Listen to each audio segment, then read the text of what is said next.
Dum dum dum dum dum dum dum. Ba ba ba dum dum dum. Hi everyone, it is me, your favorite demonic being from another. Alright, listen, I wasn't born. I was brought forth into this world by demonic powers far beyond me from understanding. Well, I understand them now because I may or may not have created my own demonic spawn now. Would you like to meet her? Next time. Next time you will meet her. But for now, on with the show. I don't know how I'm going to keep up with that one. Hi everyone, welcome to the show. We're live for episode 1640 of our Lost Ark playthrough. Hopefully everyone's enjoying themselves. Everyone's relaxing. Everyone's having a good time. Everyone's not doing anything silly. Alright. Life. Do do do do do do do do do do. Where are we going anyway?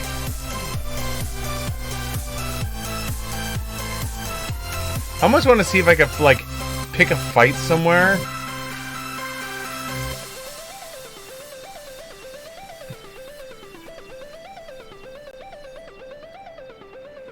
Do, do, do, do. Because I don't know. Like, there's a part of me that wants to pick a fight somewhere, so that way I can like see what it's like. If that makes any sense.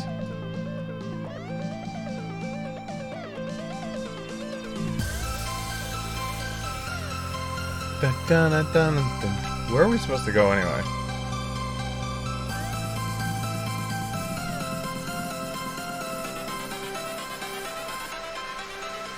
Up there.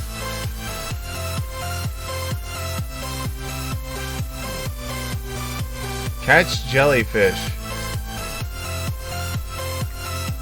Alright, well.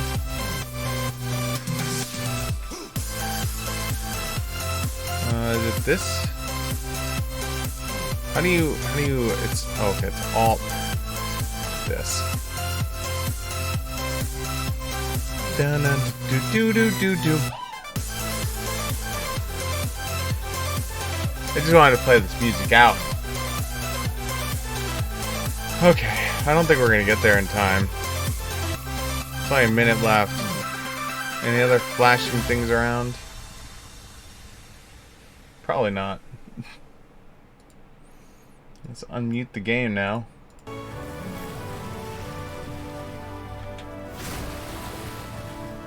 Hi, Erica! How are you? I'm glorious!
Ding ding.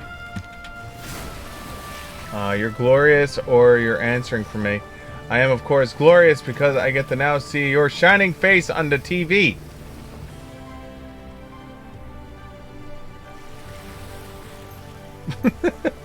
What glorious face?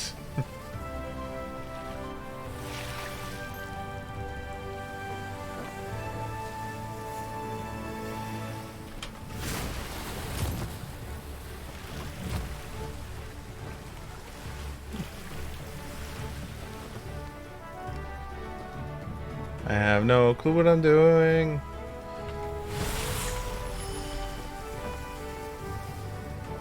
Silly kelp bed slowing me down.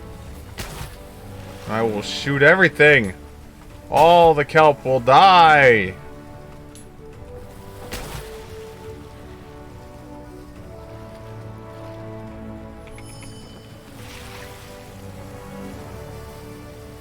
Do not take my pleasure.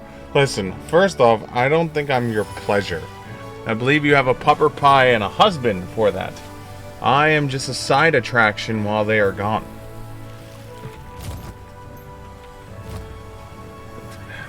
I understand the assignment.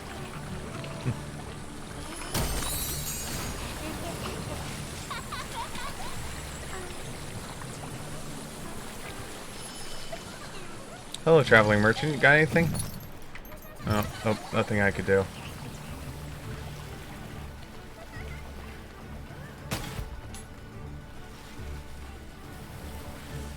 Dun, dun, dun.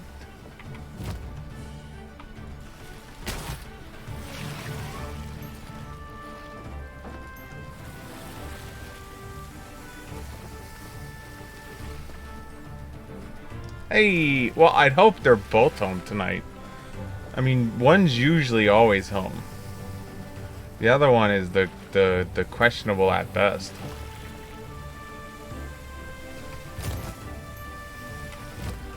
Alright, we're heading into the rough seas because I want to see what happens when I go into the rough seas.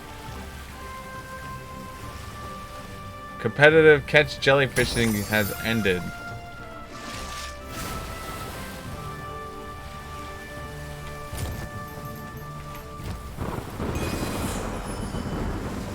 Hazard meter will fill up faster in the tempest seas. Be careful.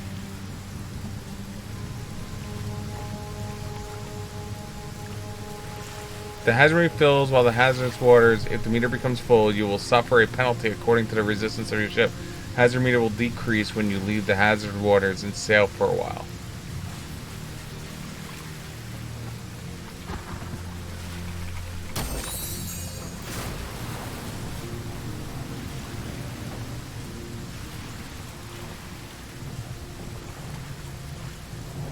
I wonder what the punishment is. Wow, minus 300 durability.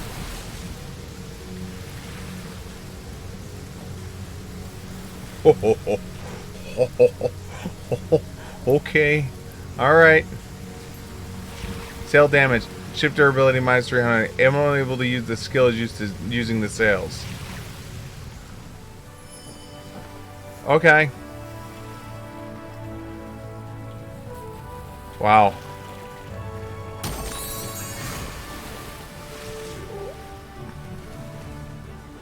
That was a bit extreme, don't you think, game?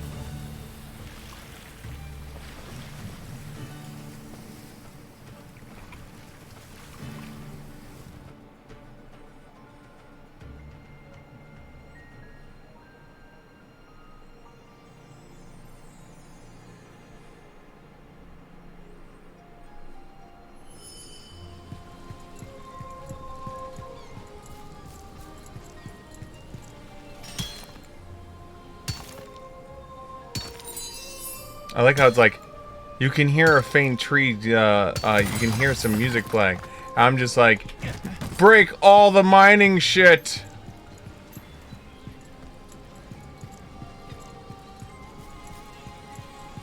Mine all the things. Yes. Because I need to get to level 10 in this shit. Because I started getting to the things that require a level 10. And I think my stuff is only like at level 4 or so. Hold on. Trade skills. Okay, so logging's at 10, that's fine. Mining's at 10, that's good. Foraging is at 6.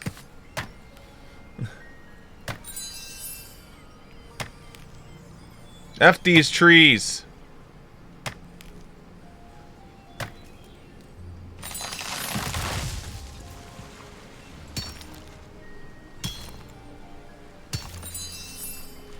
I gotta remember to keep my finger over the G key. Just in case the good time alarm goes off. How y'all doing tonight?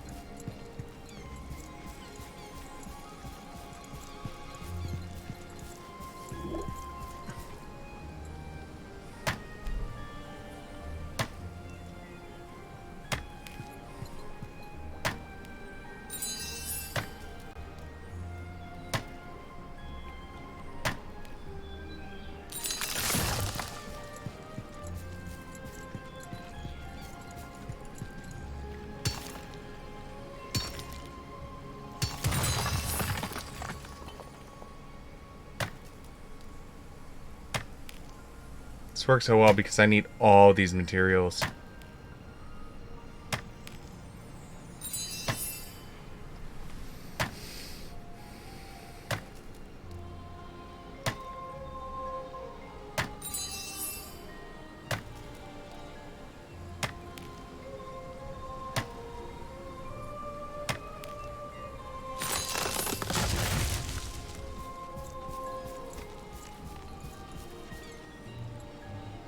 Small tree.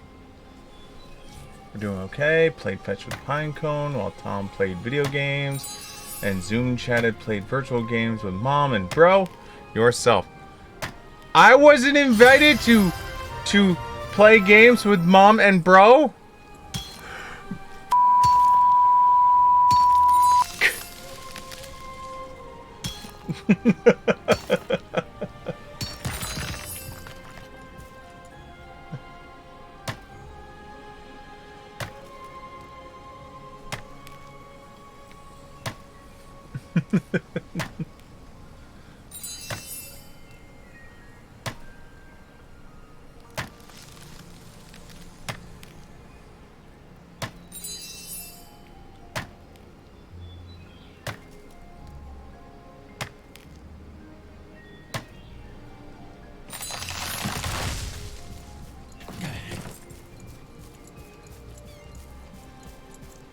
Let's get this.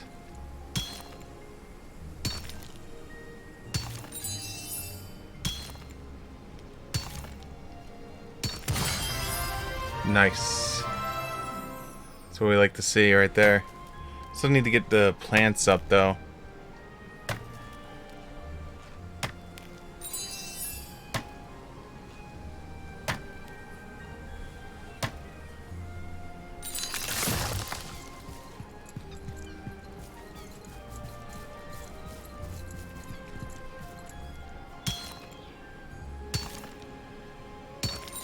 I'm doing okay. My stomach's being a little bit of an ass today, but overall doing well.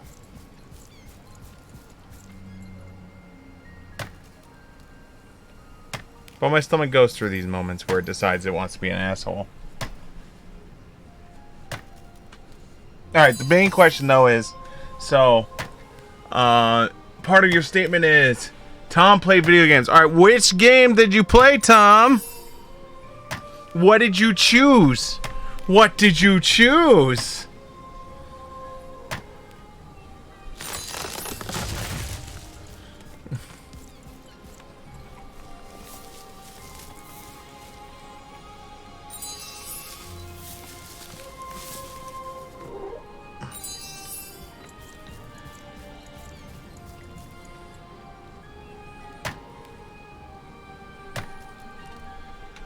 I don't know. He hasn't responded yet. Should I respond back with a snarky response of, "I haven't heard from you to see if you've accepted my my character. Shall I just assume that I am not actually part of this game if I don't hear from you by tomorrow?"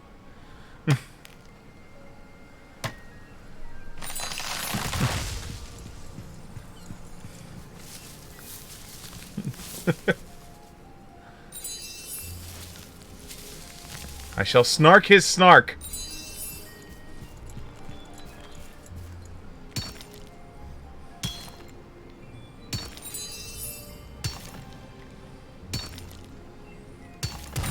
What is this? It's a sapling.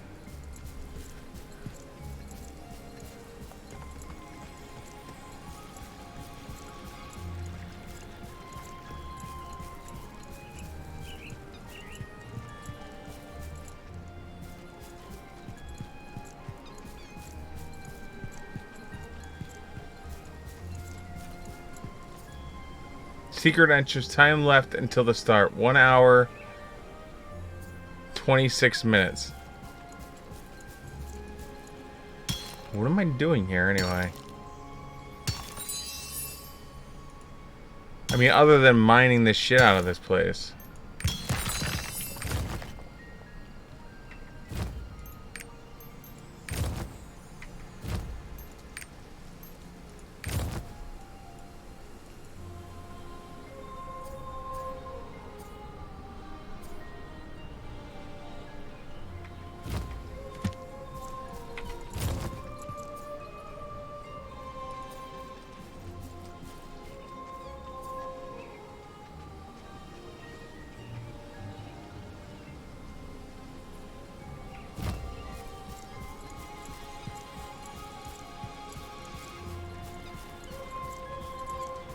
Like right now, all it seems like this is like a giant miner's paradise, or well, all the resources.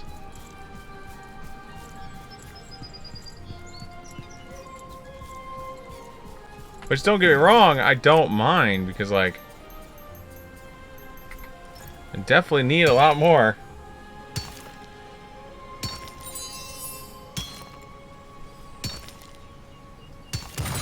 So you decided to do the replay? The decision has been made. The die has been cast.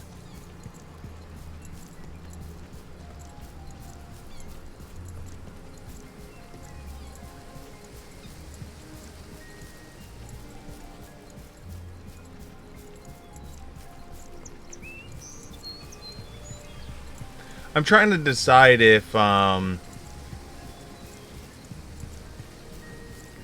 want to do the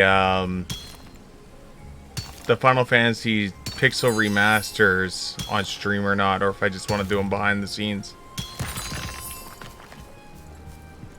There's a part of me that wants to do it behind the scenes because I am a leveling idiot in Final Fantasy games, and it'll wind up just being me running around in circles and bullshitting with you guys while power leveling. But another part of me knows that it's going to be the largest majority of my gaming at some point to go through the pixel remasters. So it's like, do I just like go full hog and stream it too? So I have to think about that.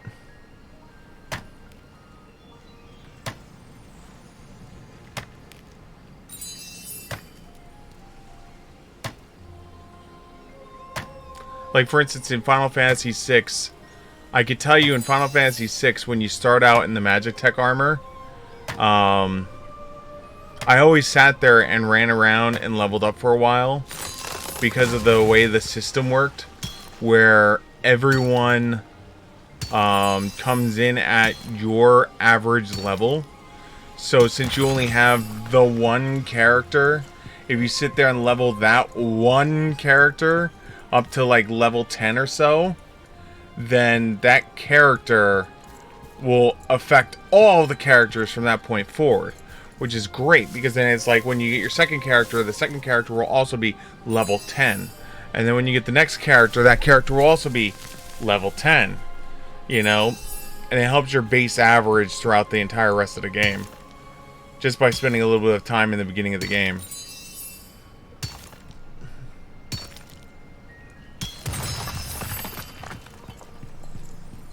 But again, that leads to the question of, do I really want to do that?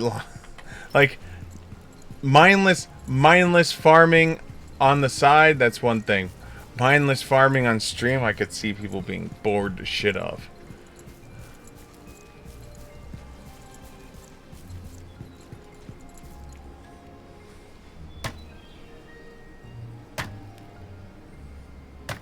I thought you 100%ed that game.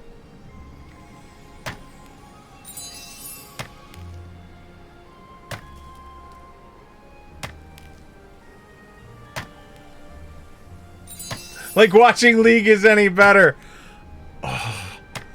Oh, my heart. My heart. You struck right into my heart.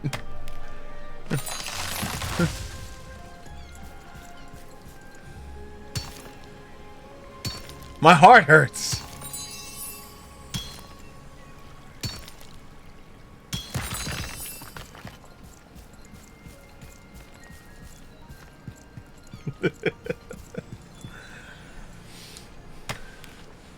That's kind of funny. You know the funny part is, as I was seeing that, like as I was honestly saying that, I was like, "Yo, if Pyro's here, she's gonna attack me on the whole League thing, because I know how much you love League of Legends. You just love it so much."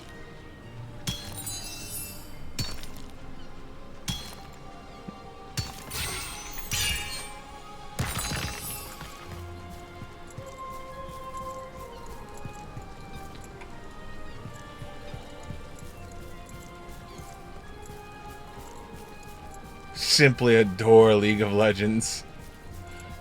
Hey, what's up, Sephiroth? What are you cha-chinging? What are we cha-ching?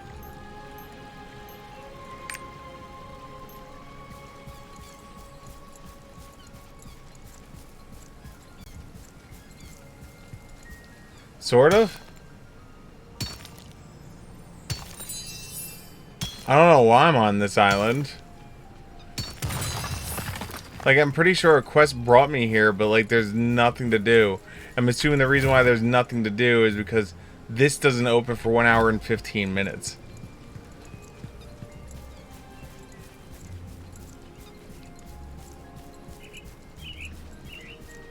So I figured while I was here, and I had all these freaking nodes, I would take the time to just burn some energy and get some of the stuff I need.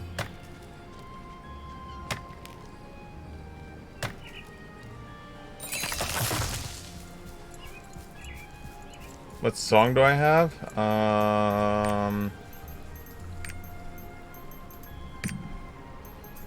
Those are my songs.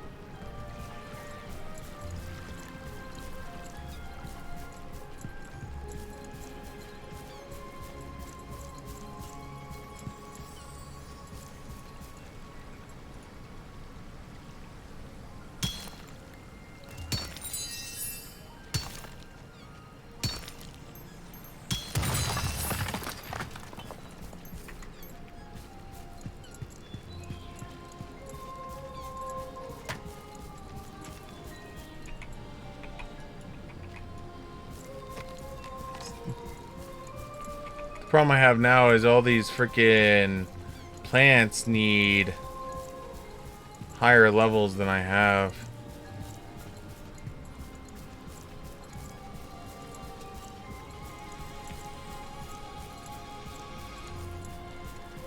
But like here, I'll show you. Let me go out here. I forget what quest it was, but it said there was a quest on this island.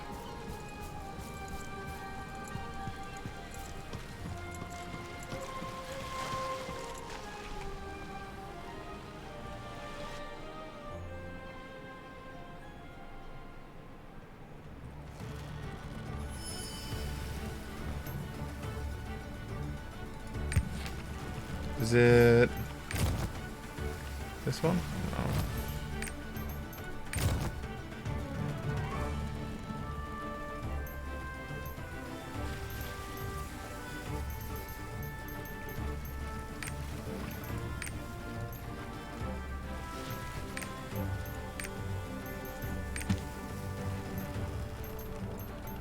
I'm starting to think that this quest doesn't know where the hell it's supposed to be.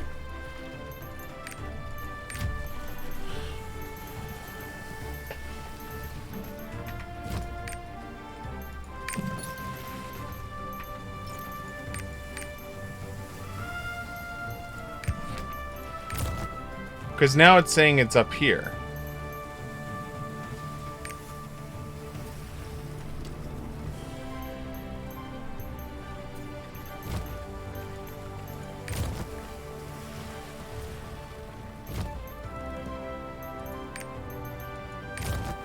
And this one says to go to the Wisdom Island. Which Wisdom Island is south of here? Yeah, in here. And I guess we could set a thing to go there.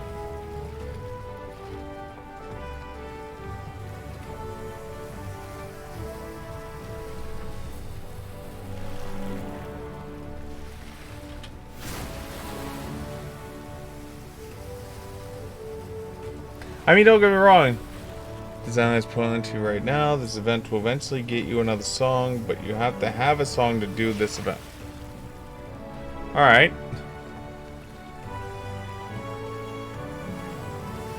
I look at it as it wasn't totally pointless because I did get more ore, I did get more wood, you know.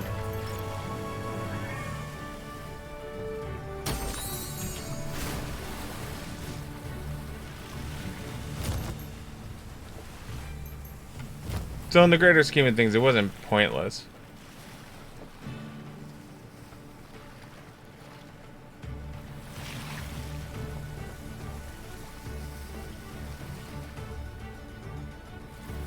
My poor ship. My poor ship took a beating.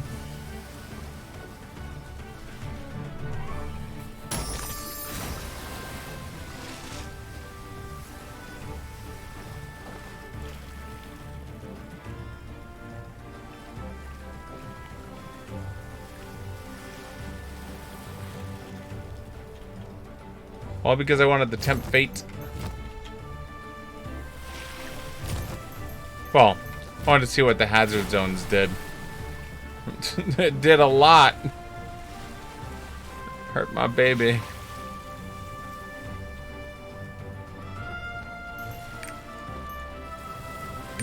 Can I help you guys? No, I can't help you guys.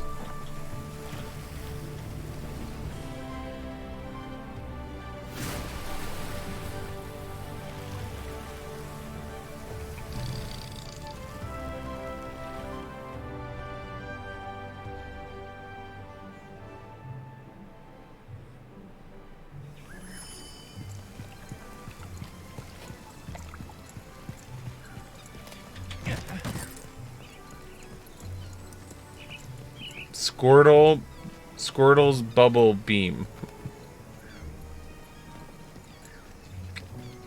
Okay, that's a name I guess you could go with.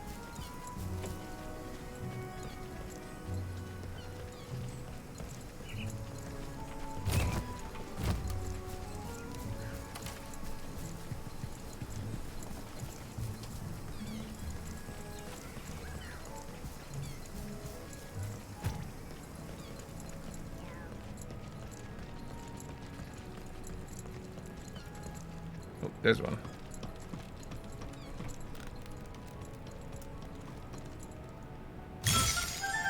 Mochadoka seeds. More Mochadoka seeds. Guessing not.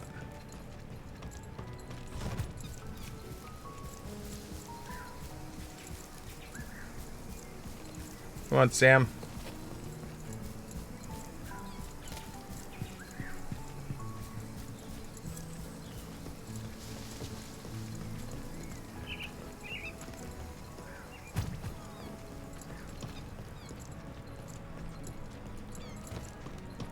Oh, you're the person that wants the earth orb things. We were here before. We were helping the books. I don't remember. We were doing this for the books. We were helping the books that were fighting each other.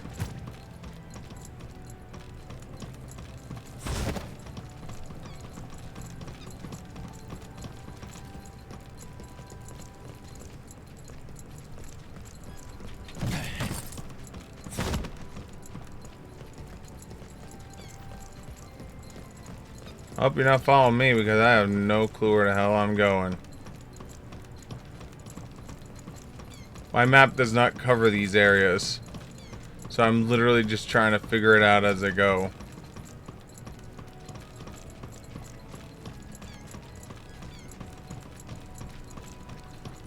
That's why my seed collection has become so much worse.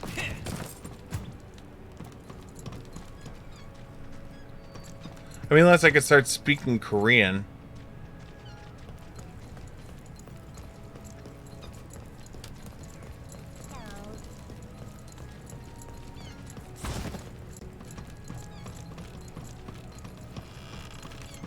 Fortunately, I don't have any pocket Korean for beginners.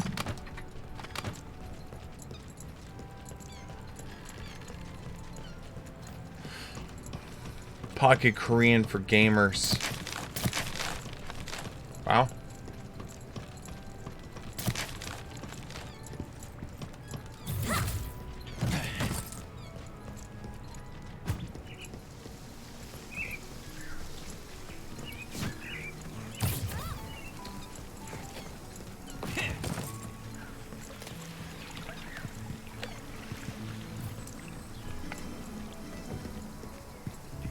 Alright, so we did that quest. That was easy enough.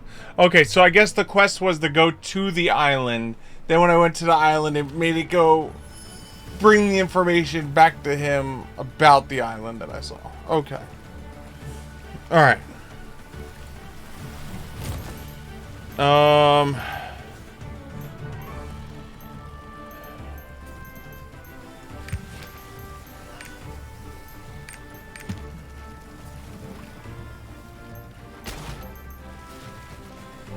It's way the hell up there. Let's see here.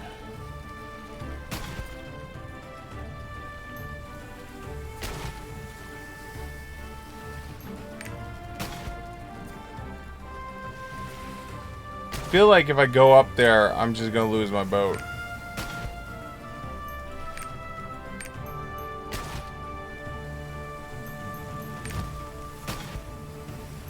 What the hell are you doing?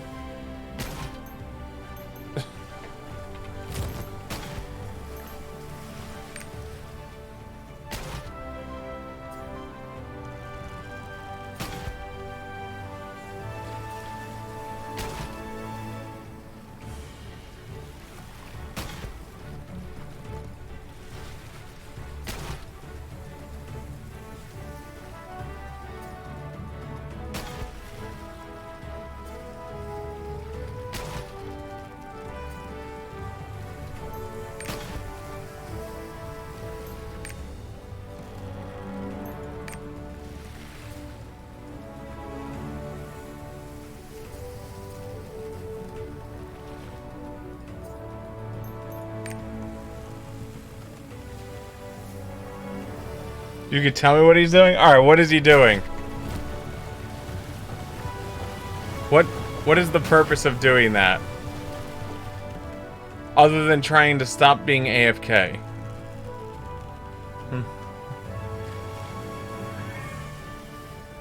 Oh god.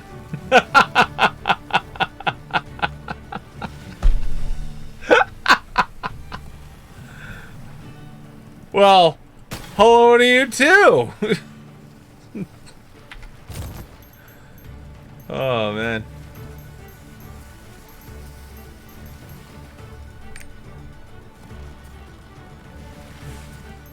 So this area that I went over in before was what? This is a level 2, or no.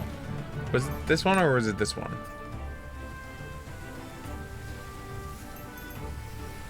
It's one or the other.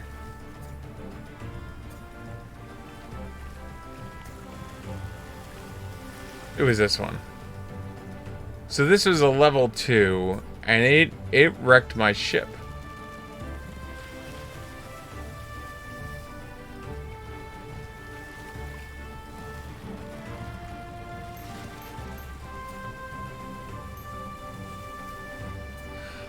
Oh, I guess first things first is go back to here.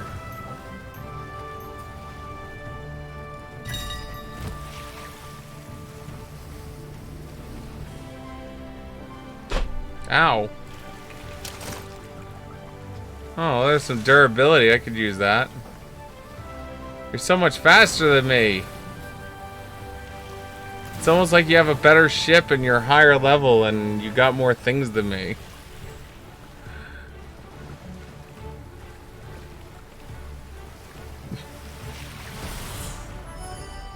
Ah, the great equalizer has happened. Kelp!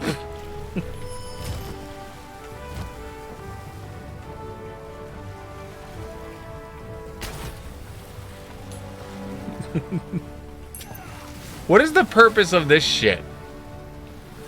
Like, what do you do this shit for? Other than to slow you down.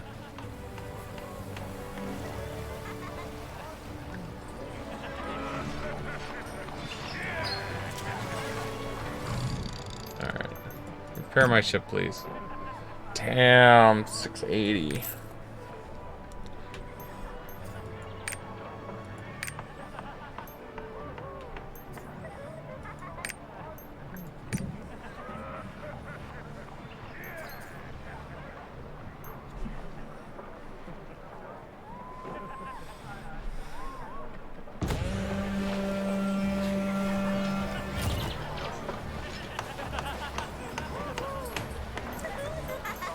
Alright, so the main story's up here, but side quest is up here. I'm so gonna die. Oh, wait, this destination must be a point on the island that you can sail to? Can I not sail there yet?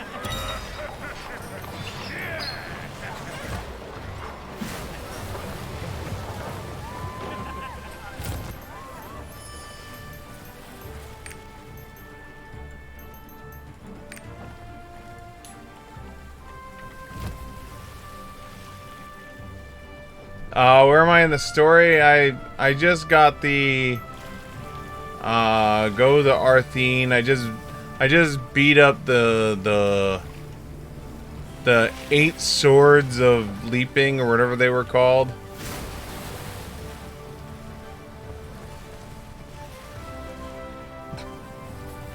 I beat the shit out of them. They were not prepared for the rocket launcher god.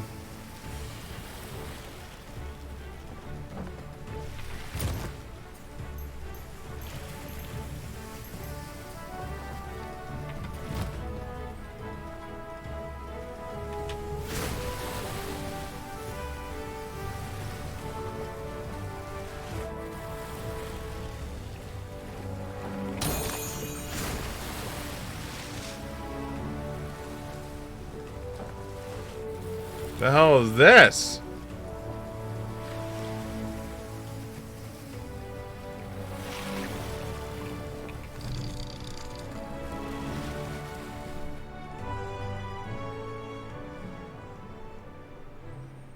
This place just looked interesting.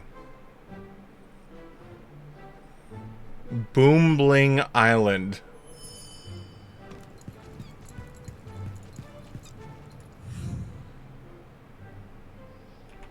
What are you pointing at? Alright. Find the things that Lamarck pointed at. I found myself in a strange island. I came upon a campsite full of signs of magical research, but the only other here is log rock.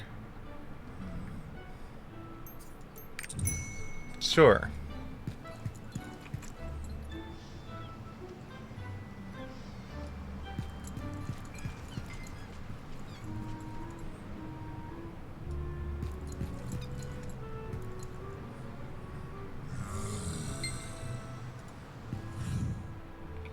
Want to see the note here? What now? Other note? Or do you just want me to read it? Okay.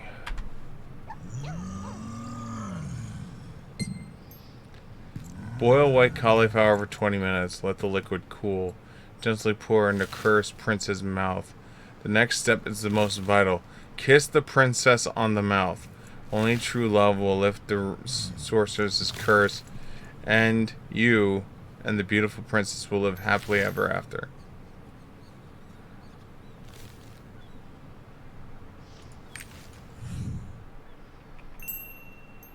Help me collect the cornflowers. Okay, thank you.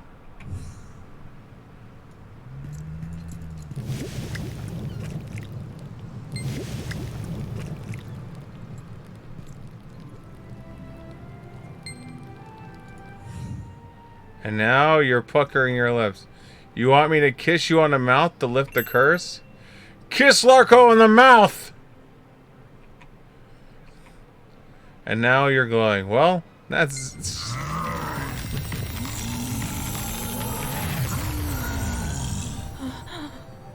My arm. It It's my arm. These are my legs, too. I'm finally back. Yay!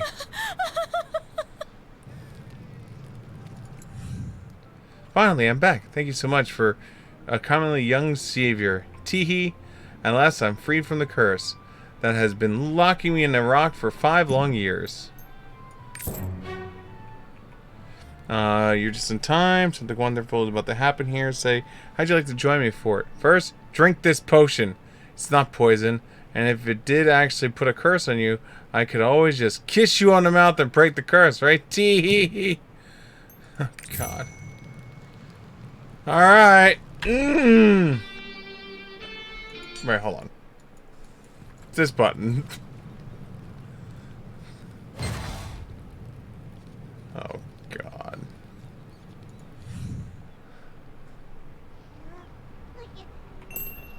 What have you done to me?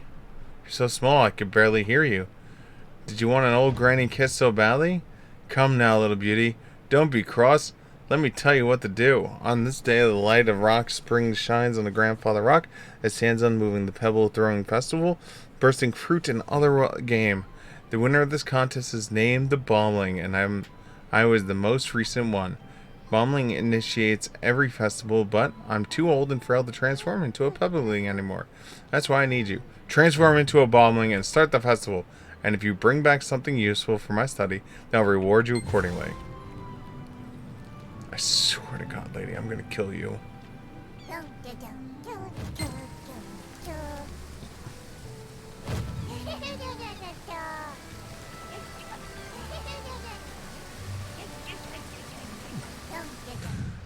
How'd you get there? Where did you come from? There's no path there. Wait, where are you? You're crackling, fossil-like skin and big head, slight sinuses, stubby arms, the shortest legs in the world. You're the fabled Bombling. Yes, it's me! I can't believe the Winter Festival said hello to me. In this honor of my life, I'd like to start the festival right away, but the situation doesn't allow me to. Without you, we couldn't start the festival. So, everyone will be enjoying and turn to Lock Rock. We're still all our Bing Bang fruit rotted, and I'm not even sure if the mooting powder still works. But now that the Winter Festival is back, we can prepare together one more time. Okay. I've never seen the festival. You're a Bombling. You know it. Alright. Okay. Gather Bang Bang fruit! Yes, I agree. Let's gather Bang Bang fruit. I can't wait!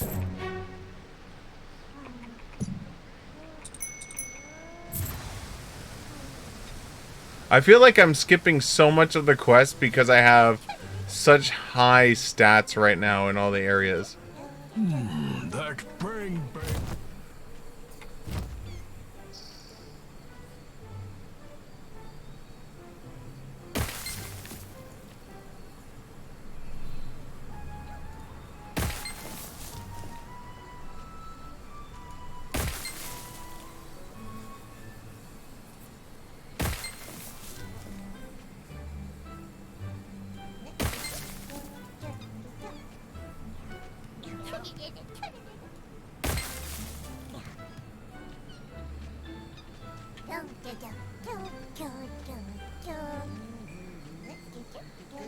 Oh my God, he's humming along to the song.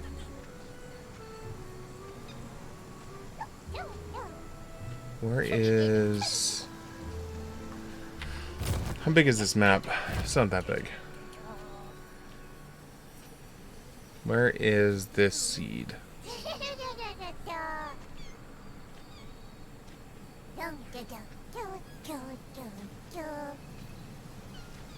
Oh, seed!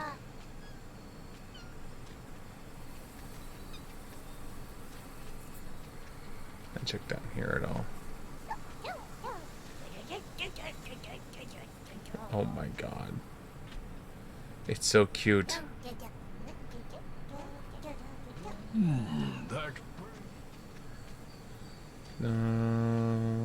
down here, friend?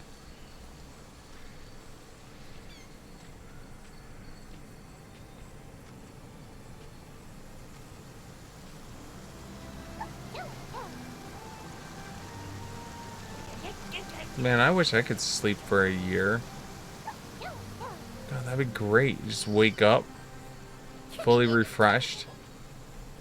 Then you get like 16 hours out of your day. And then you'd be like, alright, back to sleep for a whole year. See you next year, guys.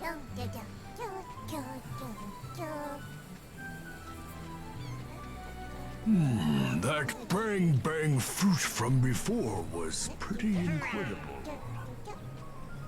That little pebbling was pretty.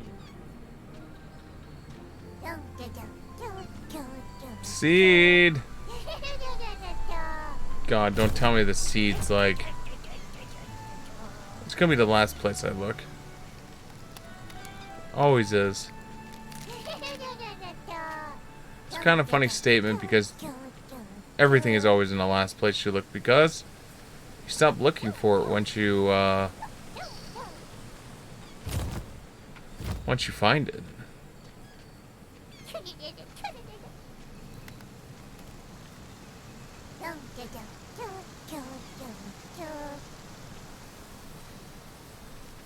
Dum da dum da dum dum dum.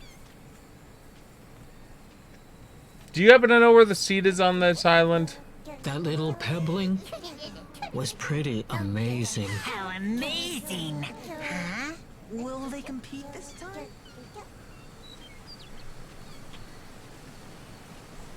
I mean, there's only one. So I feel like it shouldn't be too hard to find.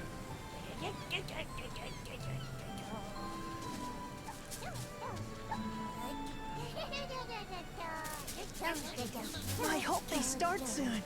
They'll start sooner if we clean up more quickly, right? Hurry up! Quickly! Quickly!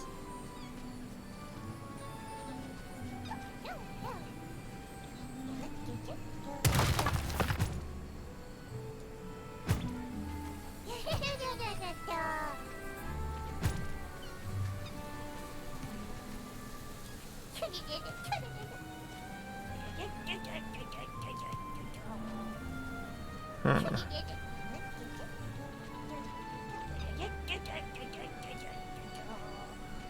There it is. Got it.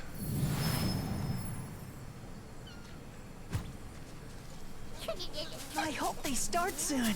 They'll start sooner if we clean up more quickly, right?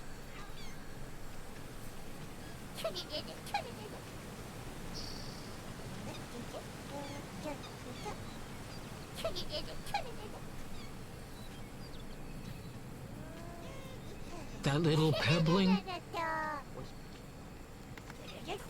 Makoko seeds tingling. Good, they don't use a bit of chicken. Now let's go off to do the thingies. Right, so we're in here and we're pressing F5. First fruit burst.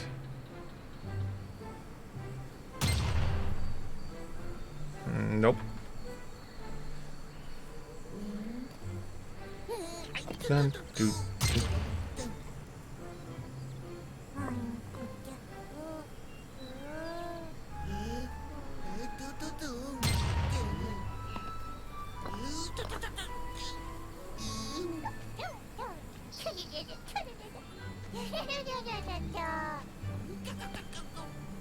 Doot, doot, doot, doot.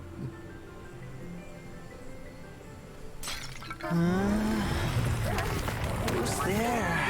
You have been born anew. Then? The festival can finally start. Yay!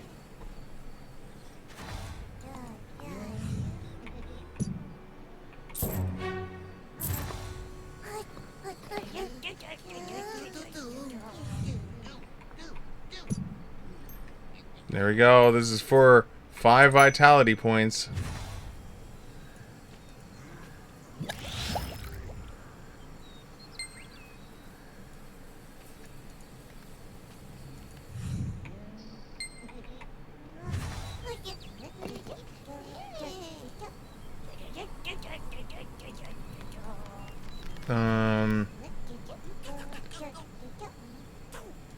I'll use this and go outside.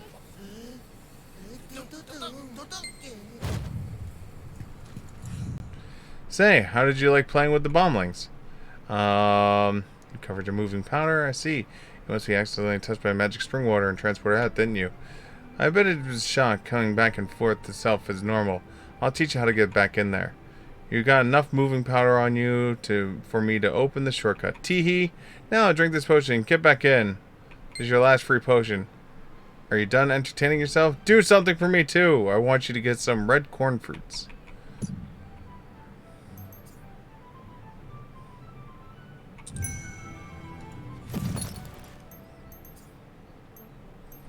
This costs pirate coins.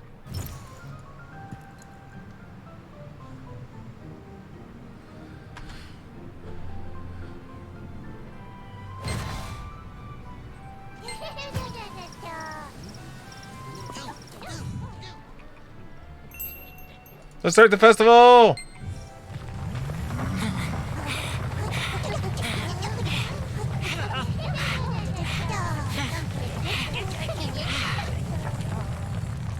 Look at that! There's magic dust around the old rock pillar!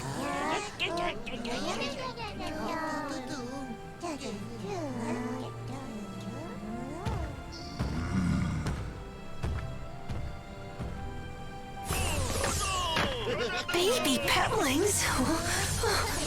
The real festival is about to begin!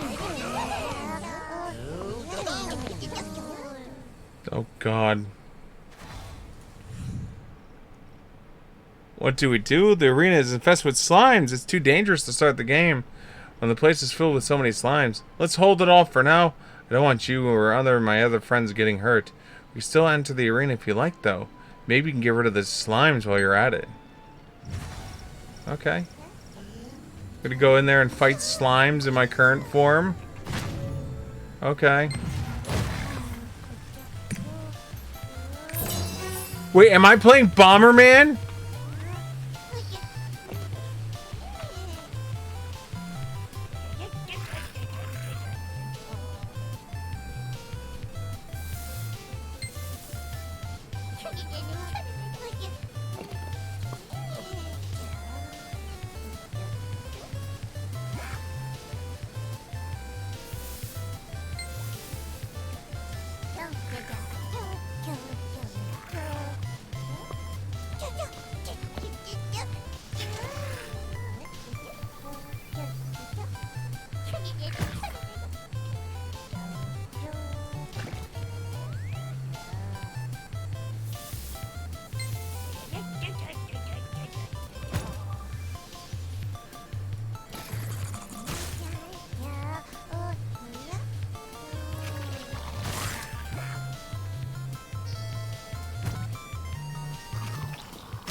I don't understand what I'm supposed to be doing.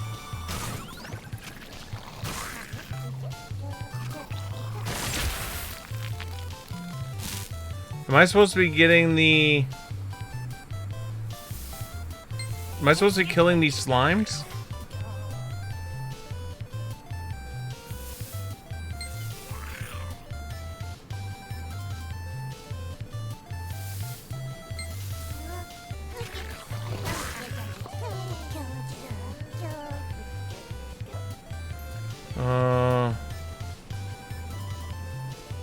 Oh, okay, I see. So it is Bomberman.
I'm playing Bomberman.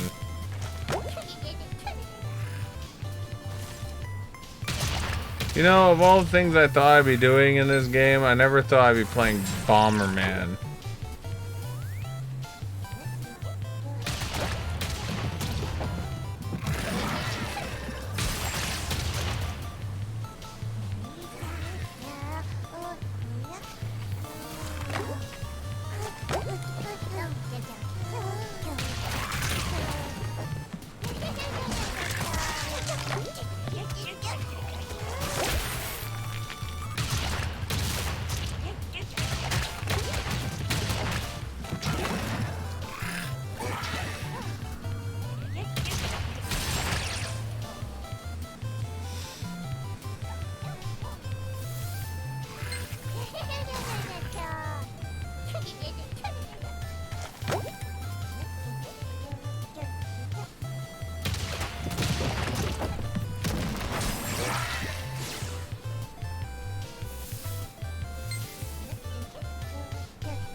This is the silliest shit I've ever seen.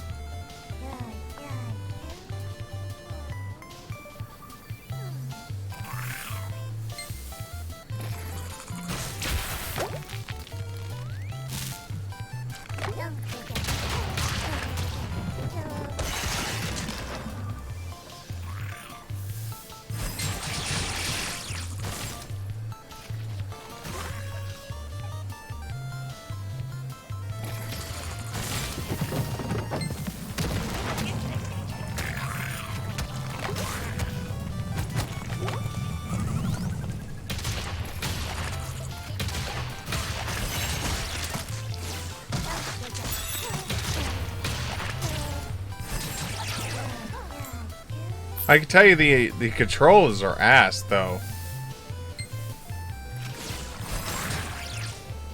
Like straight booty.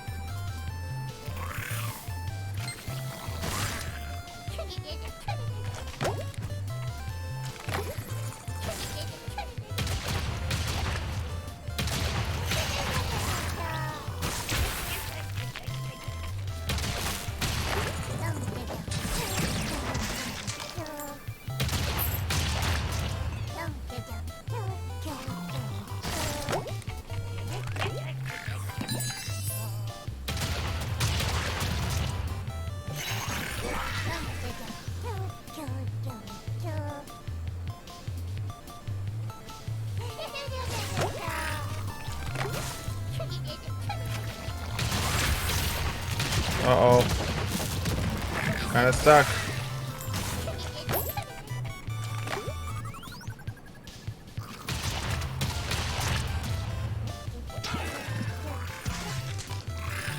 I'm getting combat XP from this? Am I really? This is so silly.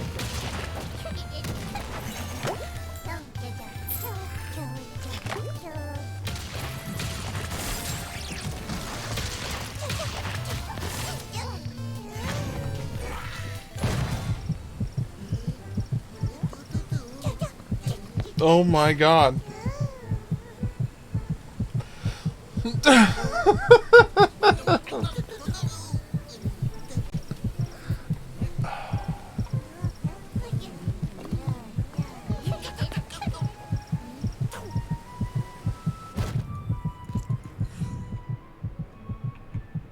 Smell the taste. Thank you so much. There you go.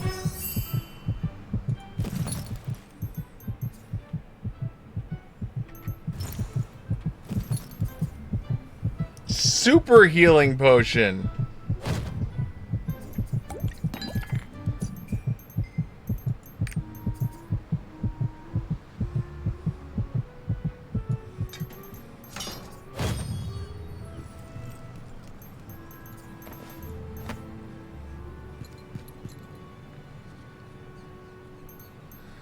So, is there a purpose to do that multiple times?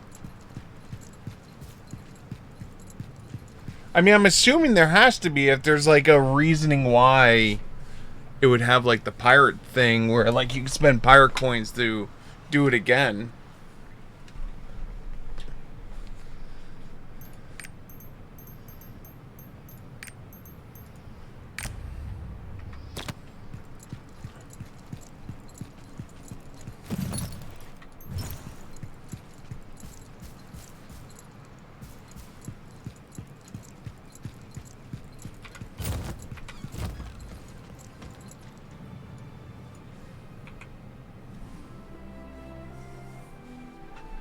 Maybe if you forgot the fruit on the first go through. I don't know. Alright, so we're here. Trying to go up here. We're so gonna die.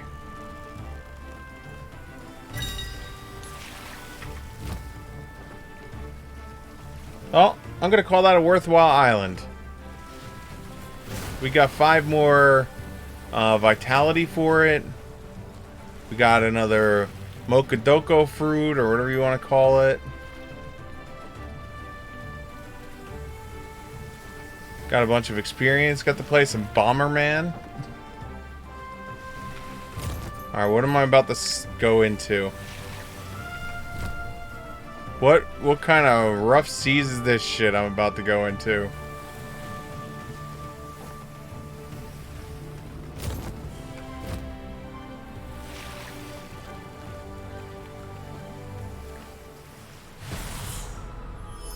This is Sirens, very vulnerable. Ship durability -5 every 8 seconds.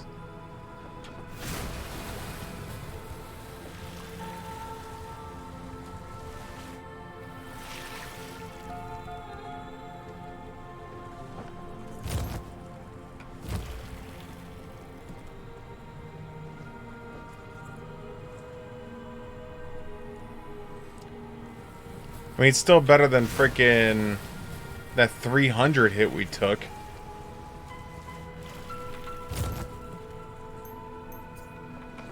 I mean, we still have a chance to... What's up, buddy?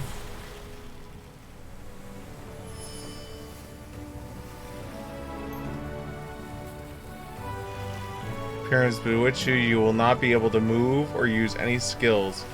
Problems especially resistance to the sirens, and White Wind is also equipped with a decent degree of siren resistance.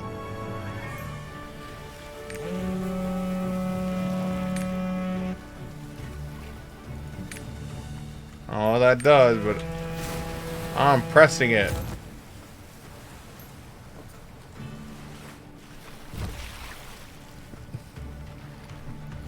Hey, what's up, buddy?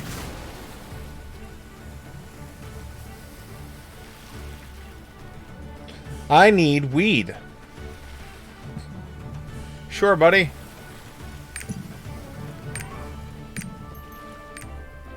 Oh, the new merchants arrived. Ooh.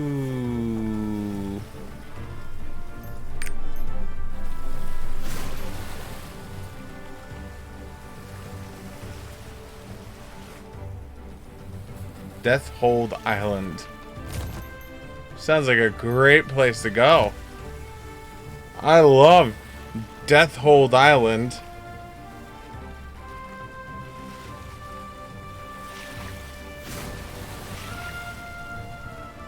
Sounds like an amazing vacation destination.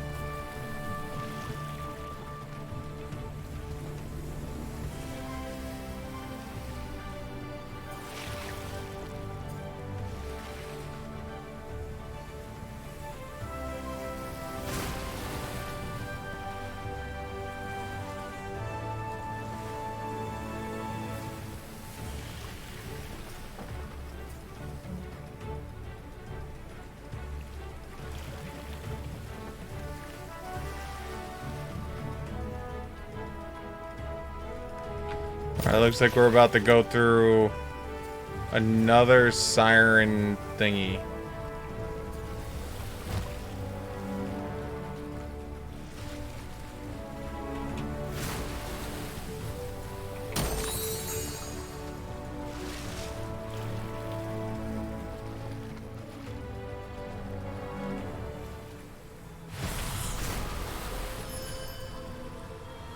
Alright, this one's not as bad. This is 5 every 12 seconds. Compared to the other one, which was 5 every 8 seconds.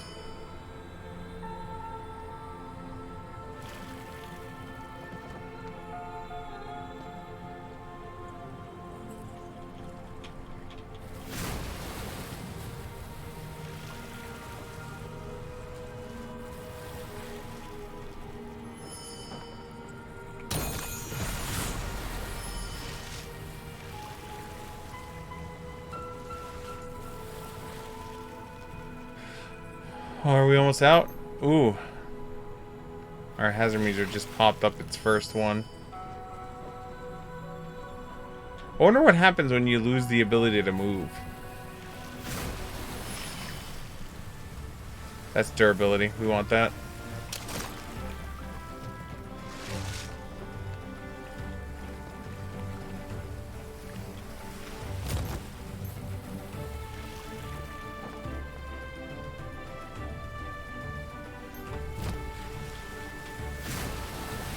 Dun, dun, dun, dun, dun, dun, dun. Snowpang Island.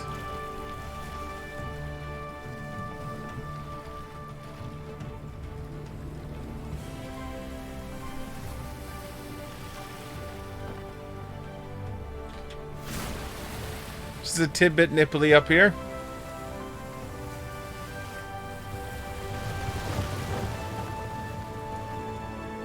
No! I need a durable ship to sail through the floating ice.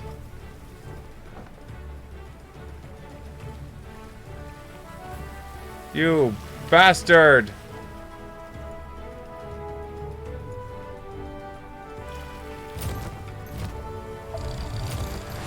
Alright. Well then, I guess I have to continue the story arc then. Onward and upwards. What's up, boat? What's up, more different boat?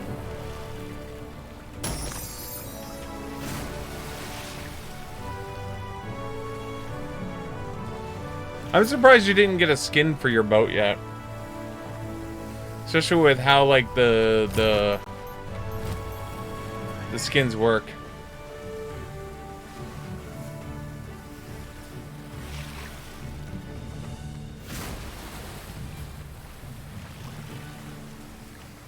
Is this where you're about to, like, throw on a skin and be like, oh, but I do. Oh, that is a skin?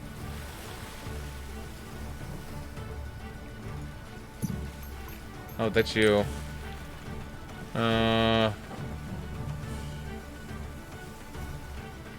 Wait, some island appeared somewhere. What the hell does that mean?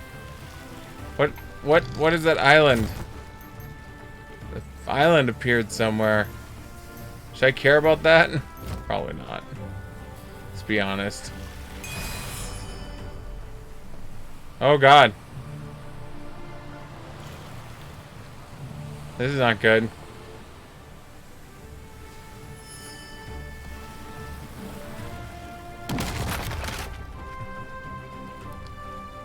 Yo, that's good for the boat, right? Just smashing through the icebergs, that's good for the boat.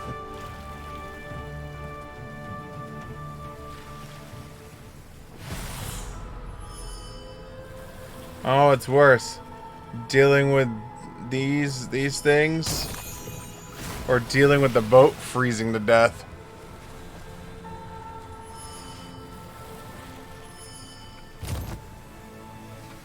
Or both. No, not what I wanted.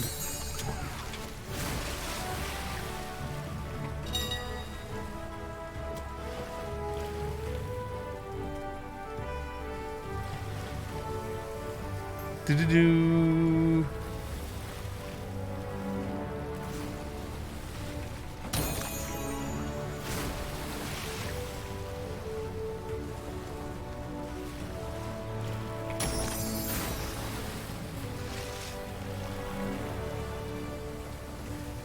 I'm just sprinting now.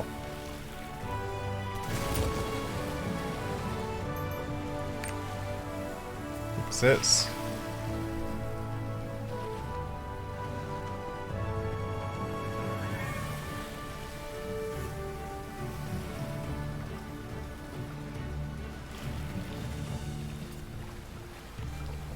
White Wave Island. Let's go say hi to White Wave Island. Not there's anything to do there. But we'll say hi to it. We're passing it. God, I only got 2,000 left. Gee!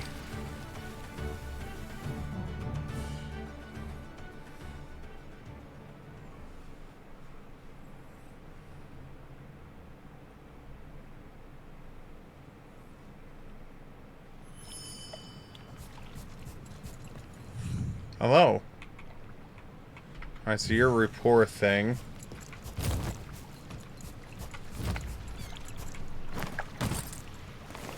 Alright, well, there's nothing to do out here on this island. It's not even a fruit on here. Well, nice to meet you. I will probably see you again at some point. Same bat time, same bat channel. I did it!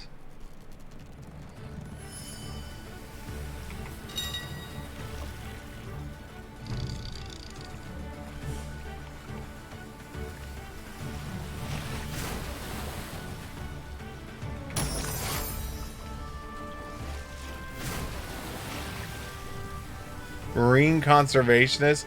Is that from just picking shit up in the water? I mean, if that's the case, I'm okay with this.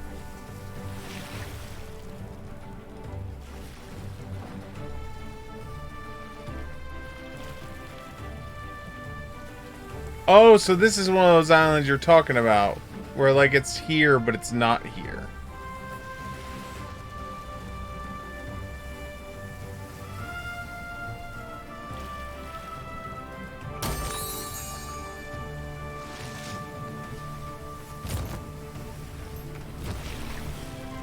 Is that what you're talking about? Where like the island is marked as being existent, but it doesn't actually exist right now?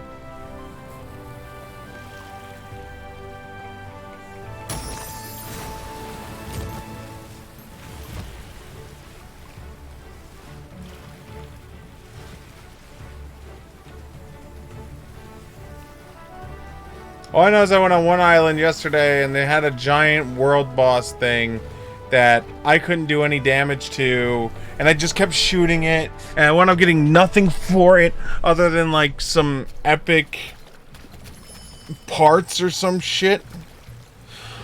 Oh. Desert Barnacle. Okay.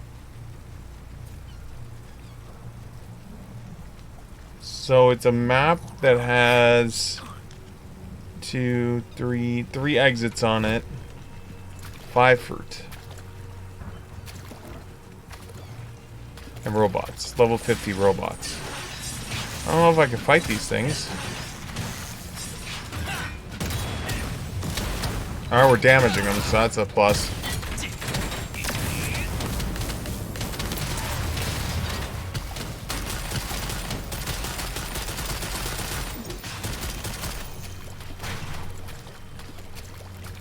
No fruit here.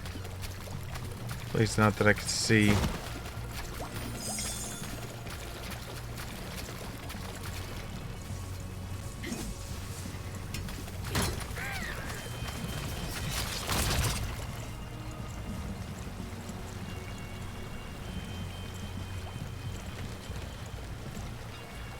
Here at all?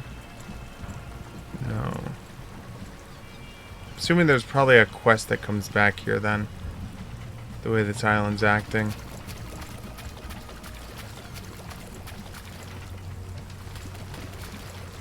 No fruit up there. That's just an exit.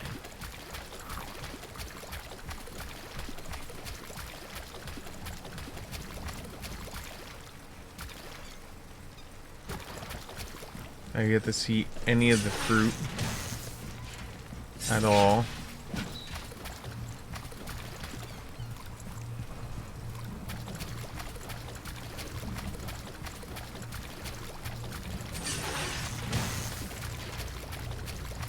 There's one.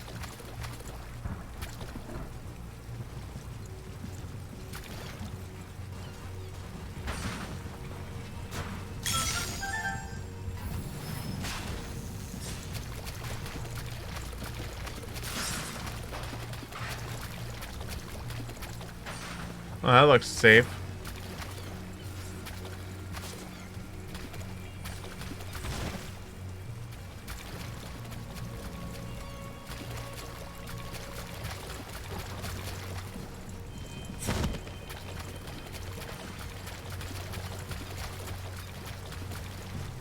here? No. Oop. There we go. There's one. It's two.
Nothing there.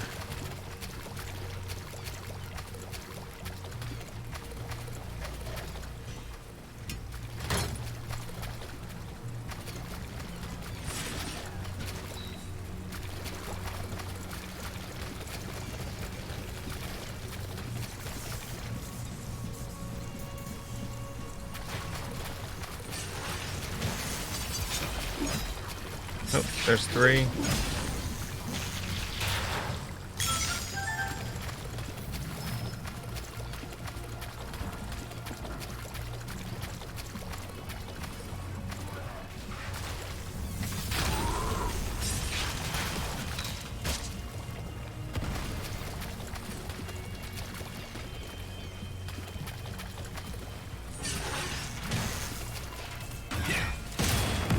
Check out Mary's secret store now. Mary's secret store. The hell? Who the hell is Mary, and where is this secret store?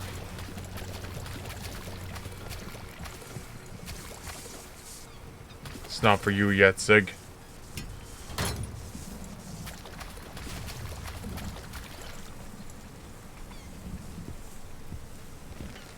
Oh, it's the real money store. Oh. Oh, is that this? Is that in here? Mary's secret shop. Oh boy. She restocks in 6 hours. Yay!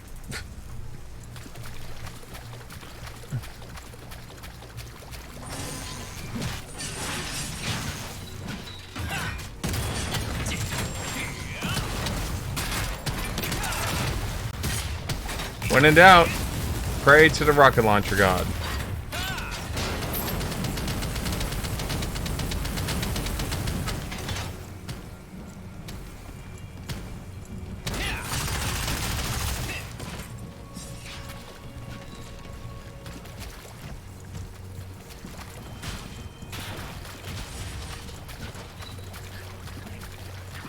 You know, it's not much of a secret shot. There we go.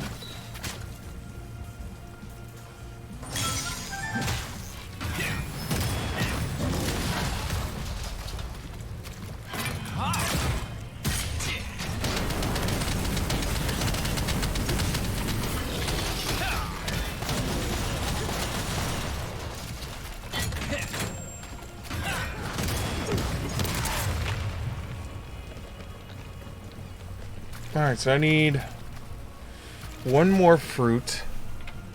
Where would it be? I feel like it should be over, like, in this corner here. It's either in this corner or it's in here.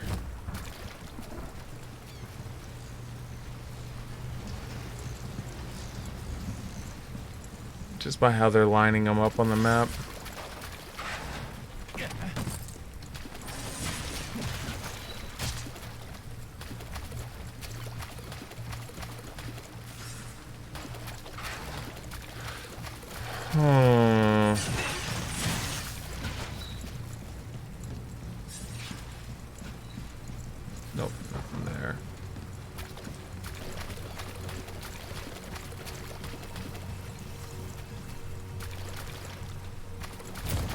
I mean, unless it's up here. In this section. And I just didn't check it well. It's also a possibility.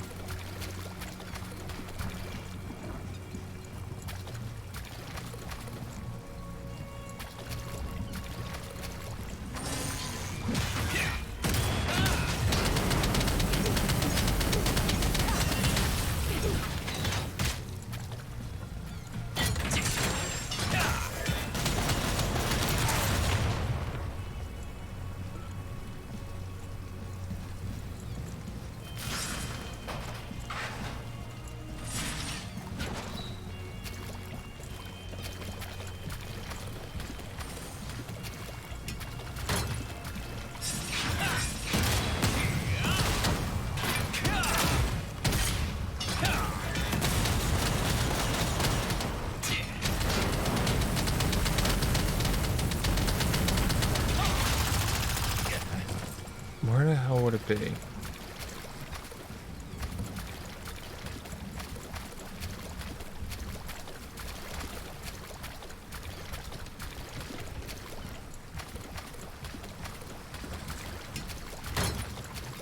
Is it? Back here? No. That went too easy.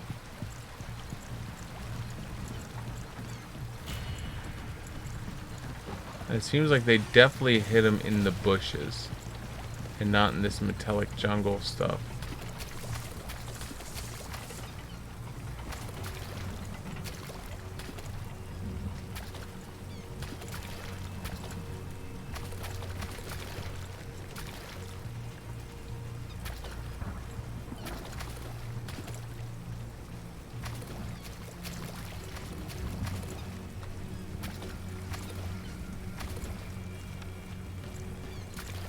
I mean, the only other thing I could think of is if there's like another level that you get to with a quest.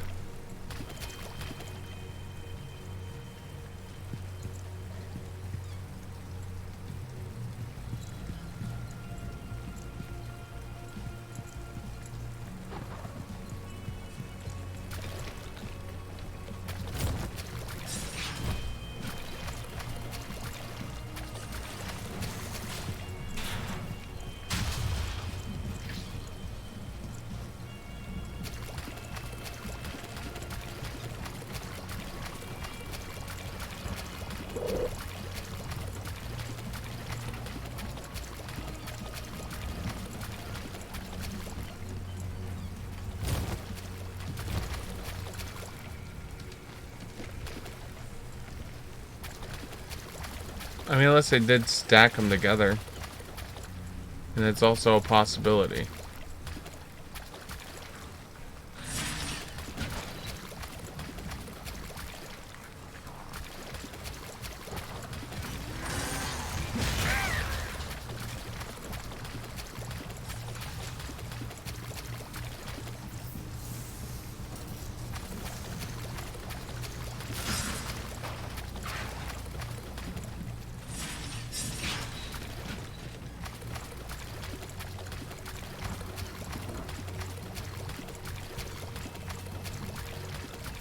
Let me see if they updated the map yet.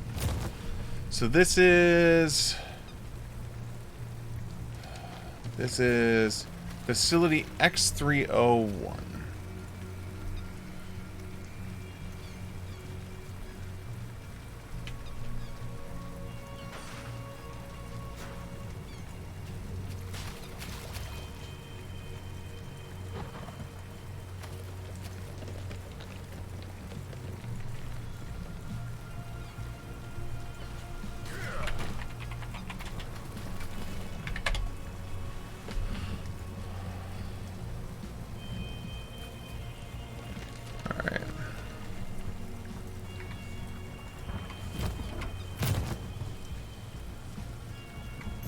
Really?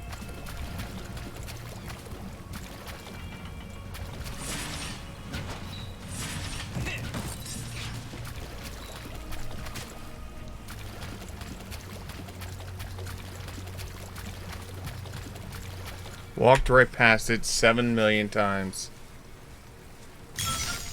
There we go.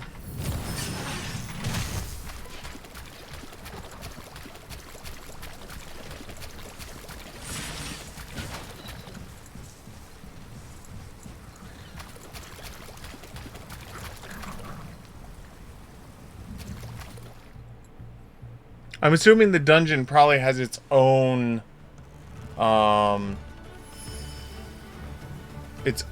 set of fruit, because it usually does. Golden Wave Island. Did that say 12? Did it say 12? Oh, 2. Okay, we can go there real quick. Just about to say. Got another thing coming if you think I'm going to do a 12 island. 2? Alright, we can do 2.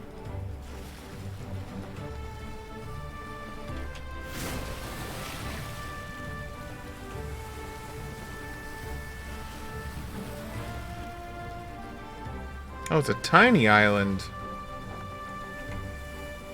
Watch, it's like a freaking TARDIS. Gigantic island, even though like the island looked like this on the map. It's gonna be like 7,000 layers.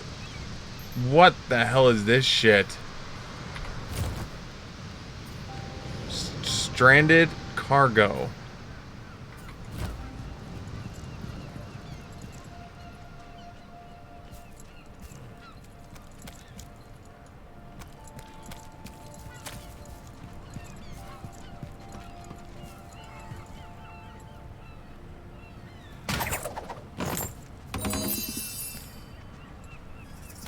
Alright.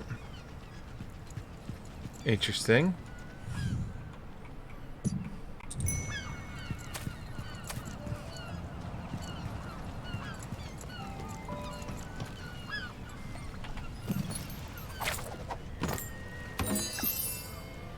Debris on the ship wrecked near the Golden Wave. T-82 in Golden Wave Island is collecting this to replenish their stock.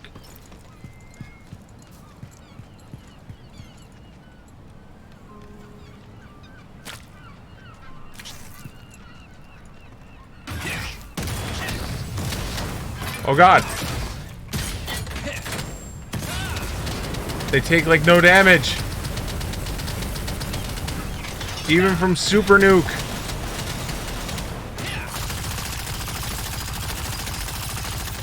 This is a problem.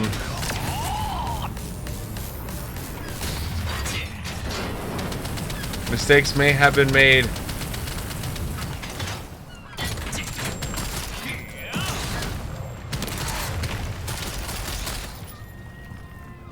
Holy shit.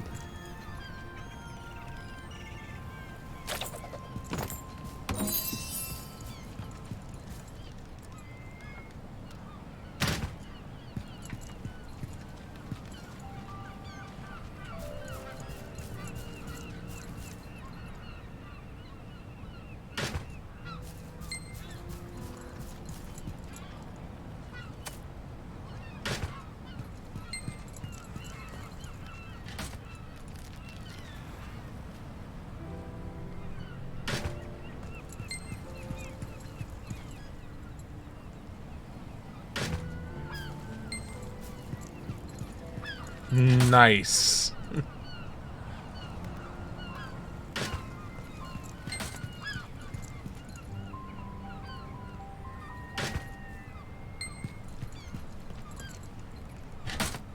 Alright, we're good. That was wicked, I guess.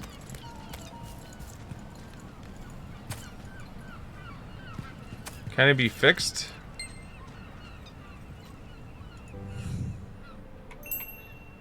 Check the motor. Check the power system.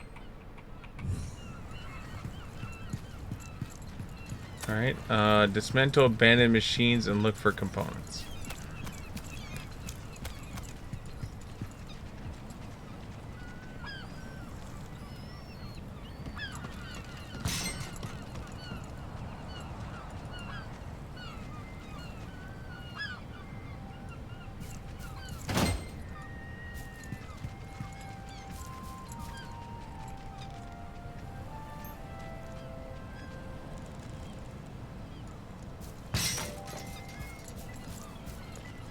Nice. I heard the surrounding hotels sold out pretty quickly.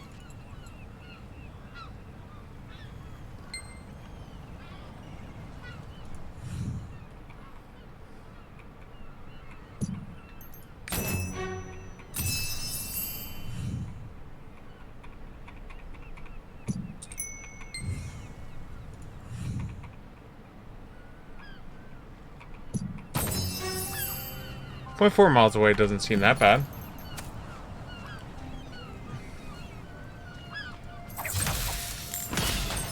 Put this down there. Get stuff.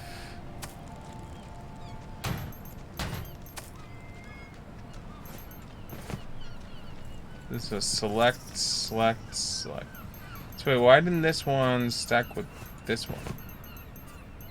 Is one bound, one not bound? Bound to roster. Uncommon battle, engraving recipe. Okay, so it's the same thing. Give me epic pouts! Oh, we still have not gotten a single epic pack yet.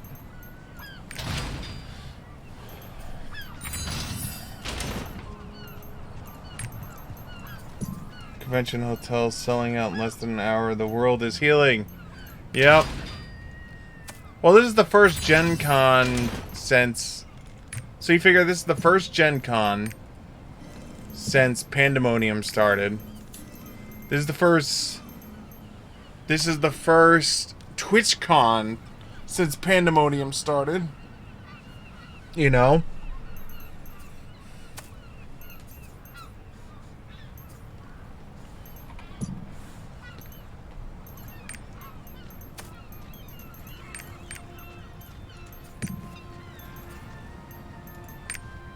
I need 7 more barrage.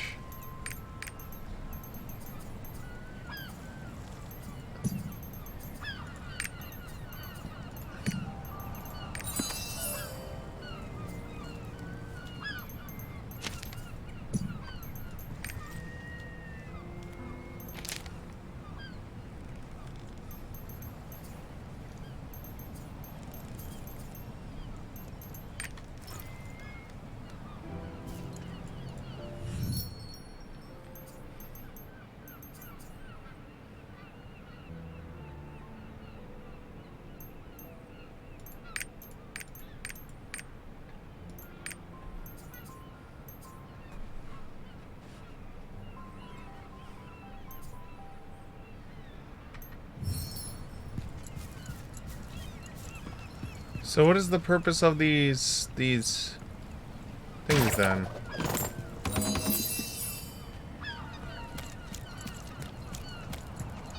Other than the fight things that are gonna kick my ass. Oh god, there's a gold seller here!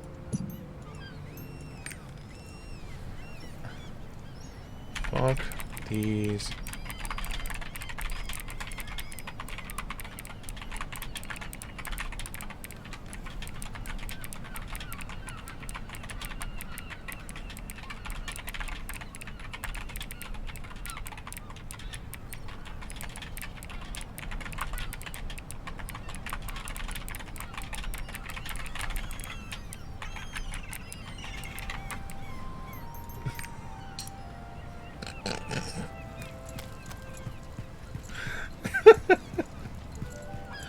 Oh shit.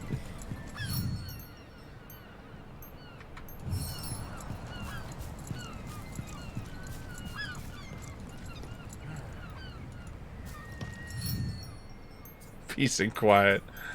Oh man.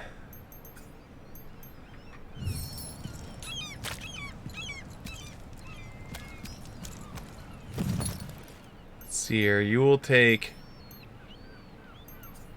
Wait, what's this do? This... Alright, so wait, hold on. So you can give them 1,250 rare relics to get 2,000 or 1,580 XP. And you can do that 5 times a week. Interesting. Is this eating energy? Oh, I still didn't look to see if I could find the siege yet.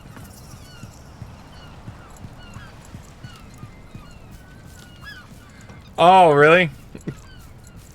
Oops. Well.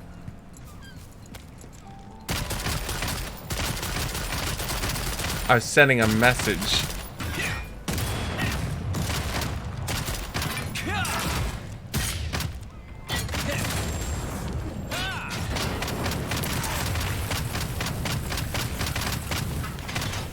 Oh god, is this gonna be one of those doors? Takes forever and a day to break down, and when you finally break it down, the seed's behind it. And then you get stuck behind the damn thing.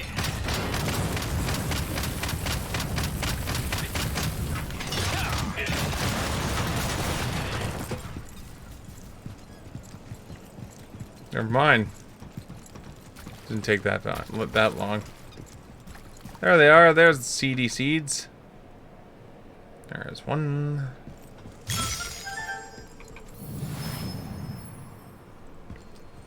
There's two. You said peace.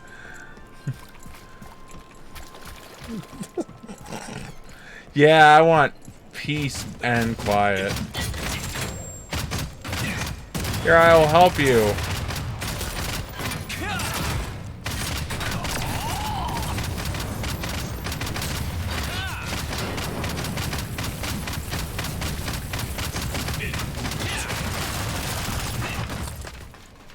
Let me get out.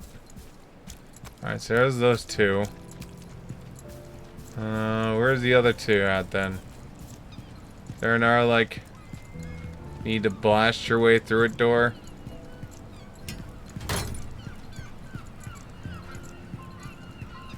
Are you going to TwitchCon this year, Pyro? I know you generally do go. I just didn't know if you're going to be going with the whole pandemonium going on and all that. Okay, cool. Pandemonium. My problem with TwitchCon is like it's so close to Gen Con, and it's like, I don't know, if I had to choose TwitchCon or Gen Con, straight up, like, it already taps me hard enough to go to Gen Con. I could only imagine how much it would tap me to go to frickin' TwitchCon, which is like in, what, San Francisco? It's generally in San Francisco, so I'd be like a cross-continental flight. Oh, San Diego. Still a cross-continental flight.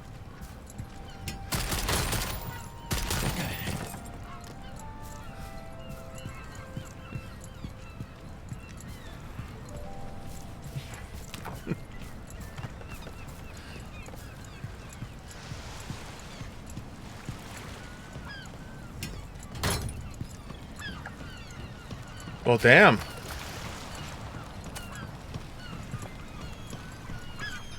That's not bad.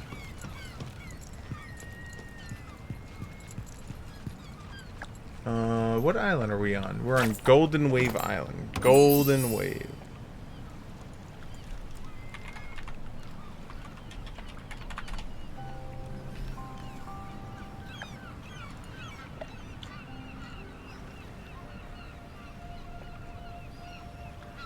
Or is it just two? Is it just the two? Oh, it's just the two.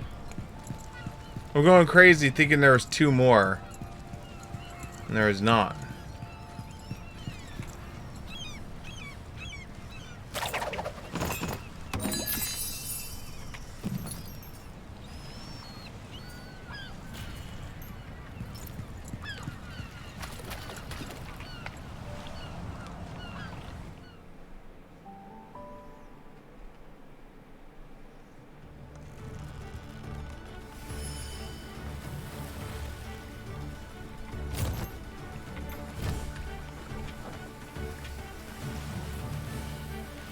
Do.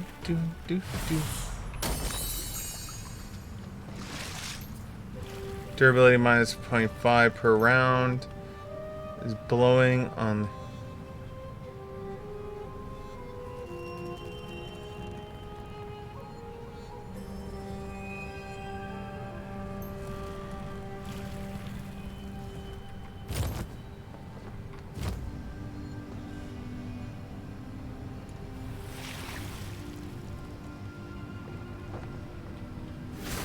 It wants me to sail through the hazardous waters. There we go.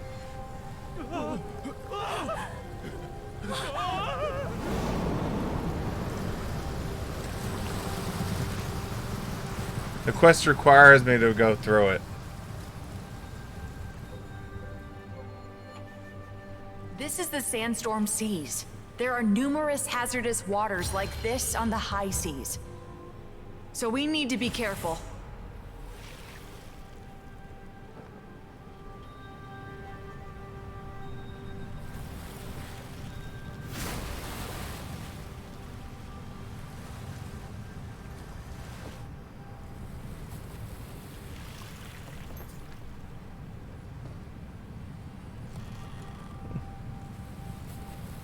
Mouse, her heartfelt message made me immune to the disease, the area. Well, that's nice of her. My ship still got beaten up. The durability won't last much longer. What happens when you run out of durability? Do you just die? We're stuck in the gravitational pull of the moon. What do we do? We die. Sorry. I know I referenced that yesterday, but it's still so good. We die.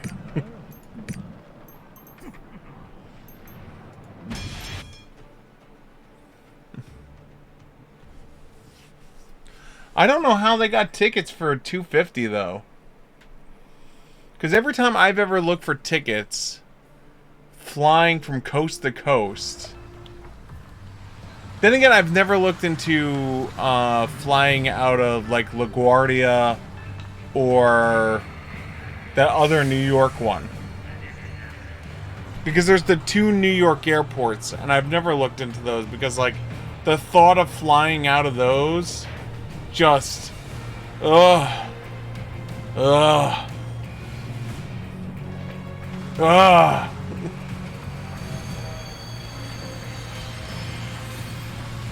Wait, this is my place. This is my town. This is where my story started.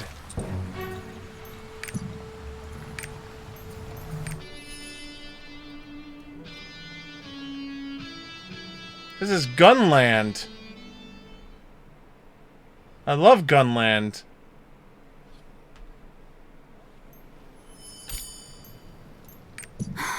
You're back. I was know, waiting right? for you. There are What do you got, matters that need your Tago? approval. Wow, nice place you got here. Our Crafting stuff is nice too. Ur's Take a tree look. bench. Sure. You know what? I'll buy that. Why not? I got plenty of that. Those yellow markers. Yeah, we can make his tree bench now. Exciting.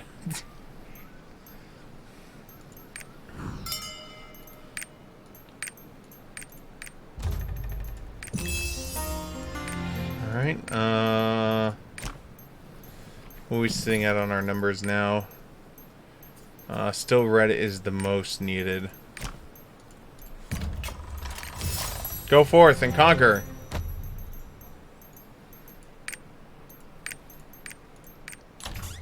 Tree bench. Cost silver.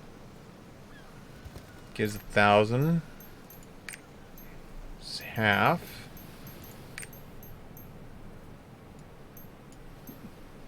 Could make a bunch of benches.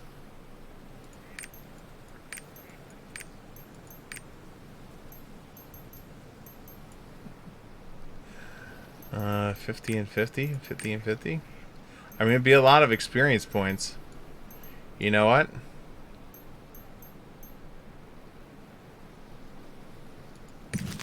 Let's make 10 of those. And 10 of those. Yeah, there we go. Woo! Craft away. Bring in my experience points.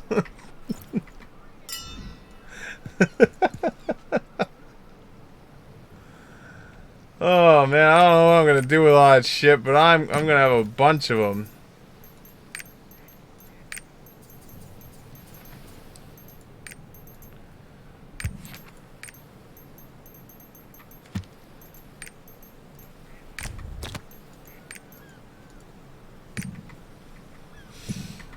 Alright, so we go back home.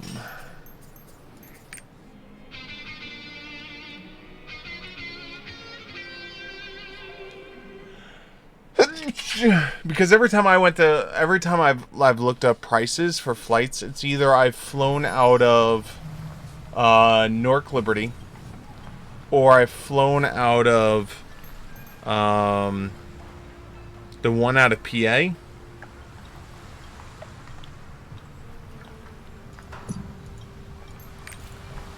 So, last time I reported one of these bot-ass goblins, I misspelled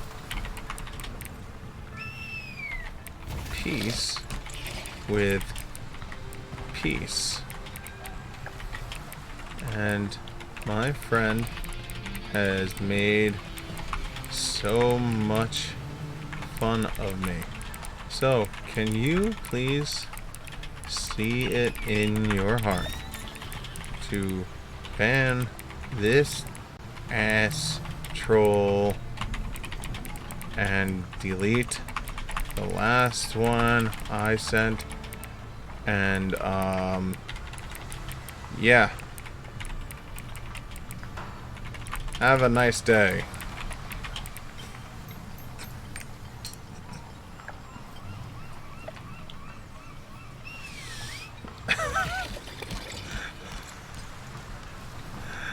Oh, shit.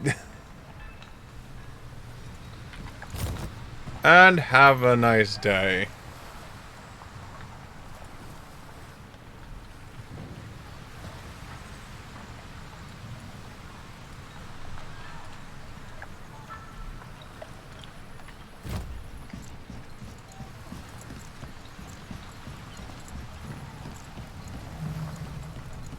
Customs clearance. I know Sim. Come to think of it, a reporter from Stern wrote an article. I know on the Sim Ark has some flown time out of ago. that New York airport a few times. I'm assuming there's a reasoning why, and it's probably ticket prices. You must be a psychic.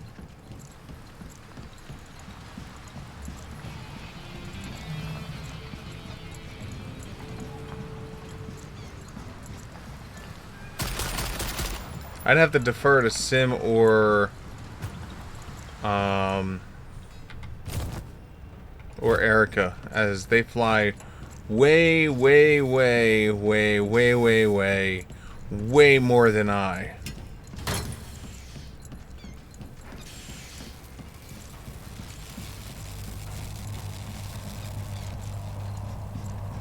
This seems safe. Only flew JFK once because we wanted a non-stop to Jayberg.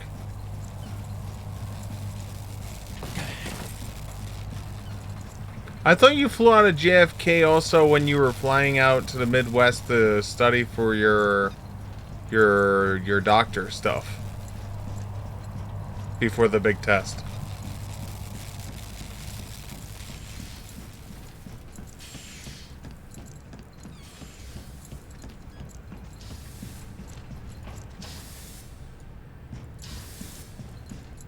Or am I misremembering?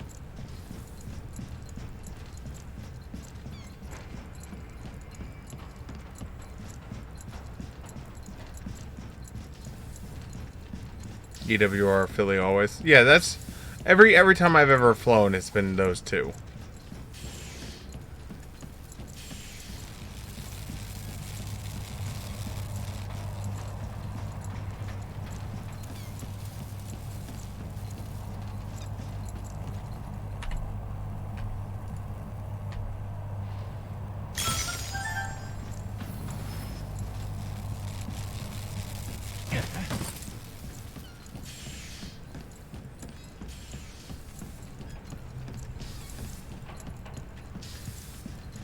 It's just because, like, in my opinion, EWR is such a well-designed airport.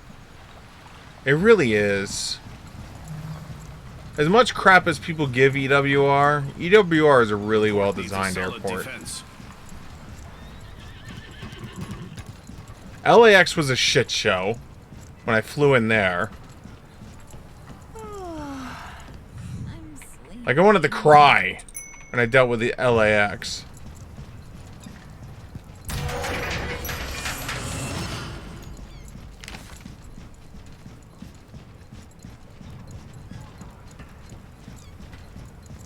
Patrol is all clear. Patrol is all clear. Banana Republic.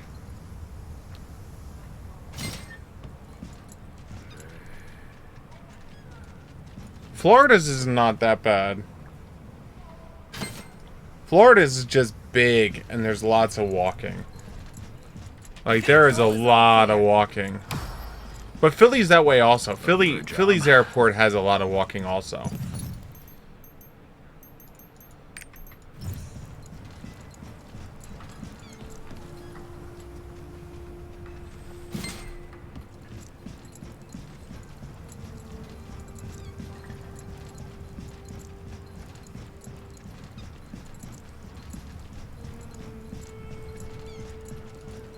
The port needs a solid defense.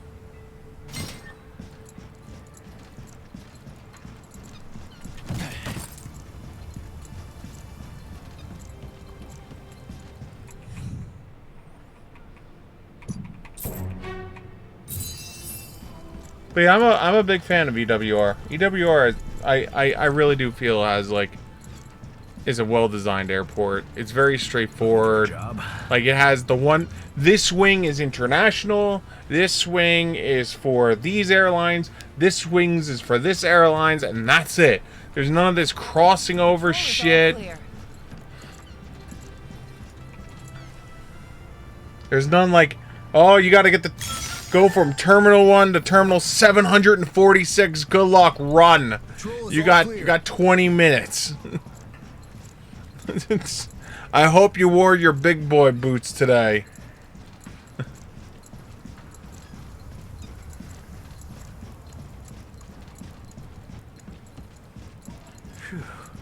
Hopefully that won't happen again.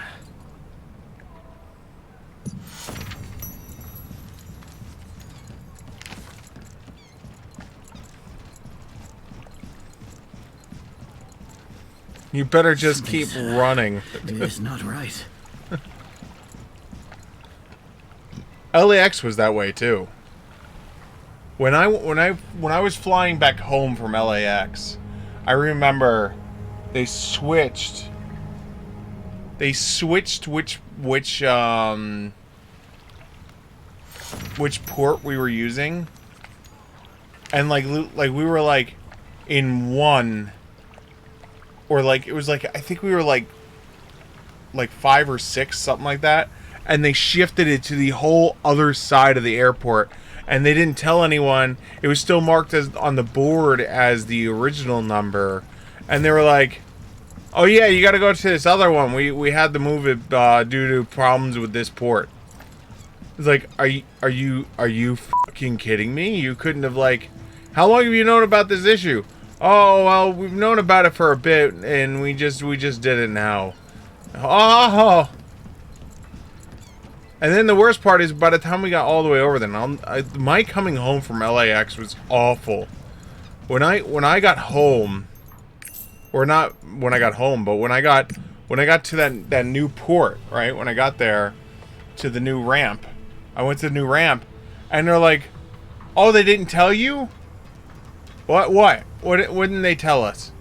Oh, it's at the original ramp now. Wait, what? Yeah, that's why we didn't switch it on the board. The board still shows the original ramp because it's at the original ramp. Well, they told us at the original ramp that it's here now. Oh, no. It's at the other ramp. Are you f***ing kidding me? Are you f***ing kidding me? It was just like, I wanted to stab. Like, literally stab. And so now we're, like, up against the clock. Because, like, we're already behind we're already behind the 8 ball, right? Like, already behind the 8 ball. And here we are, like, well, good luck. I hope you get it done in time. And it's just like, I'm gonna stab you. I'm just gonna stab you so hard. Let me stab you. Huh? You want information about the Ark? You get right down to business, don't you? Sure do. Let's get down to business to defeat the Huns. Patrol is all clear. Patrol is all clear.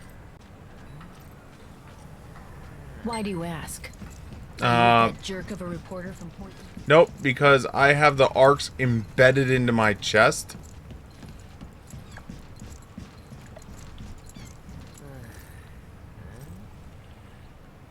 There's no work to do now that the So, like, I just remember I was so angry because, like, by the time my trip to LA slash Ventura County was done, like, I was done. Like, I as a human being was done. And who knew? I just wanted to go home. And having that happen, like, that was like the final straw that was past the final straw that was past the final straw, you know? It's just like, and I just remember when I was flying out to LA, it was the strongest the slipstream had been in like 50 years or so, and we were flying against it, and so we had to stop and refill because the plane did not have enough fuel to make it from Philly to LA. So we had to stop in, like, I think we stopped in, I know it was middle of flyover country. We had to stop because it was just like the flight that was supposed to take 4.5, 5 hours was going to take 7 to 8 hours. And on top of it, because of it, we couldn't deboard. They were keeping us on the plane the entire time. So during the fueling process, we were stuck on the plane, and there was a line of planes to go get fueled. And then we had to wait on another line so we could go back up. And so, like, this flight that was only supposed to take 4 to 5 hours, by the time I was done, then this is how my vacation started. I left in the morning. I wasn't out of the airport at LA until close to 14, 15 hours later. You know, like, it was just like, oh my god, this is how it all started. And then that led into the issue with the car dealer, because the car dealer didn't have any more of the cars I rented, because they gave away the last car because they thought I wasn't coming. And then the hotel had an issue because they gave away my room because they thought I wasn't coming. Huh?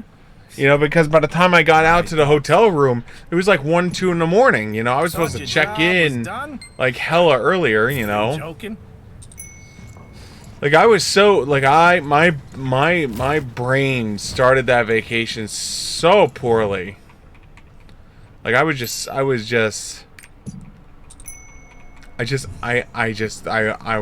done. Like, that was day one. Day one. Oh, sorry, car's no good. Hotel room's no good. And I'll give it this much. Thankfully, I booked everything. I booked everything through the traveling gnome. Like, everything was booked through the traveling gnome. You know, because I've never booked like a trip like that before. I never did. You know, like, I've never set up like a multifaceted, you know, I need a hotel room, I need a car, I need this, I need that, I need all this stuff set up. Like, I've never done that before, right? And so the port needs a solid defense. I'm like, all right, no problem, you know, like, let me. And this was right as Travelocity had just started their push, right? The Travelocity was just starting. What was it? Was it not Fandango? The one that had freaking William Shatner.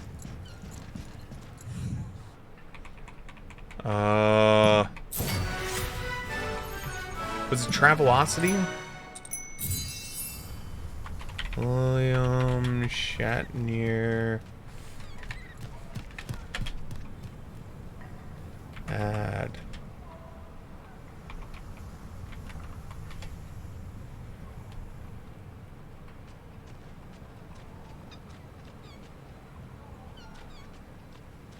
What was it? Priceline. So William Shatner was Priceline. But the reason why I went with the Wandering Gnome is the Wandering Gnome, like, did everything. Like, Priceline only did the hotel and the airplane. But I was like, I need a car too, you know? And so the Wandering Gnome was doing all three. And they were having, you know, like, deals. You know, they were having deals going on if you booked all three through them. Because, again, this is right when they first started. You know, and it was just like, they were trying to get people on board.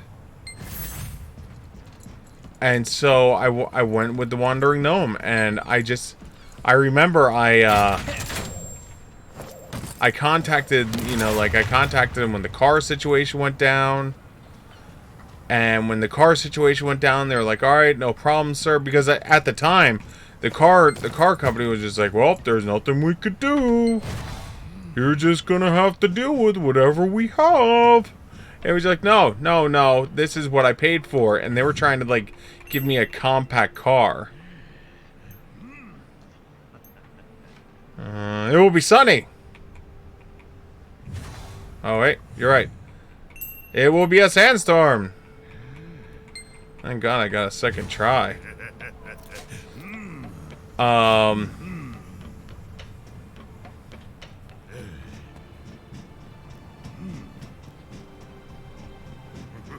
And so, yeah, thankfully, I booked it through them, and they were like, oh, well, you know, because originally I got an SUV because I'm a tall, big dude. You know, I can't survive in, like, you know, like, midget mobile. You know, I can't do it. I cannot survive in an Erica car. I would die. Use this elevator to leave the port. You told me to take the elevator, and then it goes away. You know what? Use this grenade to pray to the rocket launcher god. Do you feel better now? I hope you do. And so I remember I called the Wandering Gnome people. I'm like, hey, Wandering Gnome people, this is what's going on. I have a problem. You know, what can we do to resolve this? And they're like, all right, we understand. You know, this is bad. Should not be happening. You know, if anything, they're supposed to give you an upgrade. They're not supposed to be downgrading you and keeping your money, because that's basically what they were offering me. Was they were basically saying, we can get you a car, but it's going to be a compact car, but it's going to be the same price. And I was just like, no. You know, so that's when the Wandering Gnome stepped in. And eternally grateful for the Wandering Gnome. Because it was like the second I hung up the phone with them, the phone at the desk rang. And the guy picked it up. And he's like, he starts talking. He's like, yes. Oh, okay. I understand. Yes. And he hung up. And he called me back over. And he's like, alright, sir. We're going to be giving you a free upgrade. I'm like, damn right you're going to be giving me a free upgrade. It's not like I was late to the party because I wanted to be, you know? I was late to the party because, like, you know, like, the airport sucked donkey dick, you know? Well, or like the slipstream sucked donkey dick, but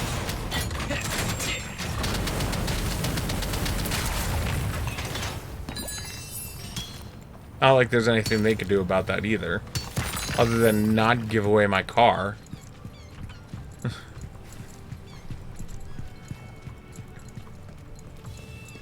And so they offered me a luxury car. And I just remember when I first arrived, when I walked in, there was a Dodge Viper. Now you got to remember, I'm talking about how I don't want to be in a tiny ass car like an Ericomobile, because like it'll be a tight squeeze. And I just remember when I first arrived at the dealer, you know, like to get my car, there was a Dodge Viper out there, and it had a sign on me that said "Rent me today." And I'm like, when they upgraded me to luxury car, I'm like, how much to go from the luxury car to the Dodge Viper? How much? And he was like, well, sir, to go from the luxury vehicle that we're upgrading you to that will be $12 a day. I'm like, and you gotta remember, so I pre-bought everything, and I aligned myself, I think it was $150 a day or $200 a day of just spending money, right? I was going out there for a week, and I took like $1,200, and I was like, all right, I'll give myself like $150 a day of just spending money to like just pay for shit, right? And I was like, so let me get this straight. How much is it? And he's like, oh, it's like $12 a day. I'm like, so if I cut myself down to $130 a day. And then I went, wait, why am I even going to cut myself down? Because I realized that when I did my math to figure out like how much money I would have, right? You got to remember, $150 a day was including that first day. So like it's already 2 in the morning on the first day. And so what am I really going to be spending money on the first day? Which means I was sitting on $150 unspent. And I was like, well, I know what I could spend for $150 on this first day. And so lo and behold, I was like, well, sir, I would like to upgrade to the Dodge Viper. And he's like, all right. Now what's funny is if I just immediately switched over to it, I'm sure it would have been like so expensive. But the fact that like they had to give me the free upgrade to the luxury car, I'm sure cut that price down significantly.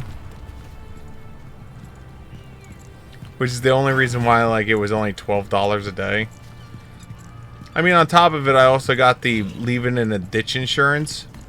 So that way, if like while driving the Pacific Coast Highway, I decided to like launch it off at the rock at the corner. Like everyone knows that rock that's in like the corner of the Pacific Coast Highway, because it's like in every single movie that travels down the Pacific Coast Highway. If I wanted to just shoot it off the ledge there, I could be like, all right, well, here's where your car is. Come get it.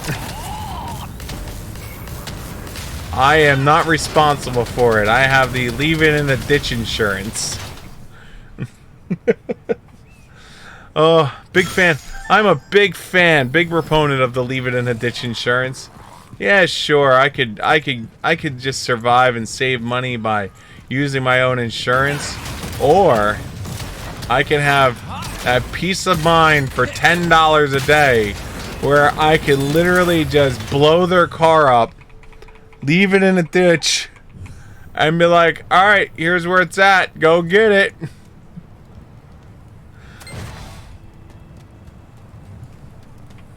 This is not my problem anymore. This is a you problem.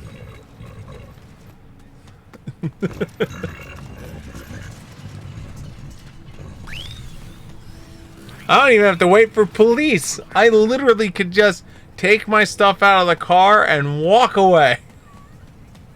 Here it is. Go get it.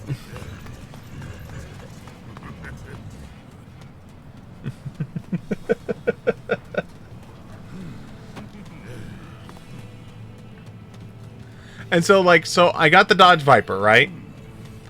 And as I got the Dodge Viper, you know, I may or may not, while going up to the front gate to check out the car, may or may not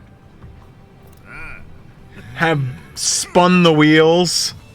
I may or may not have done that. And as I pulled up to the front gate, the guy looks at me, shakes his head. I'm like, I'm sorry about that. He's like, no, it's okay. You wouldn't believe how many people, when they get the Dodge Viper, does that. Well, that's because they changed the rules on renting now. So now you need an actual credit card to rent a car. Like, they won't take a debit card. You have to have an actual, you know, credit card. And I haven't had a credit card in years. You know? Because ever since, like, debit cards have come out, I've seen no purpose of holding or maintaining a credit card, right? But I guess in this day and age, they're like, well, sorry, bro. You need a credit card. You can't have a debit card. That's not good enough.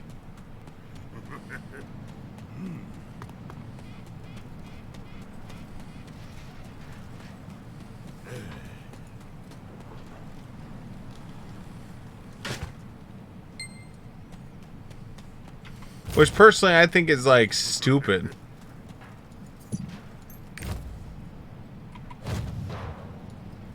You know, like to be completely honest, like, I don't understand the purpose of that change.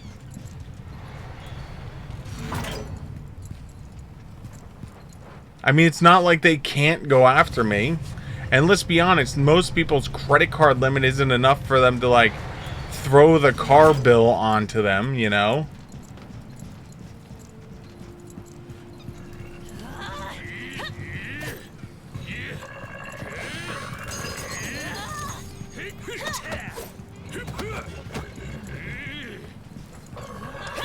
So I won't lie, it does make me wonder if I were to get, like one of those Visa, you know, credit cards, right? You know, one of those rechargeable Visa credit cards. If that would be good enough.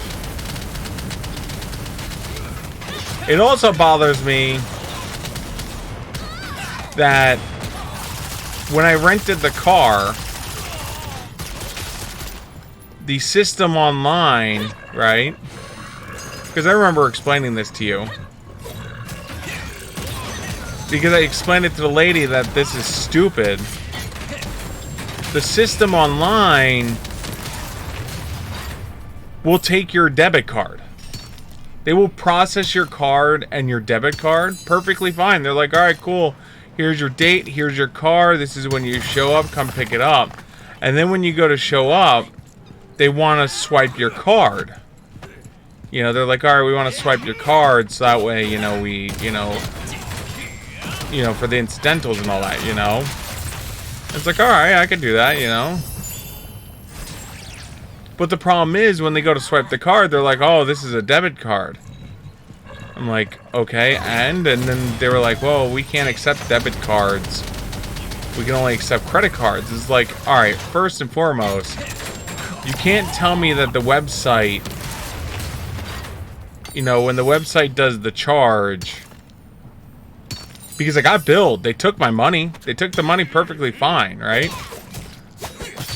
Which leads me to believe that, like, their system knew exactly what my card was.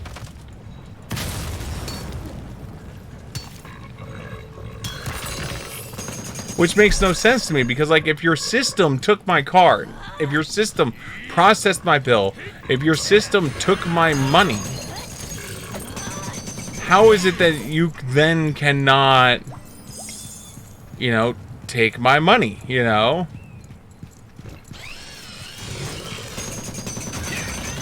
And what's really funny is, like, I remember when I showed the lady, like, their website, you know, because she's like, oh, it's a policy, it's on the website. I'm like, all right, you show me on the website where it says that policy. I remember she couldn't find it. All they had was their little placards that were on the desk. They had, like, these little cardboard placards that basically said, you know, like, debit cards would not be used, cannot be used for the rental of a car. Like, it was a placard. But, like, on the website itself, you know, I was just like, yeah, there's nothing there, bro.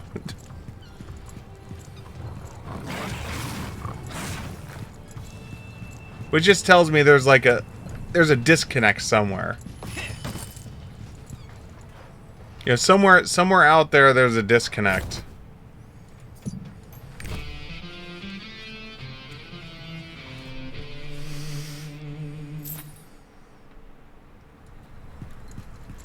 Because either A, it is a policy of the company, or B, it's a franchisee thing, so like maybe the car dealerships are all independently owned.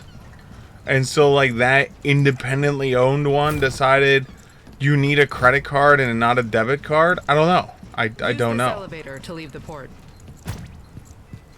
I never looked into it more. But, so, yeah, so then I got the Viper. I burned out. I did a burnout. The guy looked at me and said, everyone does it. And then I had to drive to Oxnard. Is it Oxnard? It's Oxnard, right? Yeah, Oxnard, because that's where my hotel was. So I'm leaving LA, and I'm going to Oxnard. All right, and Oxnard is like, how far of a drive would that be?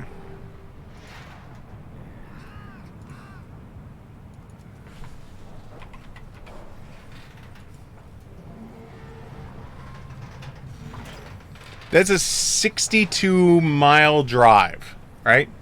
62-mile drive. And the problem is the 405 heading north is one of the most busiest highways in all of LA. It's basically the giant heart. It is the carotid heart of LA, of getting in and out, is 405. And so here I am, it's like 12 o'clock at night, I finally have my car, you know, I finally have, like, my means of transportation, you know, and... Did I close my thingy? No, I didn't. Where is it? Oh, it's over here. I finally have my means of transportation to get to and from places, to get everything up and running. And now I'm stuck in bumper-to-bumper traffic going up the 405, so that way I can then get to the road that will go to the west and take me to Oxnard.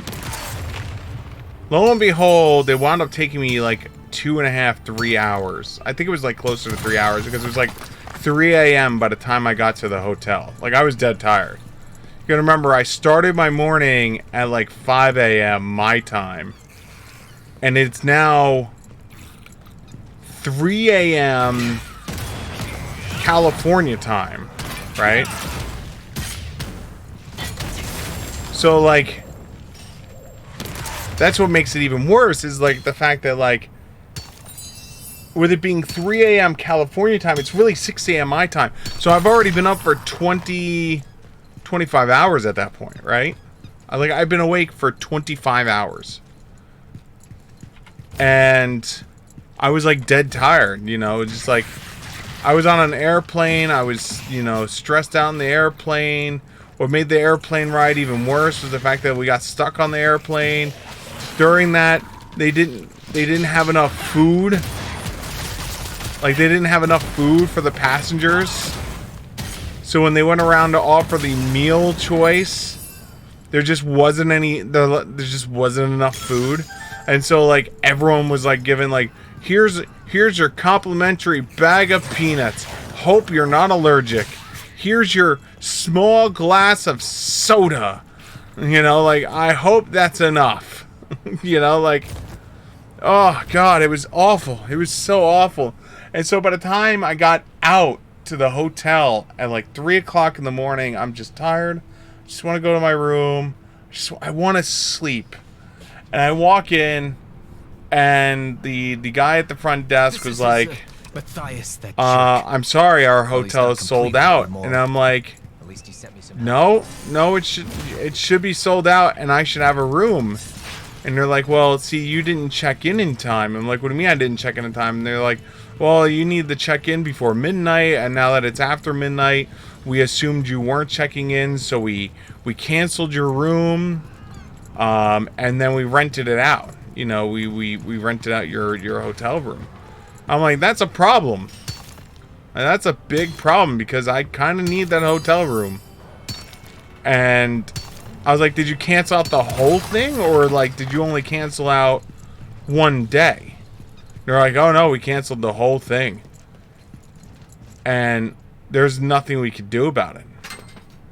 I was like, well, there's got to be something you can do about it. And they're like, nope, there's nothing we can do about it. And so, literally, I called the Wandering Gnome. So, you got to remember, imagine, this is my second time calling the Wandering Gnome in one day in under a couple hours.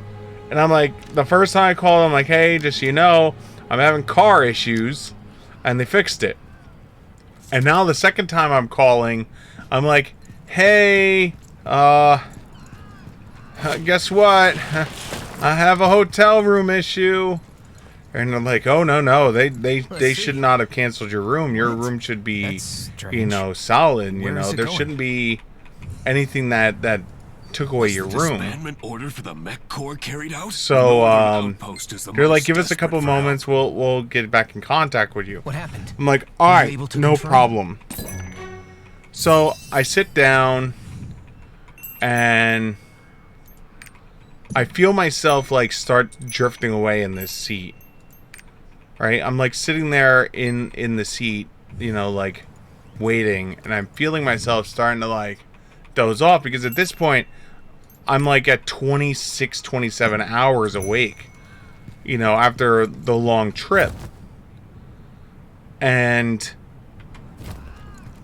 the guy at the front desk walks over to me. He goes, sir. I'm like, yeah. He goes, I got off the phone with your travel agent. I'm like, yeah, okay. What's going on? And he's like, we've made the decision. We're giving you a free upgrade. And we're what? Yeah, we're going to give you a free upgrade. Oh. Just for the night? And like, no, for your entire stay. Oh. So there I got my rooms for my suite. It had a kitchen. It had 2 bedrooms. I don't know what I was going to do with this giant suite, but I had it. I had 2 rooms, a whole kitchen, a whole living room. All to myself. Me! And so that's why to this day, like, I don't know what they're like now. But I could tell you back then, the Wandering Gnomes, they did right by me, that Wandering Gnome.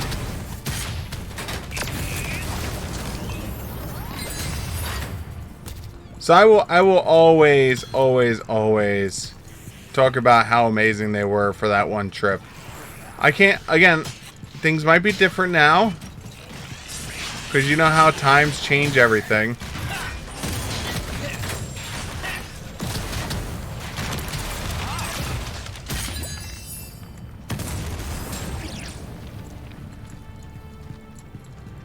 What I can tell you is for that one trip, for that one time, they did good by me.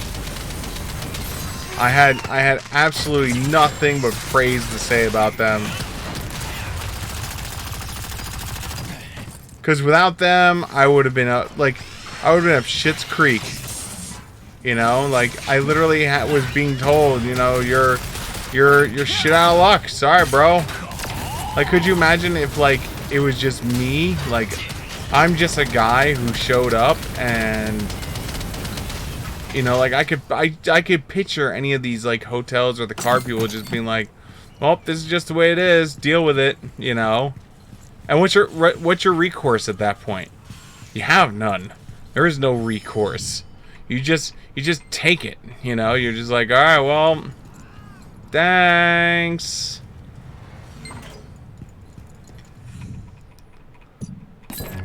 Thank you.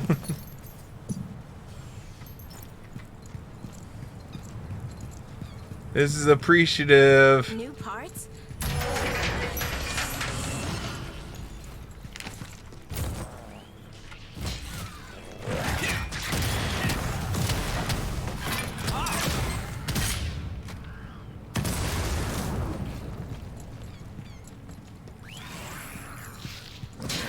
I think that's the part that got me the most, was the fact that, like, looking back at it, had I not had the Wandering Gnome, I really don't know what I would have done. Because I would have been in, like, I would have paid out the nose for the SUV, or not the SUV, but, like, for the shitty tiny car that they were trying to give me, with no refunds, of course, because that's all there was. I would have had no hotel room, which means I would have been left with, out in an area I don't know, trying to figure out a hotel room at freaking 3-4 o'clock in the morning. I'm jealous. You know, it's just like, what do I do? Just sleep in the car at that point? You know, I guess I could do that. I guess I could just sleep in the car for now. You sleep in the car for one night, and then like wake up the next morning and then find a room so you could save some money. And the worst part about it was when the worst part about the hotel, right, is when they canceled my order. When I was waiting and I asked the guy, I'm like, listen, you know, how's this work? He goes, oh, we refund you and you'll get your money back in 3 to 5 business days. So not only was I like, would I have been just out of the room, period, right? I would have been out of that money that I put out already for 5 days. Which means I would have had to take a chunk of the money that I had set aside for my vacation and use it to get a new hotel room while waiting for the return of the money. For it would have been a mess. I am grateful for Wandering Gnome. 100%. Wandering Gnome was the best. They were the MVP of that trip.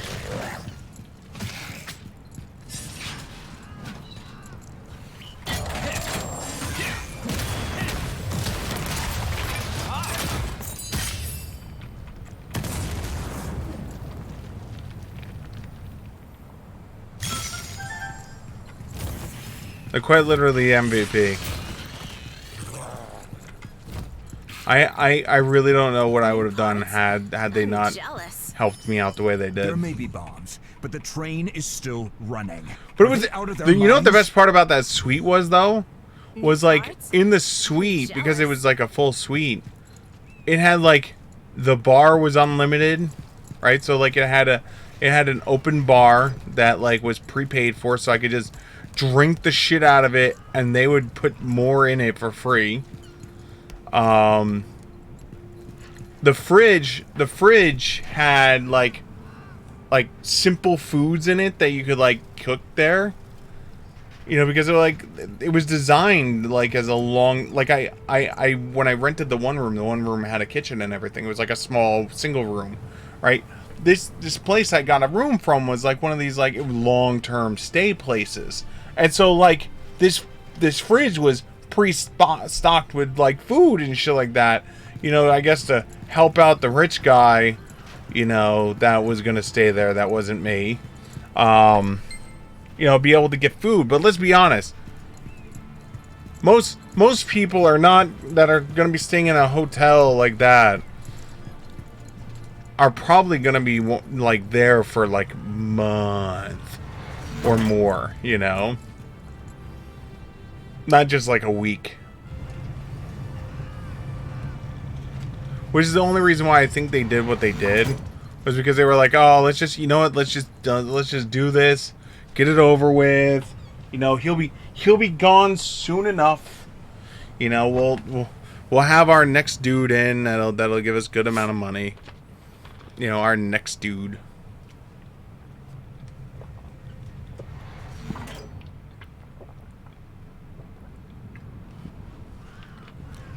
I mean, I could be wrong. Wouldn't be the first time I was wrong. Won't be the last.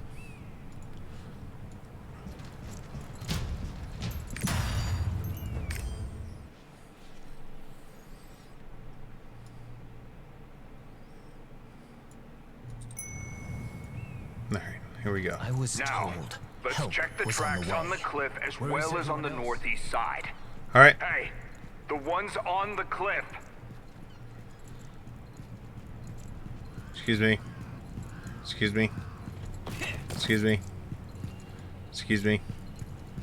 Excuse me. As you can see, excuse me. The situation is dire. Excuse me. The rocket launcher god wishes to speak. I'd like to ask for your aid. Danger. I will check on the others. Okay, excuse me. Thank you.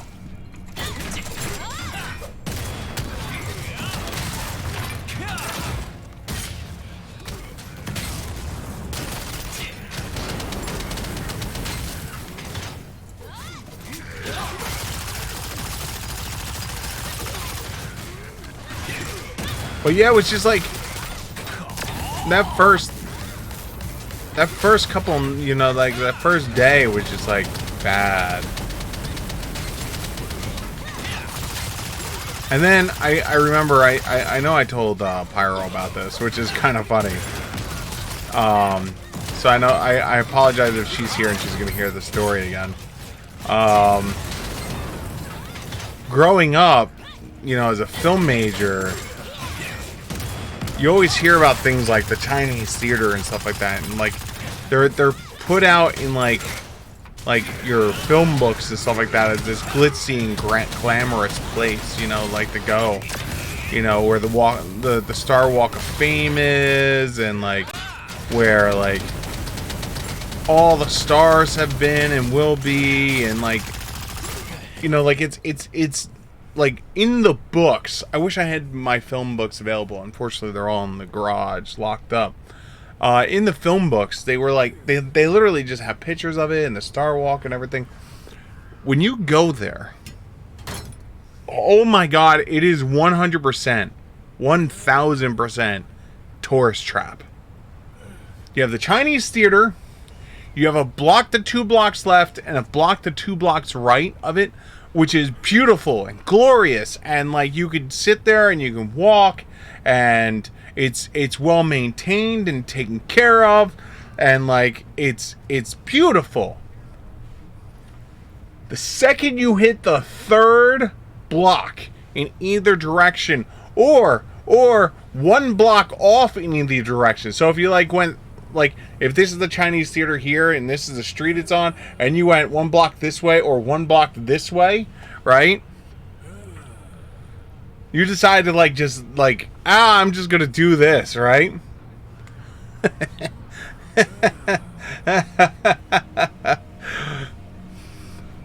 The entire area changes at this point to straight up like tourist trappy things, like stores and attractions, the whole 9 yards, and just like super tourist trap. But like on top of it, feeling really unsafe at this point, because like you look around and like, so where like you have the block to 2 blocks to the left, block to 2 blocks to the right, he's really well maintained, like there's officers and stuff like that walking around.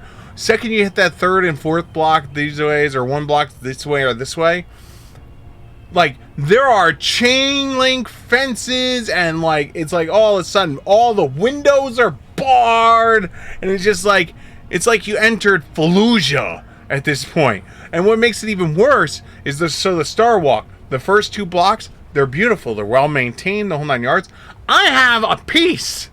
I have a piece of a star. I have a piece of a star at home because the star was smashed. Someone smashed the star. I don't know why, but they did. They just did. They did.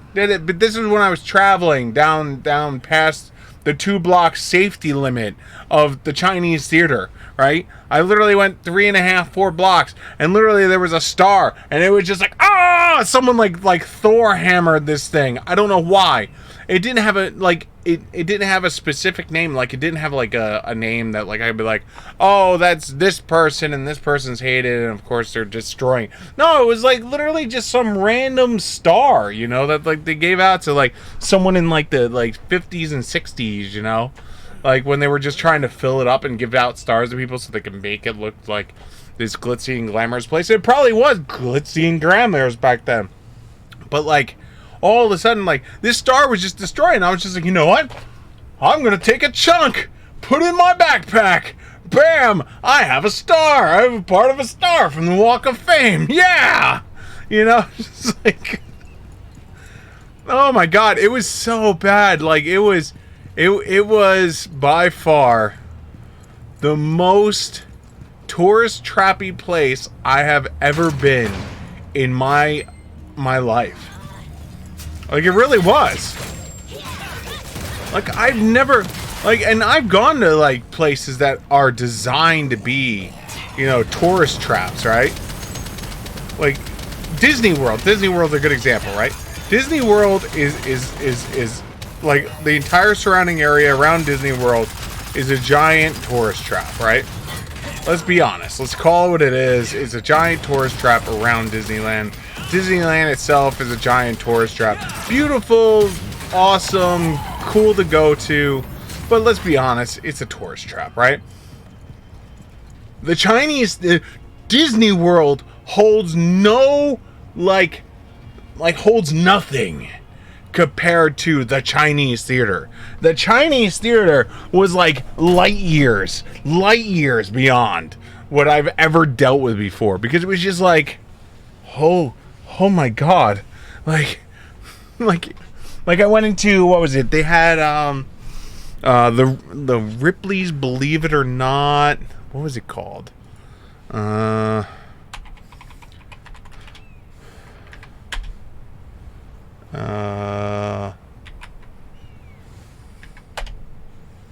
they still have it?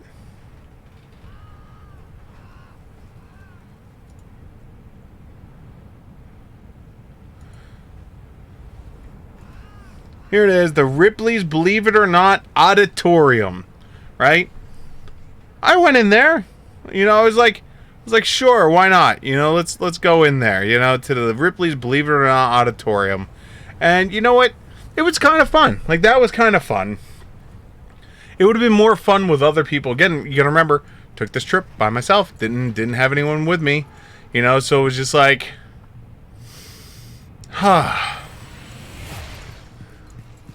This is my coming of age point. Can you hear me now? Nope. What? You discovered the bombs? Oh, I knew it. Quick, get the bomb disposal kit. Hurry. You're running out of time. The train...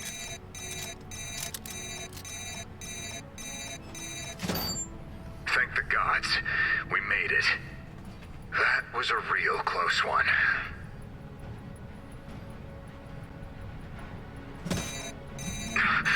Did the bomb just rearm?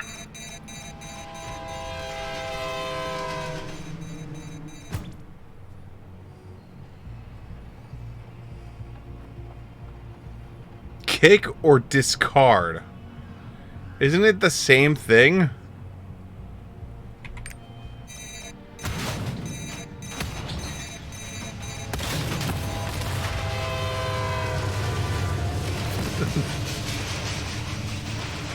Are you okay? Do you copy? Damn self-rearming bombs. Anyway, you saved many innocent lives today. Thanks. But like to give you an idea, here, let me see if I can do this.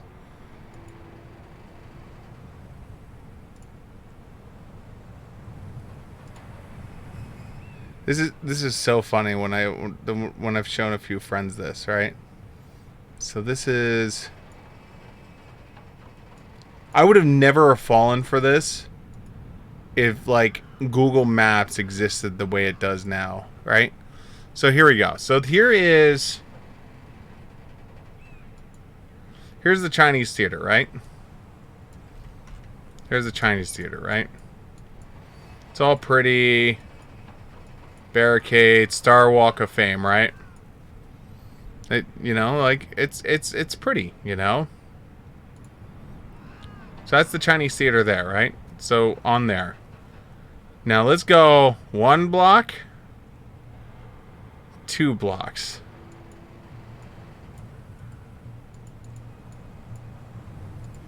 Now you'll see the situation completely changes here. Look, we got a pawn shop here. You know, like it's just like if you see it, like here's the stars, but like they're not like. Let me see if I can zoom in. They're not really maintained that well. You know. You know, like so, like one of these stars that was like kind of faded and like someone just took a hammer to it. You know. It's not like the ones in front of the Chinese theater. The ones in front of the Chinese theater, right? Those are like super maintained.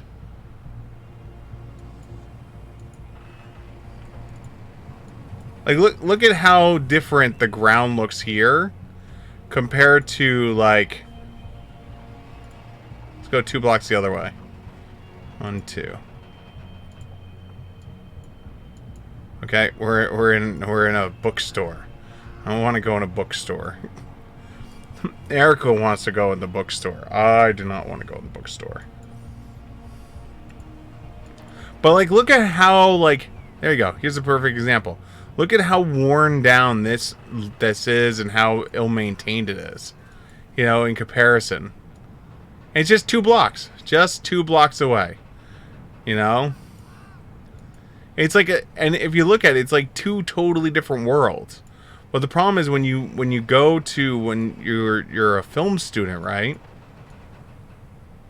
You know, when you're a film student, you don't get to see this part of the Walk of Fame where it's like run down and beaten and all that. You get to see, you know, like you get to see this part of it, you know. You know, that's all like, look at this, it's the Hollywood Wax Museum. And oh, look at this, this is an art, you know, like freaking tourist attraction here. And here's another tourist attraction there. You know, like you don't even get to see any of that stuff, right? Here's the, believe it or not, auditorium. You know, this is really cool at least. But like quite literally, it's like all you ever see is this picture. This is the picture that is in all of the books. You know, like, there it is, the Chinese theater. You know, it's like, oh, in all of its glory, you know, and like they'll have this part cropped out so you don't see this here, you know, and like that's it, you know, like, yeah, there you go. That's how they'll have it cropped, you know. And you're like, wow, it's so pretty, and then like you'll see the Star Walk, and the Star Walk will always be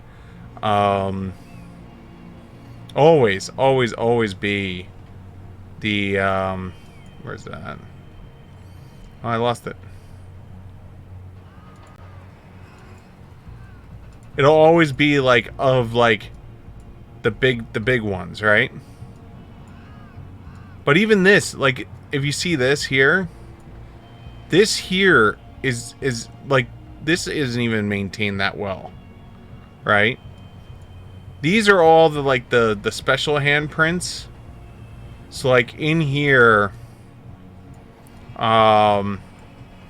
inside here is where you'll see the like the Star Trek group handprints and stuff like that, or who else is in here? You know, all the specialty ones. All the specialty ones are inside here, right? But like, if you look at them, like they're like really shittily, like not really well taken care of. You know. But this part, woo, this is pretty. Well, let's go down the block. Here we go. You know, pretty, pretty, pretty, and 1 block. Bam! You didn't even make it 2 blocks, and it's already going to hell. You know.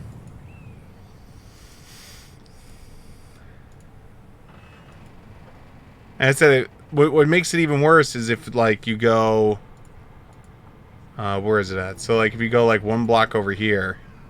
Like, this is 1 block over. You know? 1 block over. Oh, God! Oh, God! Oh, no! It's the electric birds! The electric birds!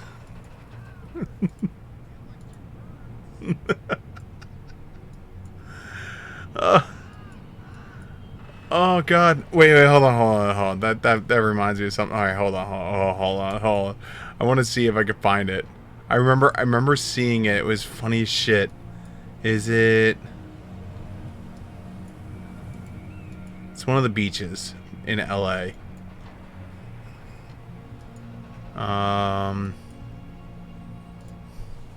Los Angeles Beach.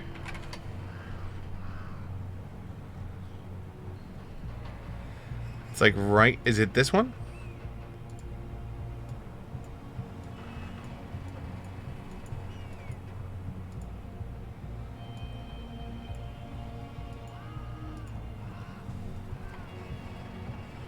Probably not gonna be able to find it again.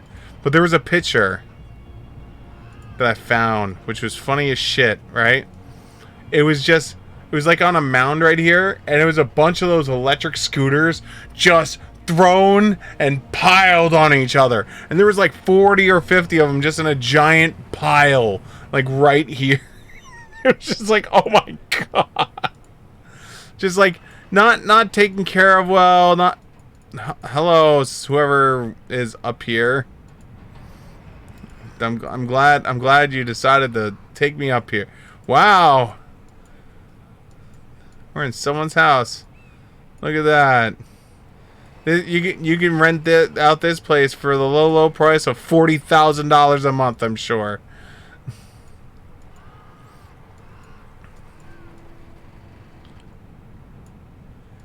Oh man, I wish I could find them. But I was just like, I always heard about them, but like I of course I'm not gonna be able to find it now. Let me see. Wait, hold on.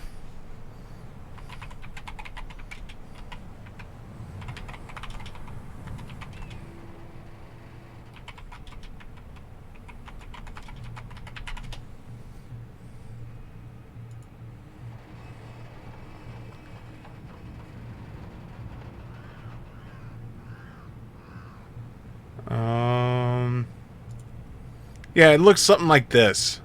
Like it quite literally looked like something along the lines of this. And it was like, here you go. Desktop. It literally looked like this in the picture. And it was just like, holy shit. I wish I could find the picture on Google Maps again, but that was a once in a... I literally sat there for like an hour trying to find a shot of that on the Los Angeles beach. This is the Transport Ministry. Who is this? Identify yourself.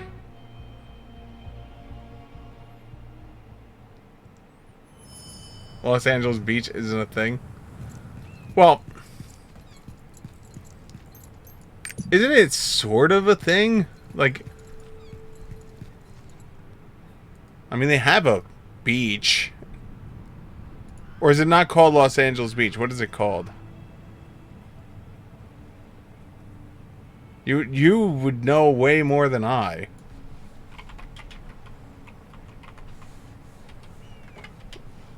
Or is that when you start entering like Venice Beach?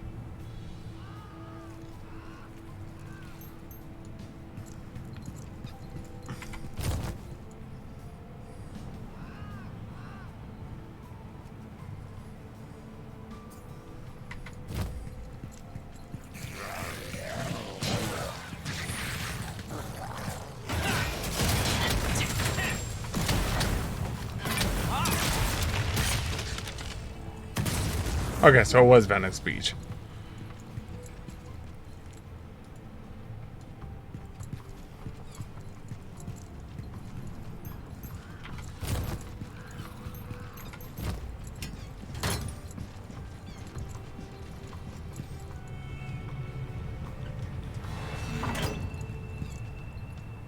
Los Angeles.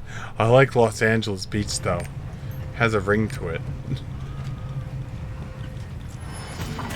An incorrect ring, but a ring nonetheless. New parts? I'm Anyway, you saved many innocent lives today. New parts? I'm jealous.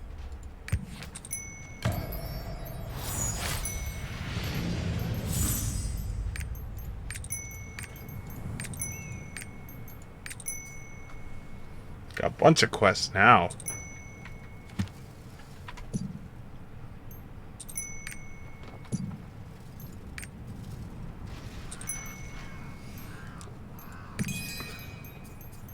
Alright, so we got 14 points. It's not enough to get another one up. Until we get more skill points.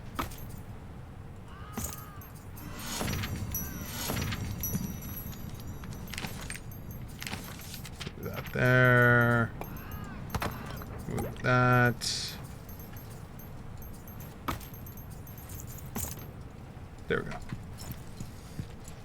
But yeah, so it's just like, oh, it's one of those things that just like, you grow up with an image in your head, and then when you go to see it, and it's not what you have been told or envisioned or what you saw in the book, and reality sets in, it's just such a hard smack.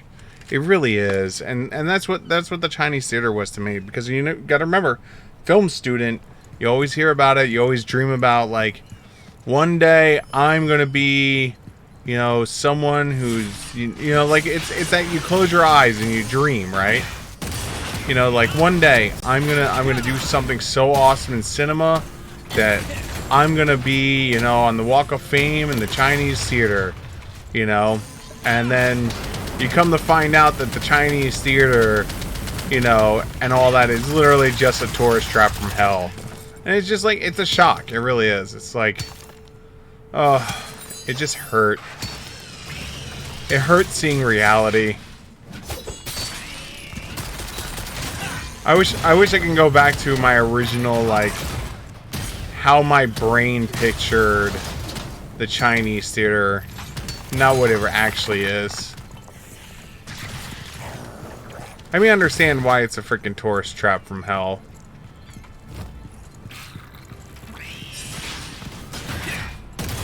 Like 100%, I understand why it is. Doesn't make it suck any less.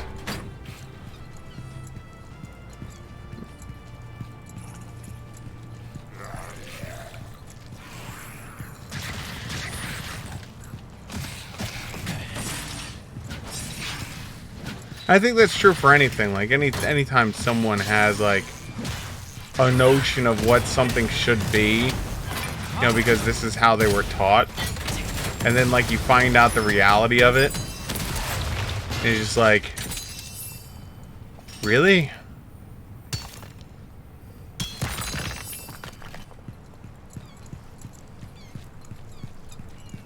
That happened a lot when I went to school for history. I'll tell you that much. Holy shit. Going to school for history, you wanna destroy your how you perceive the world around you? Become a history major. Holy shit. You find out about some of the most shady, f***ed up things that you didn't even learn about in high school or middle school or elementary school.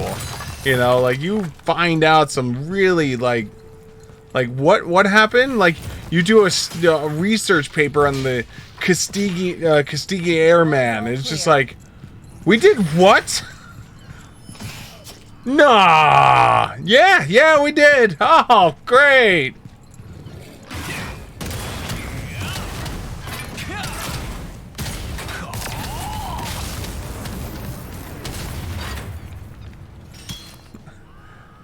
Like, it's almost like that's one of those moments. It's just like, I want to go back to my original view, you know, of what it was. It's so much nicer. Not as shitty. That's what the Chinese theater is to me. I want it to go back to that, my childhood view of me thinking, when I grow up, I'm going to be a big movie star like Steven Spielberg and all that, and I'm gonna have my name on the Walk of Fame. It's gonna be awesome. You know? No, man. Use this elevator to leave the port. No, man, you don't you don't want to go there.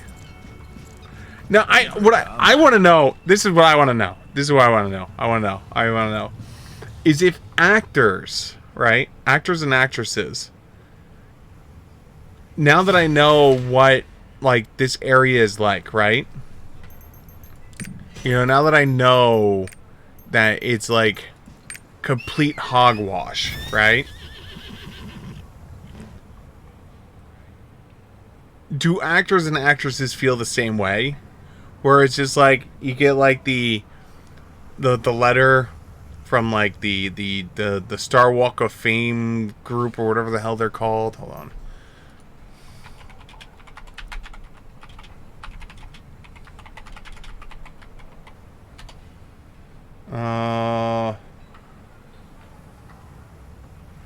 Hollywood Chamber of Commerce of the Walk of Fame Section Committee. And so, like, that's what I'm saying is like now that I know it's a tourist trap, now that I know it's 100% a tourist trap, right? Because my world has been shattered, right? Originally, I believed it was like this symbol of like, you've succeeded in film and industry, and like it was one of those ways that like you have succeeded in such a way that like you have, you know, accolades from the public, you know, about what you've done. Do stars, when they get selected to have their name put on the Star Walk of Fame, do they like sit there and go, yay? Or are they actually like, when you see them, like, because I know one of the concrete slabs is the Avenger cast. It has like the Avengers, right? Their handprint thing, right? I know that's one of the slabs that are out there. Like, and you see the picture of them doing it, and they're all like, "Hey, yeah!" Like, are they truly like excited and happy to have that moment happening, or is it just like because they know what the Chinese theater really is, that it's just like, all right, we're gonna just put on a smiling, happy face just for now because, you know, I gotta make it seem like I'm really happy that I'm getting this piece of concrete with my name on it. You know, like that's what I want to know. I want to know. I want that last piece of illusion either like confirmed or destroyed. I want to be able to know that like them to go, yeah, you know, like we're, you know, it's nice, but like I heard whether I get it or You're not, a specialist from whatever. Torchwood, You know, right? it's Star Walk of Fame. You know. You're back. Color me impressed. It's an honor. That's why I have a feeling it turns out to be. It's like it's an honor to get it, but like it's not. It holds nothing compared to like. Your ticket. Thank you, and enjoy your ride to Stern. Thank you. Like I picture it doesn't hold the same weight. Like you gotta remember, originally when I was a film major, me picturing getting a you know, your name on the Star Walk was akin to winning an Emmy or winning a motion picture award. You know, to like be told you are so good, you deserve to be on the Star Walk of Fame, you know, immortalized on this like path, right? You know, because like you're amongst names like frickin' John Wayne and Arnold Schwarzenegger, like names, like big names of Hollywood, right? But then to like hindsight being 2020, right? You know, like for hindsight to be 2020 and then like look at it like, is it really? You know, like do they really like look at it like it's this big deal, you know, like because in my mind it was. Not anymore.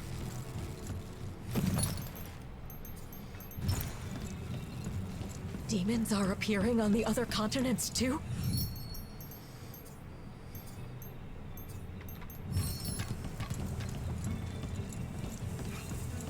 Yeah, and that's the whole thing is like, I'm sure you gotta remember like, let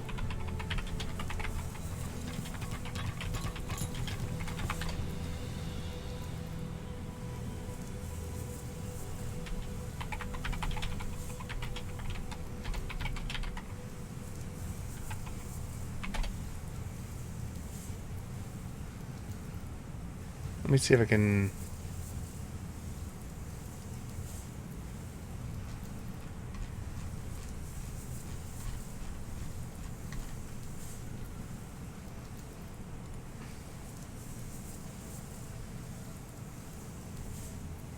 Like, I wish I could find like one of my film books.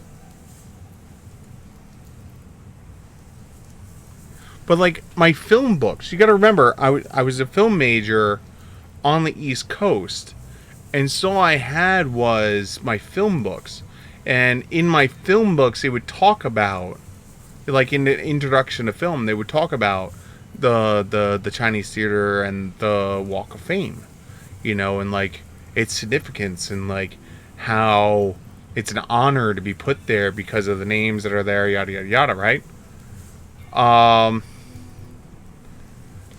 And so, like, you sit there and, like, in my mind, growing up, wanting to be a film major, you hear about this, you read about it, and you do all this stuff, and then, like, it was just, like, to go there and see it for what it truly was like a holy shit moment, you know? Oh, yeah. Well, yeah, in the 20s, holy shit. Yeah, that one I agree with you. In the 20s, that was, like, to be named in the Star Walk back then in the 20s must have been, like, huge. Like, it had to be. You know, because, like, there were so few names and cities back then in the 20s, you know, were like very not what like they are now, you know. I mean, I hate to put it that way, but they're not. They're definitely not what they are now.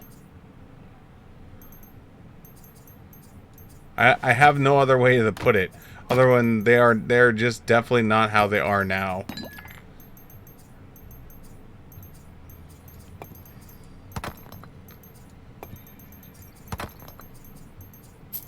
But that's because, like, cities have, like, fallen to the wayside, you know? During the giant resurgence of people wanting to get the hell out of cities, you know?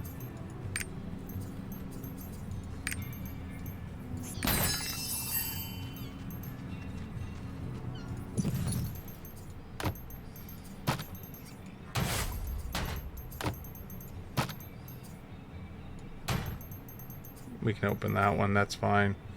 I have a grenade box, right? Yeah, there we go. Nope.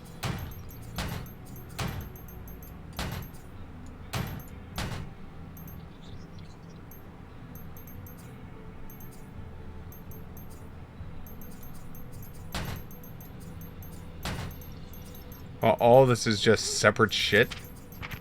You can't just stockpile all of this.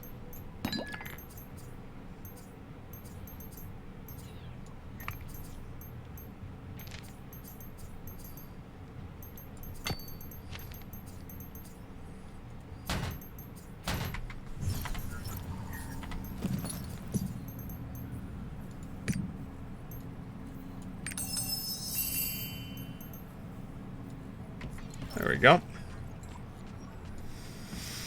But yeah, I can see that. Like, I can even see in the 30s and 40s, right? 30s and 40s would probably be the big, like, still big, you know? But, like, now?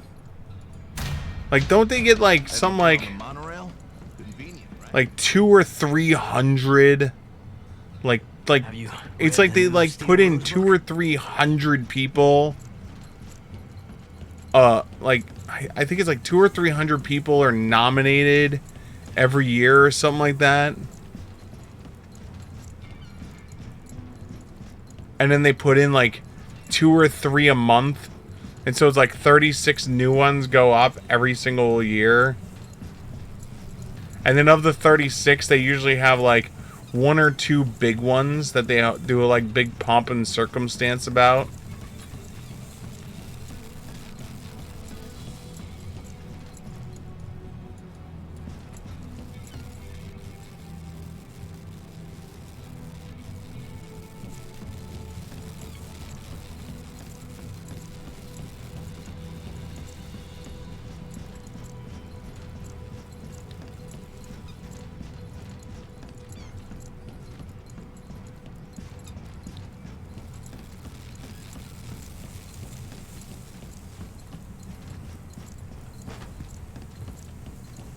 Oh, there it is.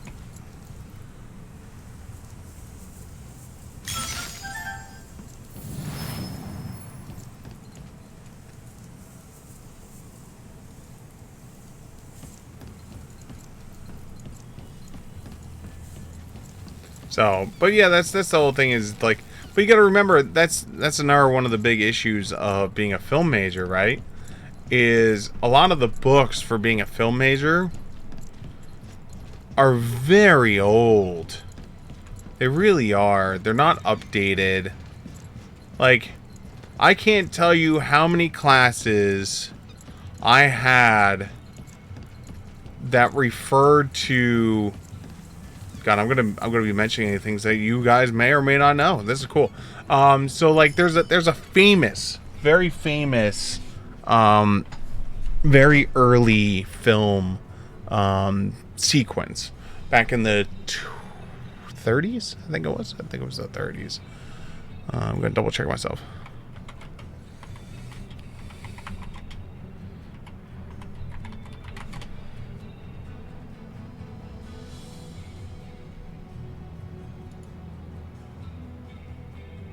(1958). Okay, so not the 30s. So in 1958, there was a movie called The Battleship Potemkin.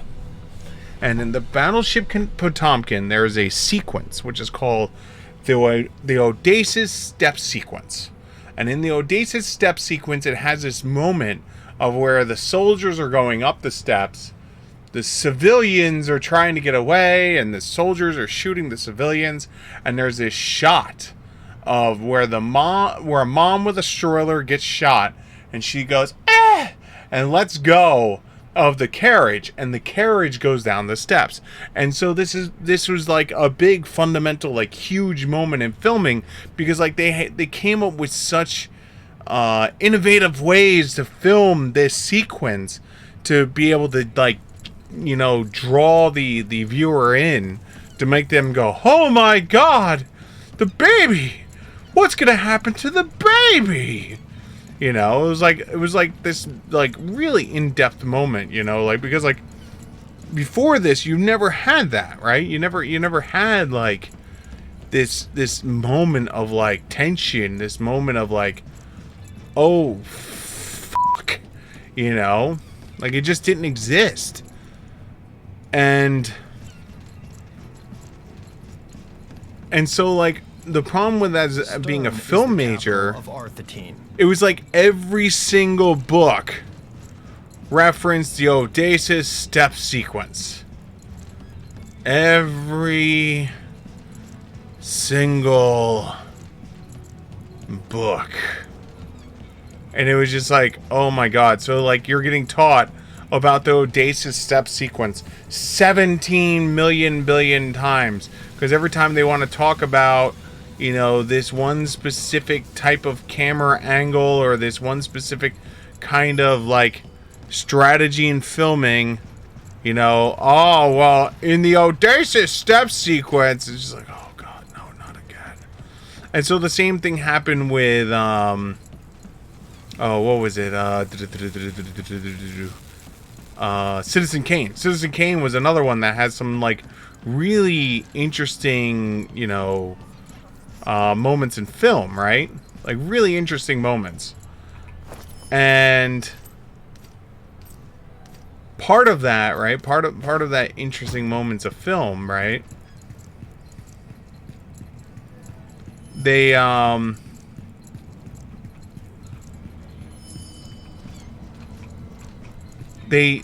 just grind it into the ground because this is all you hear about over and over and over and over and over and over and over again. Because again, that's all the books ever talk about was like these classic things, and you know where this came from and where that came from, and you know what this style was, you know, part of, you know.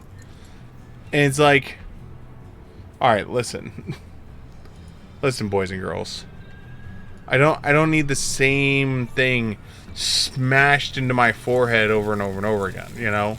Like Psycho was another one, you know, because like the whole shower stabbing scene and like how like Hitchcock, how he created the look of blood in black and white that wasn't actually blood. You know, it was just like, oh my god, but like when you study it for 4 million billion times, it's just like, oh god, bro. Come on, can we study something else? And that was the biggest issue. It was just like I just felt like you always were just like, wow, that's something. Just look at all the progress we've achieved thanks to... It felt like you were always studying the same thing. Now, revert that to like things like the Chinese theater where like the history and everything just never, like, they never caught up. They never did anything, right? And so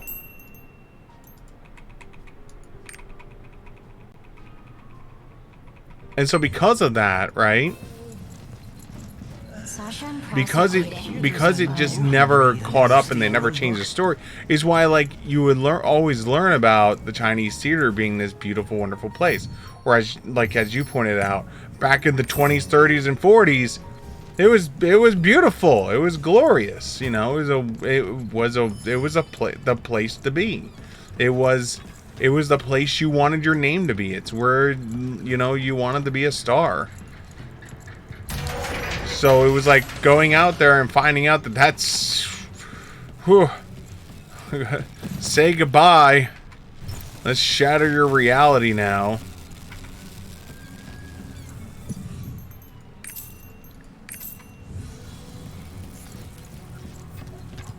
But it's good. You know, at the end of the day, it's better to learn the truth than to just forever living behind like a falsified lens. You know? I'd rather know the truth behind the Chinese theater and, you know, how it's just a giant tourist trap than to always have this image in my head that's just not true. But that's just me. There's some people that just want to live in that delusion, you know, forever. And who's to say they're right, who's to say they're wrong? It's not for me to judge.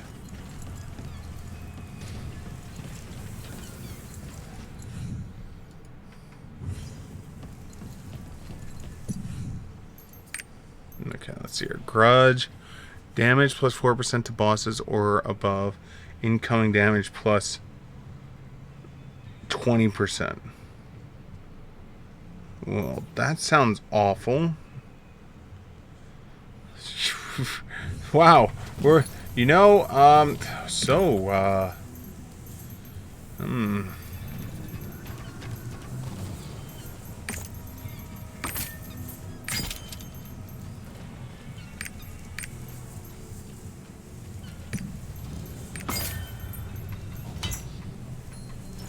yeah, you can, you know what, let me go grab that for you so I can just, like, yeah, you can just, like, have this thing. Please. Please take this thing off my hands. I don't want it. It is just full of awful.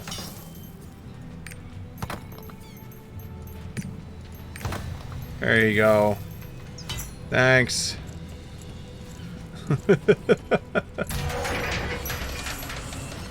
Damn. That's so bad.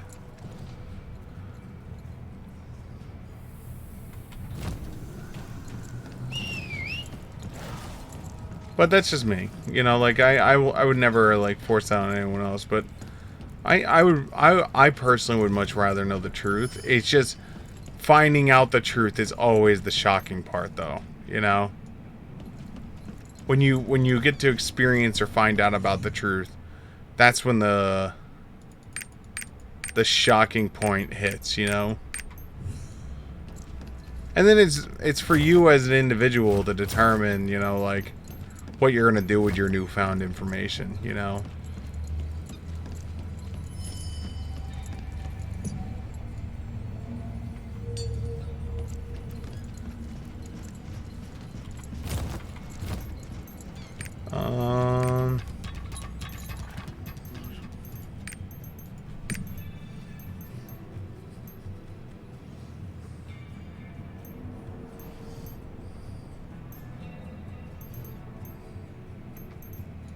Be the treasurer, like Sasha. Yeah. Like Sasha. There we go. Let's get that up and running. What's this? What's the cube here? Is it true? Kraus couldn't The cube. Down with corruption. Spending. Oh, we can finally do this. Oh, no, I don't have item level high enough. Spending.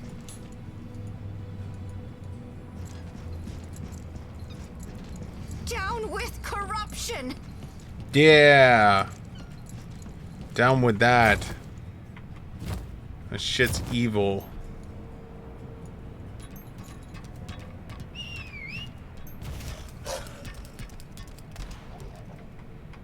Oh, alright, so where's our quest? Our quest is over here. Okay, let's just go right there. We run around and clicked all the teleport pods, so let's now experience fast travel the way it's meant to do, where you just throw money at the problem. Who in blazes wrote this article? You're late! A snail could move faster than you. But that's the funny part, is like, I feel like that's true for everything. So like I'm sure there's there's a misconception that people have about like New Jersey. Here's a great example. Most people just picture New Jersey is a giant cesspool of dirt and everything, because most people only know about New Jersey about the video from The Sopranos that's driving up the turnpike through like the construction yards and the mail yard and all that. So like everyone's image of New Jersey is like, oh my god, it's a dirty cesspool of, but they don't know about things like the Pine Barrens and stuff like that, where it's like actually really pretty. You know, like there's some really pretty parts, but like everyone's misconception of New Jersey is, oh my god, it's dirty as shit. And don't get me wrong, those sections of New Jersey are indeed dirty as shit. I will not deny them. I drive through that dirt every single day. Well, not every day, but like when I'm going to work. Holy shit. Or oh, another one of the misconceptions is like everyone at the Jersey Shore, like everyone who ever is at the Jersey Shore is like the people from frickin' the show, the Jersey Shore. It's like, no, in actuality, the people that were on the Jersey Shore, what if I tell you they're all from Staten Island and Long Island? They're actually New Yorkers. I got your message. They're not me the New Jersey original people. article. I think only one person from the original Jersey Shore cast was from New Jersey, I think.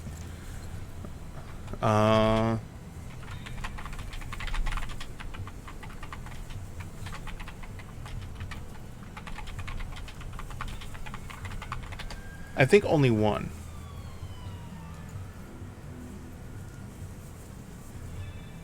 Yeah, of the first 8, only 2 were from New Jersey, which was Sammy and who's the other one?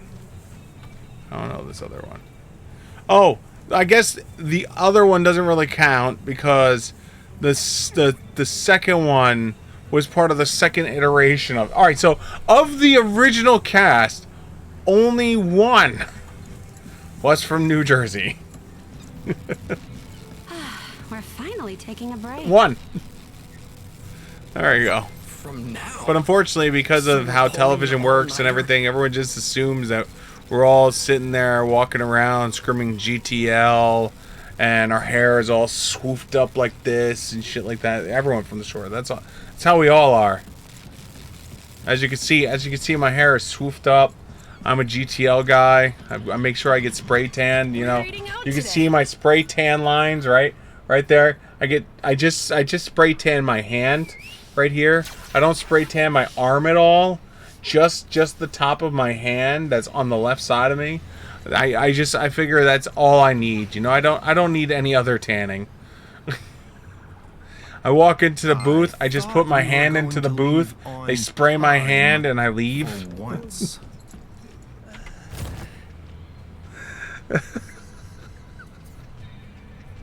That would be the most ridiculous thing ever. Just walking into the booth, just going, I'm good. Sir, you're not gonna do your whole body? Nah, man. I just need the hand. That's it. Is everyone coming? Whoa. I'd love to ignore him, editor-in-chief or not, but this is big news. Where are we teleporting to next?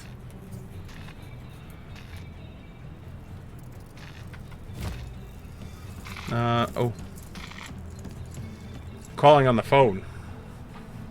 When you're done delivering the message, gather all the daily newspapers, private and public. Are you want me to get all the daily newspapers? Okay. Oh, man.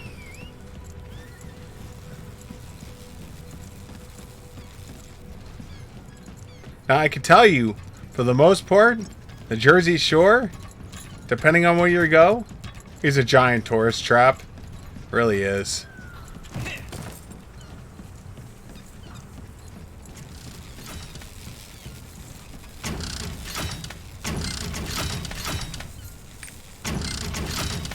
Giant ass tourist trap.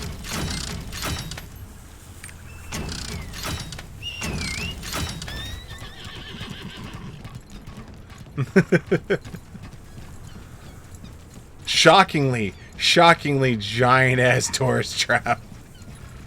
Denial. See the technology.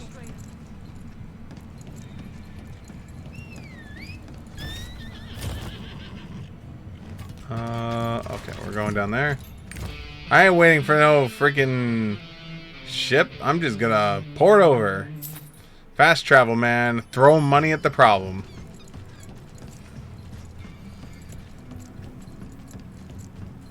Now, what if I told you? What if I told you that there are places on the Jersey Shore where it's actually really pretty and it's not a tourist trap? And that most people from New Jersey know where those spots are. You're back. But like if you go to Seaside, Wildwood. Why didn't you tell me who you were? Oh man, Atlantic City. Whew. Atlantic City. Atlantic City is the Chinese theater, where it's like really pretty, and then you go like one block that way or one block that way, and it just goes to shit.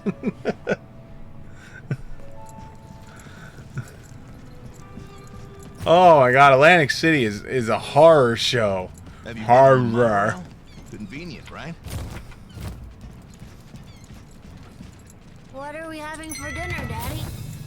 We're going. Where are we going? There? Okay, well. Same with Los Angeles, same with any city. Yeah, I guess it's true. If you're from the city, then your likelihood of knowing a good place to go is much higher than someone visiting. Like, I'm sure when I went out to California, right? Amazing. When I went out to California, Bastion has a. I ate at a lot of places like Del Taco and like places like that. But I'm sure had I been out there and like, you know, like, had it been in, you know, with other people that like are from the area, they'd probably be like, no, we're gonna go to this place because this place is a hell of a lot better. Like, I'm sure like I would not have wound up going to the Chinese theater because the world would have been shattered prior to even arriving there. Administrator Bastion would like to speak to you. Well, no, I came to California for other reasons. Del Taco is just one of my meals. I mean, on my last day there, I ate at Jersey Mike's. I've been waiting for you. I got a free sub thanks to that. I am Administrator Bastion. Hi, Bastion. What in the world? Pleased to meet you. Like, quite literally. Sasha, the treasurer. Well, did you know the Parliament of Arthetine is led by 3 people? Feel free to ask Bastion any... But that's just because, like, I didn't know of any places. I didn't know any locations. I didn't know anything, you know, like... And like Del Taco is one of those ones that just like it's up there with like In-N-Out, right? There's no In-N-Out in New Jersey, right? In-N-Out does not exist. Del Taco does not exist, right? Like, those places do not exist in New Jersey. So it's like you always hear about like, oh yeah, In-N-Out is like the most delicious burger place ever. Like, whenever I talk to like people that are like that live out there, they're just like, oh yeah, you know, like, all right, you know what, I'll give In-N-Out a try, you know, why not, you know, it's one meal. Your first mistake was you ate at a chain restaurant? Well, in my defense,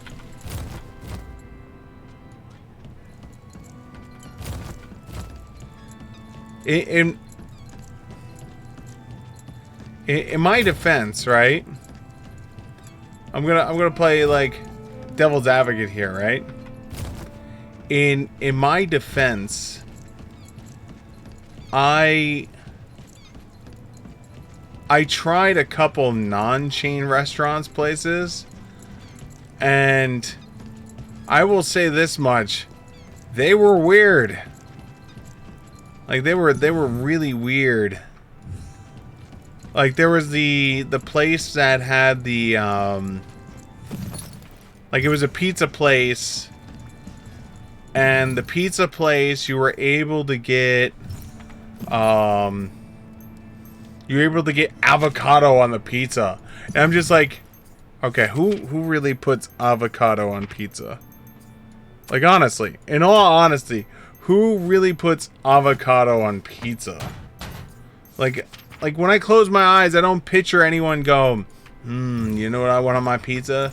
A nice big old slice of avocado. You know, like, or there was another place that I went to, and I double checked it later on, because it was kind of funny that like Gordon Ramsay had a place that he went to that was like somewhat similar. But basically, it was a place that they had a drive-through. It was an Italian restaurant with a drive-through. Like really? Like, The machines scare me. what am I gonna do? Like it was like a drive-through,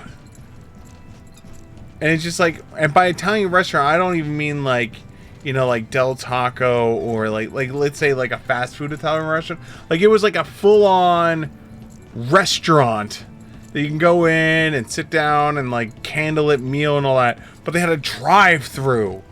And it was just like, what? You could order calamari through the drive-through window. And it was just like, you're joking, right? No, we're not joking. You can get calamari through the drive-through window. It's like, oh god. Again, don't get me wrong. Shocking. But again, had I been out there with, like, let's just say you, right? Like, if you were, like, I was hanging out with you, I'm pretty sure you would have said, hey, do you want some really good this? I know of this. You know, let's go to this place, because this place will be, like, the place. You know?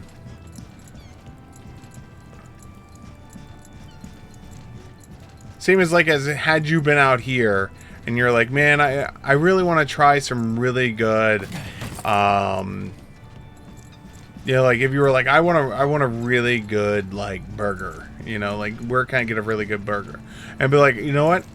Let's take a bit of a ride. It's gonna be a bit far, you know, but let's go up to,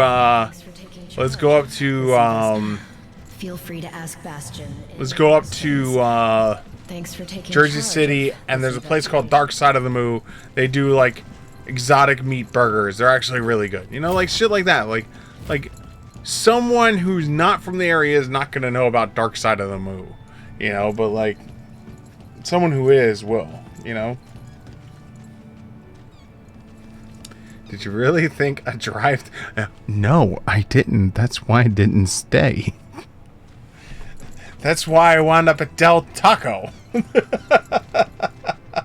Because I figured, why am I going to pay 5-star prices with a drive-thru when I could go to a Del Taco next door and pay 1-star prices? You know what? And had... I hear you. And had I been me of now instead of me of back then, I probably would have.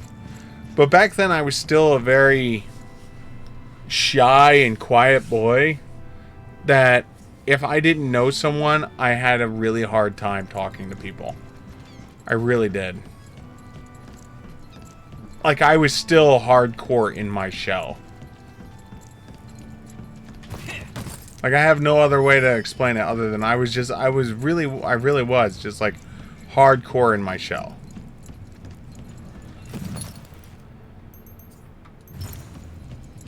Down with wasteful spending.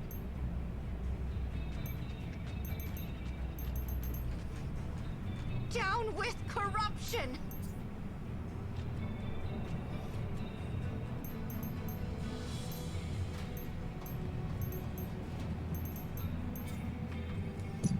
Down with corruption! Down with wasteful spending. You know, but that's, again, that's me now versus me then, you know? Me now, I'd have absolutely no qualm walking up to people. As Simdoc can attest to, I have zero qualms now walking up to people and, like, asking random things. Let's get on with the mission. You know, I have zero qualms. I'll do it. Done. You need me to, like, do something? I will go up to person X and I will get the job done, you know. But now, back then, no, shit, no. I was quiet, shy boy back then. So you were lucky. You met Sig, the online persona, not Sig the in-person persona. Had you met Sig the in-person persona so long ago, who knows? You and I might never become friends because I would have been the shy boy. I was protected by a wall of digital protection. Because in my mind I went, you know what, if someone doesn't like me online, well, guess what? It's not like, you know, I have to worry about anything.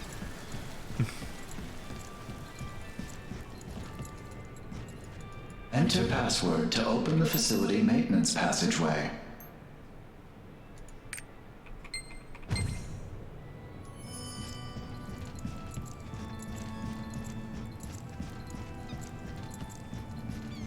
Like I said, that's the difference between new me versus old me, you know? I could tell you the reason why I've changed so much is because of LARPing. The construction of the verdant tier may have stopped, but our evolution continues. The construction of the verdant tier may have stopped, but our evolution continues. Because LARPing forces you to not only not be yourself, but you have to, like, if you want to get involved in things, if you want to do things, you have to be the guy that goes out and does it. Because it's not like, that's the whole thing is with LARPing, for the most part, the story doesn't come to you, you have to go to the story, you know? It's not like Dungeons and Dragons and, like, it's not like, freaking Dungeons and Dragons or Pathfinder and all that, where your GM, there's like 5 players, 6 players, and your GM brings the story to you. In LARPing, no, you go to the story, you know, like, and if you don't go to the story, you don't do anything, you know, you just sit there and twiddle your thumbs, you know. And so, like, it was very quick. Like, it was one of the best ways I ever had of getting over that fear of just talking to strangers, getting over that fear of the unknown, you know, because that was my problem. Is like, I explained this last night, I have a very active imagination, and so because I have a very active imagination,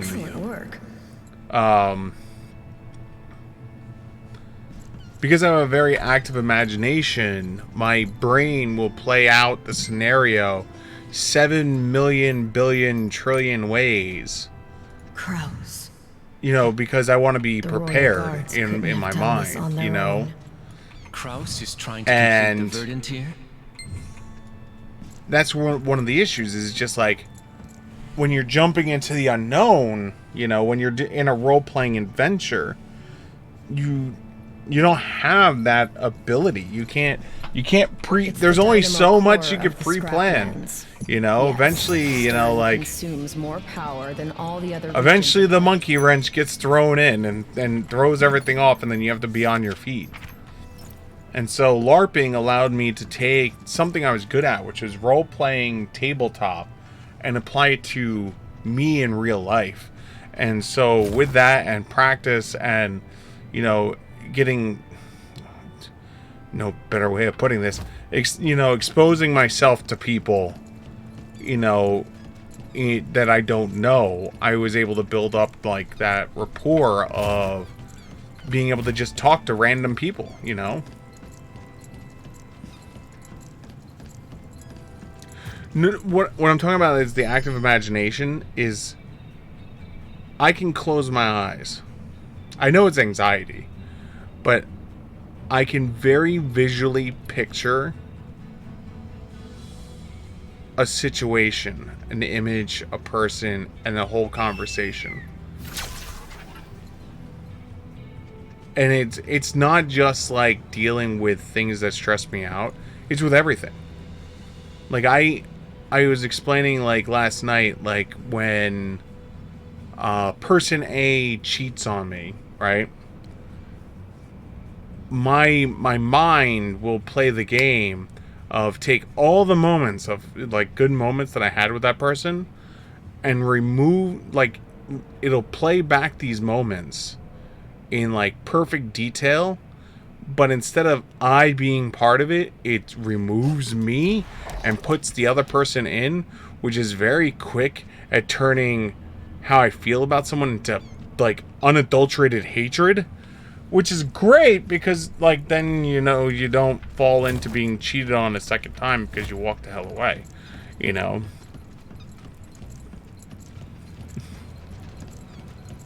But it also works with, like, if I want to,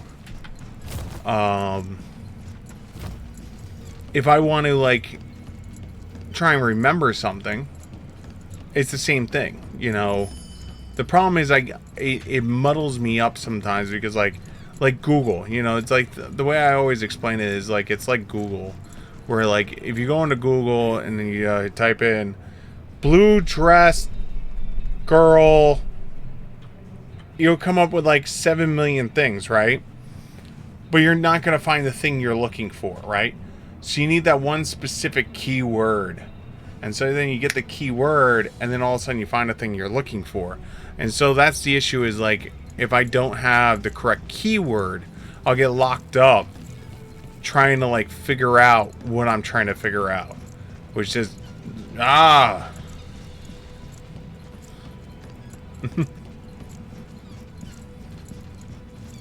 But, welcome to anxiety.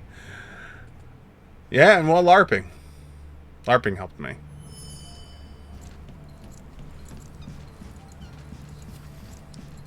I appreciated LARPing. You're the inspector, right? That's me, Inspector. I got the message.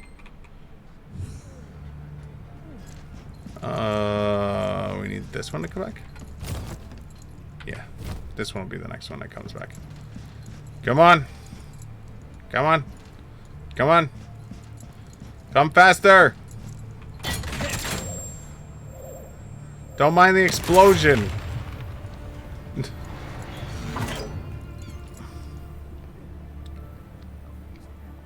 I wonder if this will work this way. Oh, well, it does travel with me. That's good to know. Hey! Woo! Look at that. Ting ding, ting ting. What the f***?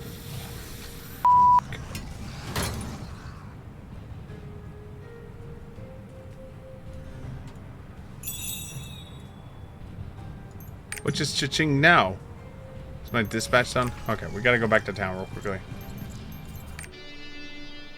Do do do do do do.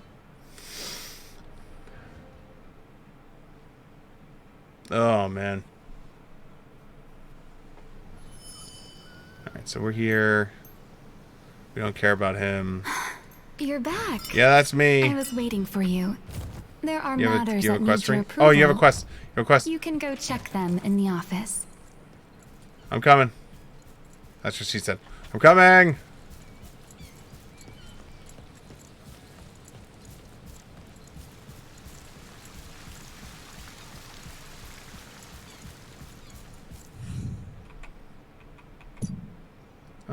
Tharian summoned me to the castle. He's prepared something special. Okay.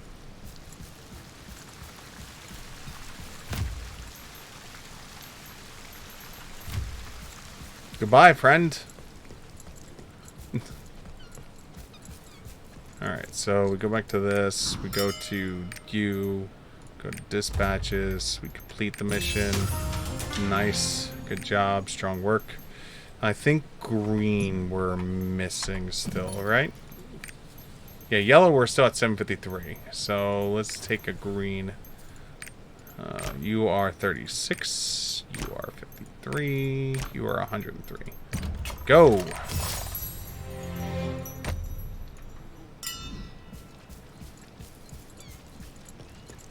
Alright, now we can go back.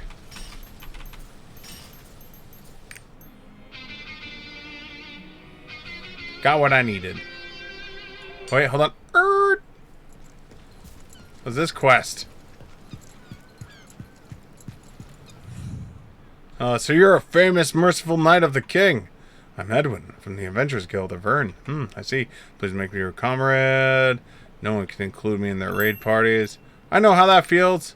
What? You've also been rejected by parties? Goodness! Who would reject you? I understand. Okay. Select the dispatch station at the top of the screen. Send a special mission through the dispatch station. Okay. Problem is I sent my good boat on a mission already, which is problematic.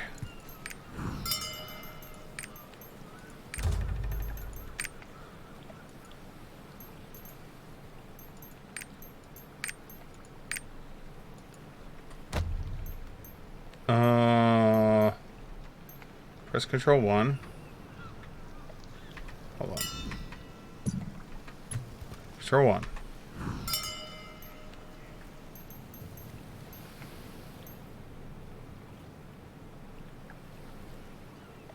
Click on you.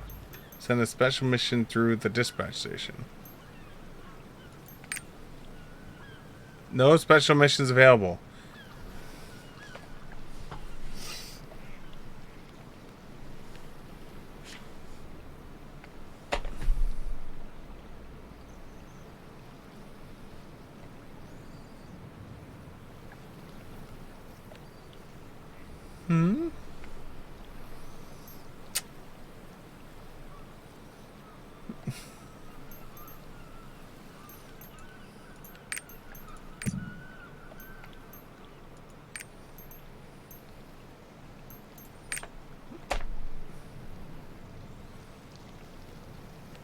Alright, well, I guess we'll deal with that at some point.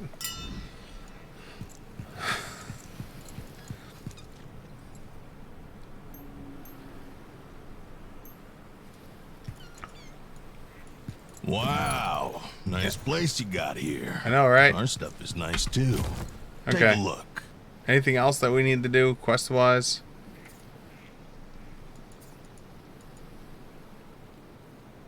No, that's it. Okay, so let's get the hell out of Dodge. We'll deal with that later.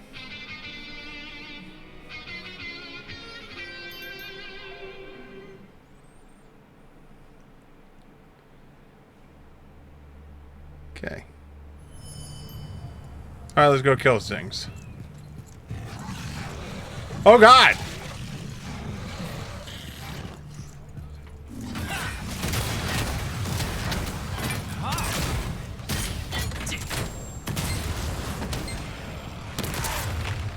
Okay, I didn't need the extra rocket. It's good to know. Hey, buddy.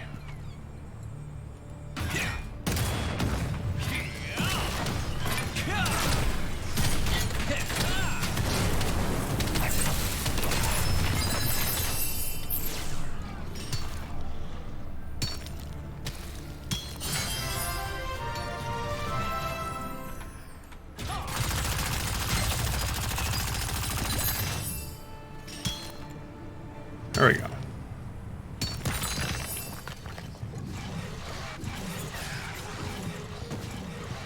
Can't believe that. Hey, fruit. Thank you, fruit. Do do do do do.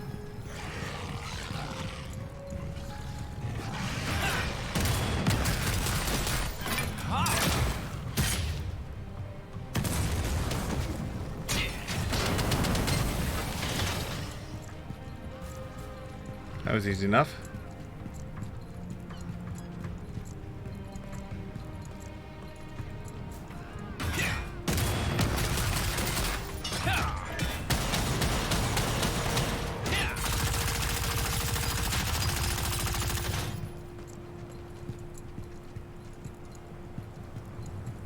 Huh. Oh, it's gotta be on the other side then. Stay away from me. Alright, fine.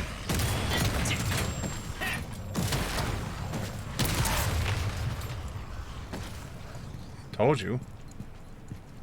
Like, I literally told you guys to stay away from me. You just didn't listen. Like, why didn't you listen to me? Like, you know I carry the rocket launcher god on my back. When will that become standard issue for us? Never. Where could it be?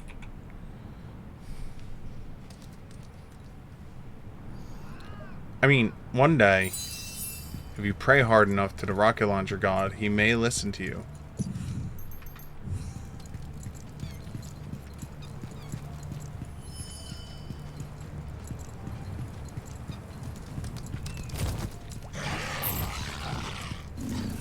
Did that guy literally just pull bad guys on top of me? That's so nice of him. So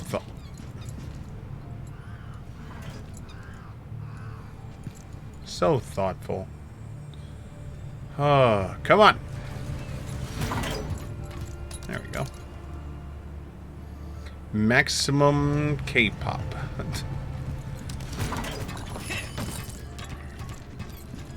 It's an interesting name you chose there. You took care of those mechanical skitterers. That's me. Thank you. I did it. Investigate the power unit.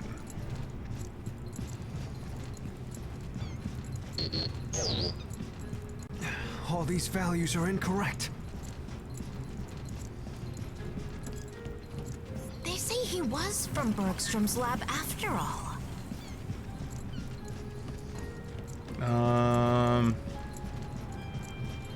Okay, it's somewhere.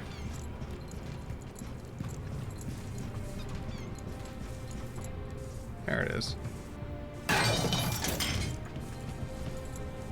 That's right, I am the greatest power maintenance man ever.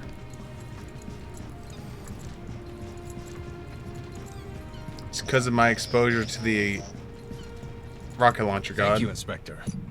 What's this chip? Hmm? It was in the central control unit? Yes, it was.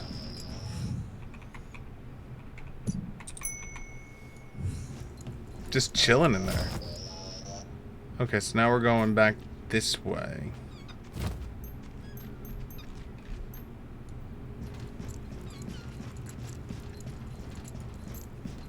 World quest to the hoverboard tasting site.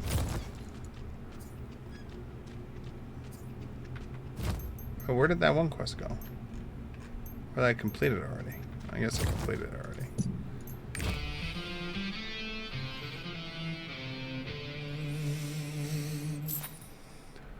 Do do do do do do do do.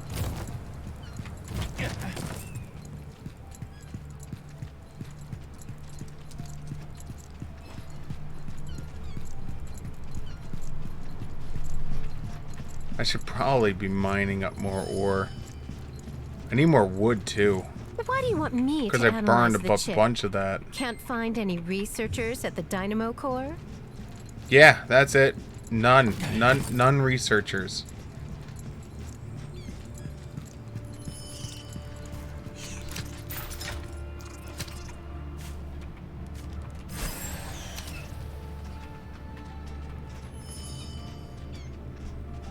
I have something for you.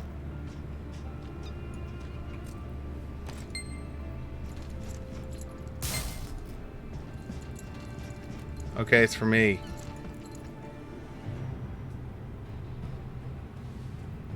It's funny because I already have a hoverboard. Just not on this character.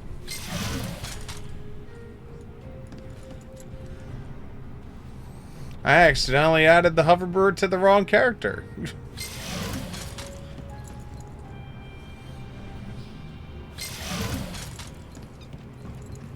Hopefully I get another hoverboard.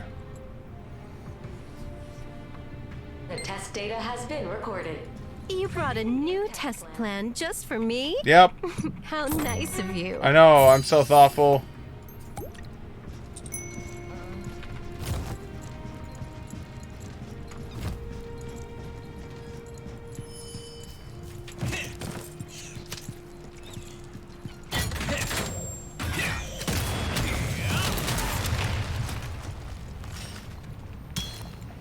I mean, I don't think a radioactive missile is going to take out roaches like that. I am no longer believing in this game. This game is unbelievable. Because roaches would survive this shit. They're the only ones that do not fear the rocket launcher god.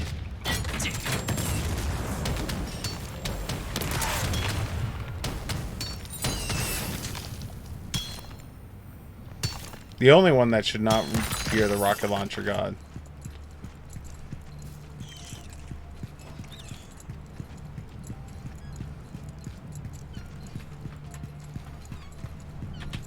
Okay, there we go.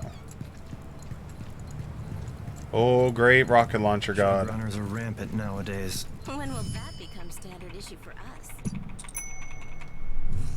Never.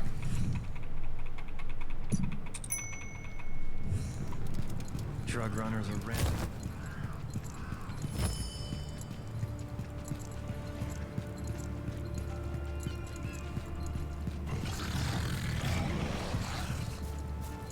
I feel like what's happening is I have a bunch of yellow quests and it won't tell me they started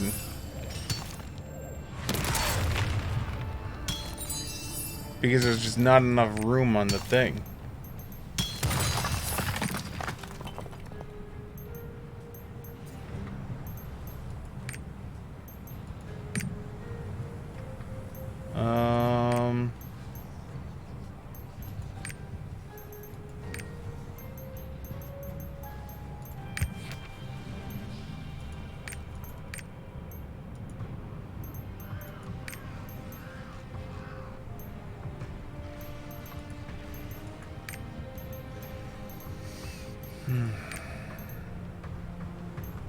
Yeah, look. Let's take that off, that off, that off.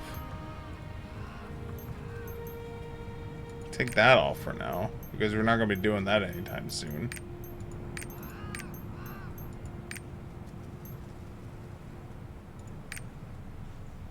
Can't do that anytime soon.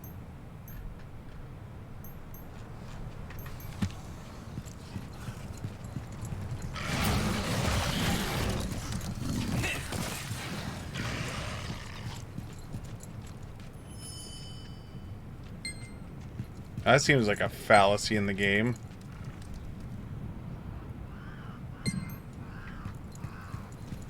Because it didn't even allow me to see the quest markers. Like, it didn't have these markers on the screen when I did it. Like, I could get it not on the mini-map, but like...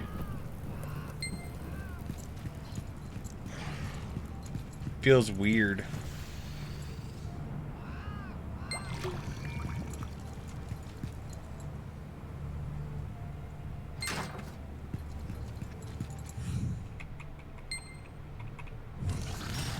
I was wondering where the quest went. It's like... I was like, I know I picked up the quest. And doing those quests are important because those quests are like... how you get like the bonus wisdom and how you get like...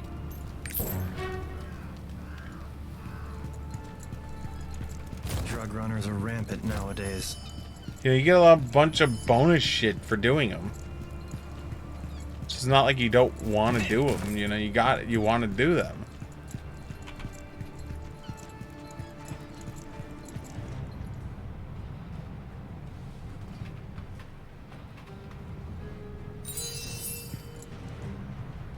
Vacuum dried powdered X1.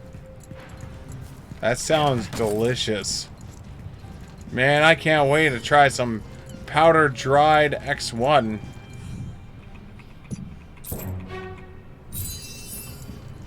See, +1 wisdom.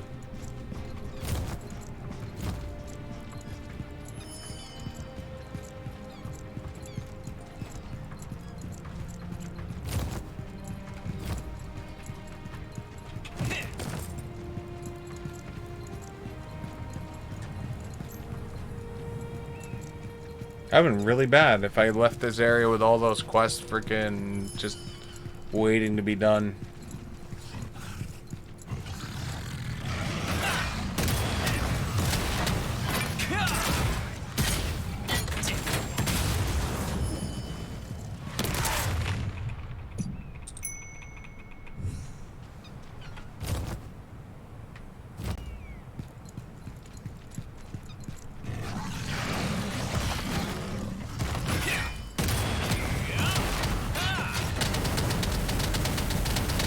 Poor bastards.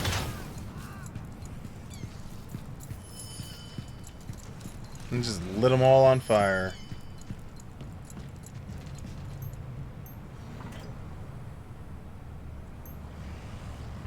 Wait, you can still level up?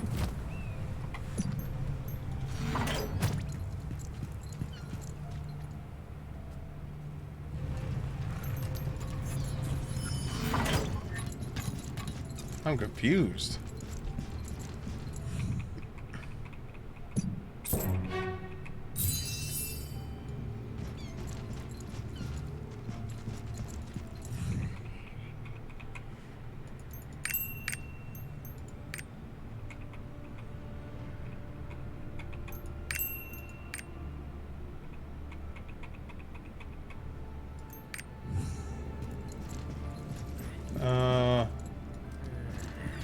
Find X.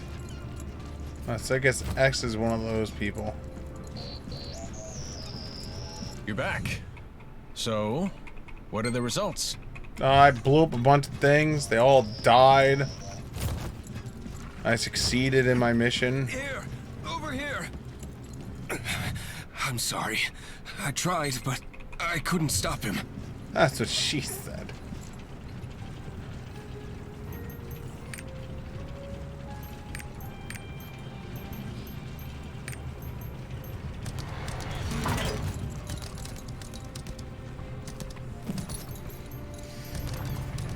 Yeah, we're definitely gonna need more because they were at 100 and 100. Oh, we're about to do a scenario. My favorite.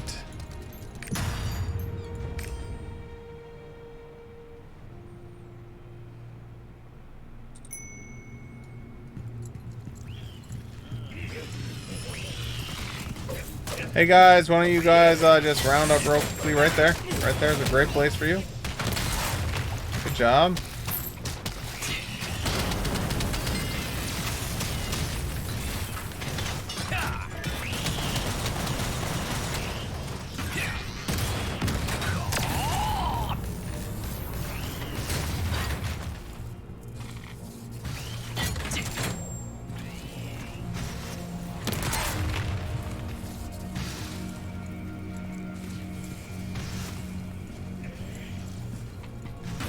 Oh, you guys are so screwed.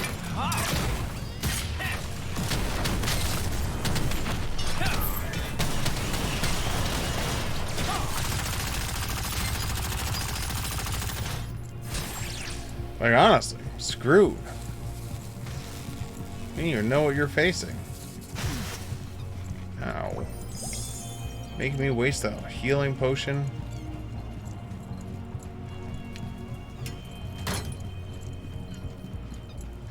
How dare you?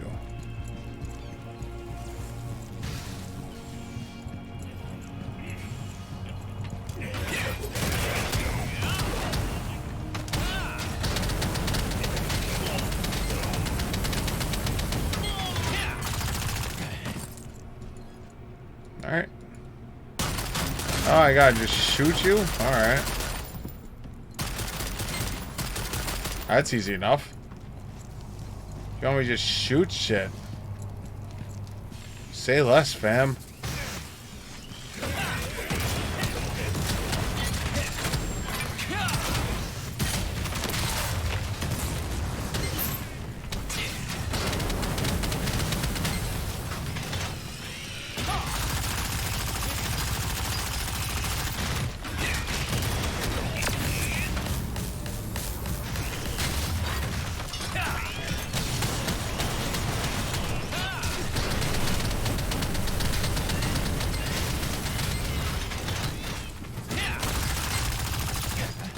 Look at that. Like I planned it or something.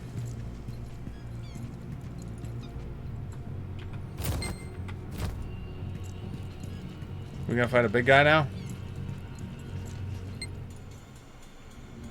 Oh God. You got on sooner than I expected. Just know that our work is for the greater good. The greater good! Can you feel it? A new wind blows. No. You can't stop the future. Yeah, I can. I am the worshiper of the rocket launcher god. Wow, you really made me miss my first shot with the rocket launcher god, huh? You have made me miss 3 shots with the rocket launcher god so far, huh? You know what? I tire of this.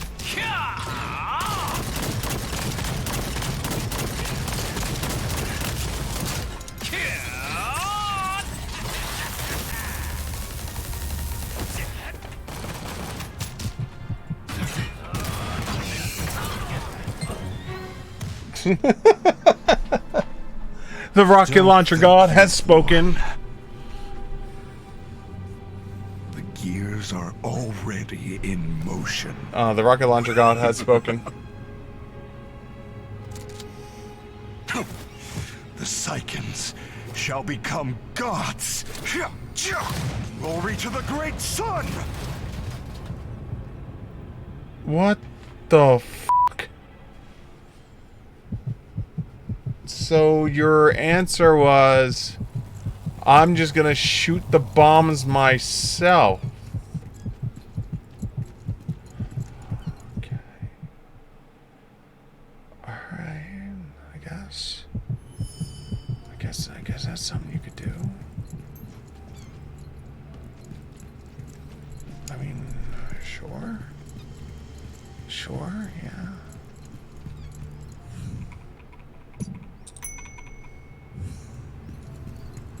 Oh, thank you, Inspector. I don't even want to think about what would have happened if you hadn't stopped Seville.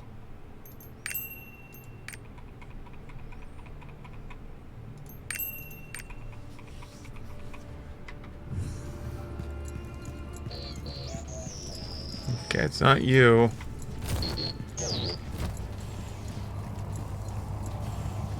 Curse those radical evolutionists. I never imagined Dr. you would do Seville that. studied under Dr. Bergstrom, right?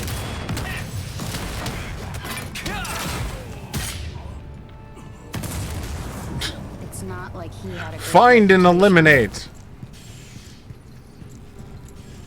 Okay. I think I eliminated him.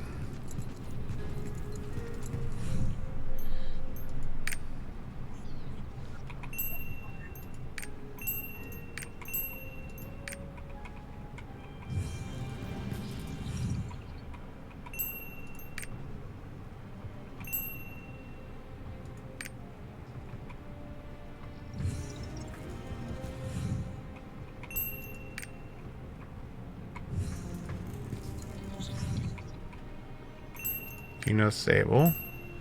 Or you in past tense?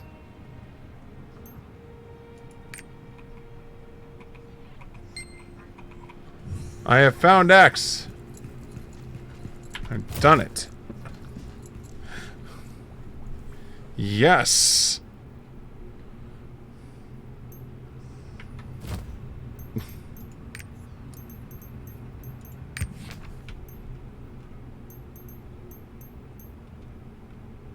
Okay, cool.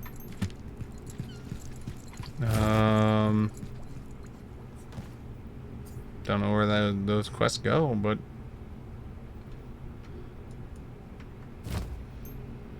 oh wait, hold on. This one's an F5 button.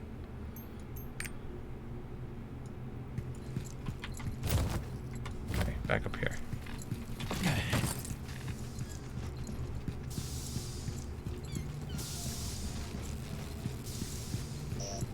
Meep, meep, meep.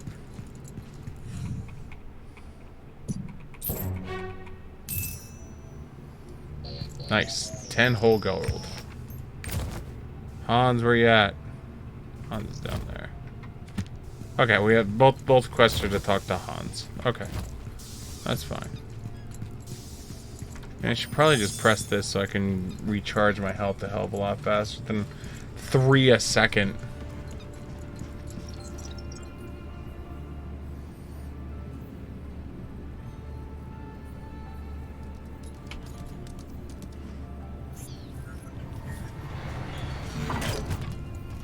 Oh, the world boss is in this area, huh? What's the world boss's name? Signatus. And Velkin. Oh, there's 2 of them.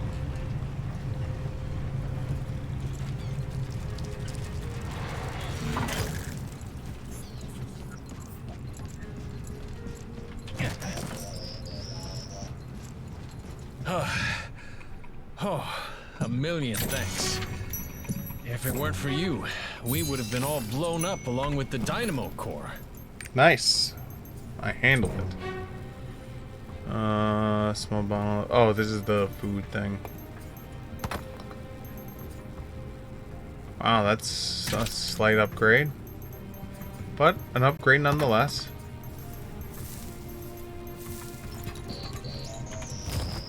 Alright, so now we go down.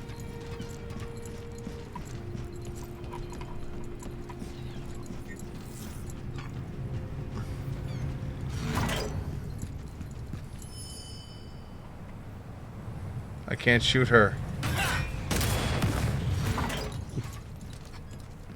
Second I was able to, it was just like, ah, yes. So you want to shoot a grenade at her? Say less. Drug runners are rampant nowadays.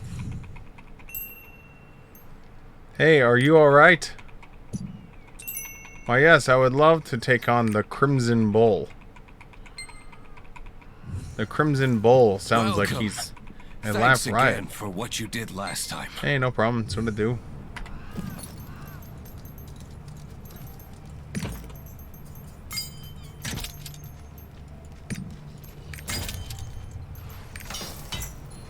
Drug runners are rampant nowadays. Drug runners are rampant nowadays. Well, I'm glad he keeps telling me about how the drug runners are rampant nowadays. I don't know how I would do without that information.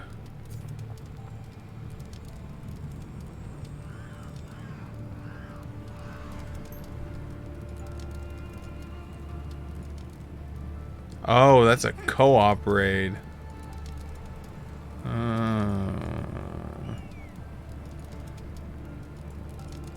Falcon is not.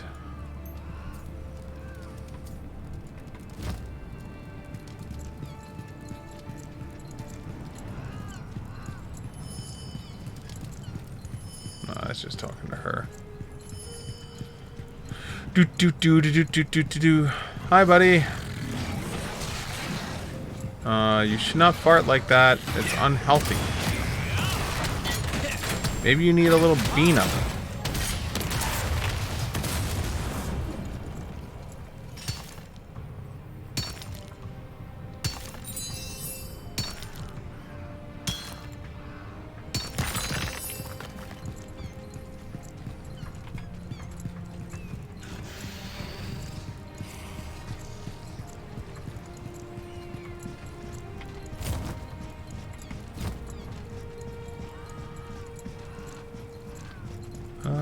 Ooh, gray guy. I love gray guys.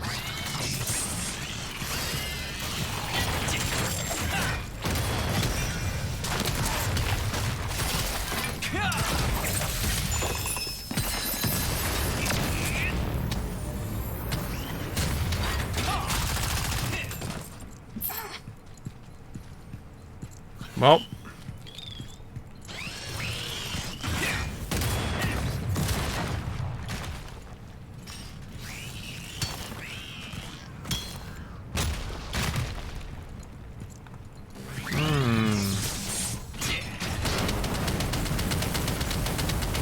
You obviously did not get the message. obviously. Had you gotten the message, you would not have done something so stupid. No. Oh, people acting stupid.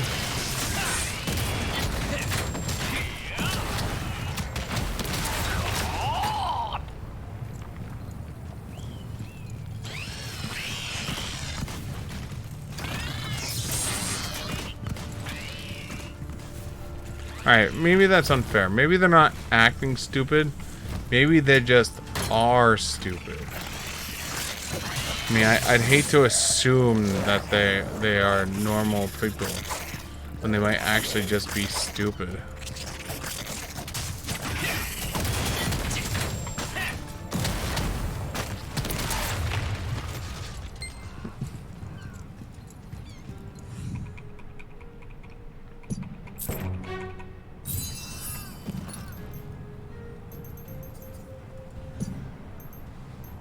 Alright, so you're not in this area either. Not in this area. Not in this area. Not in this area. At some point, I'm gonna have to, like, find out where these places are. Oh, you must be the inspector. That's Ernst told me! about. Inspector Siegfried.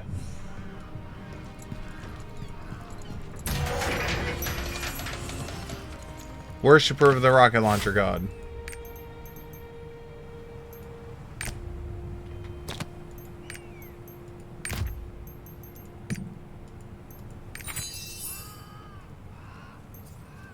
Wow. Oh, there's the hoverboard.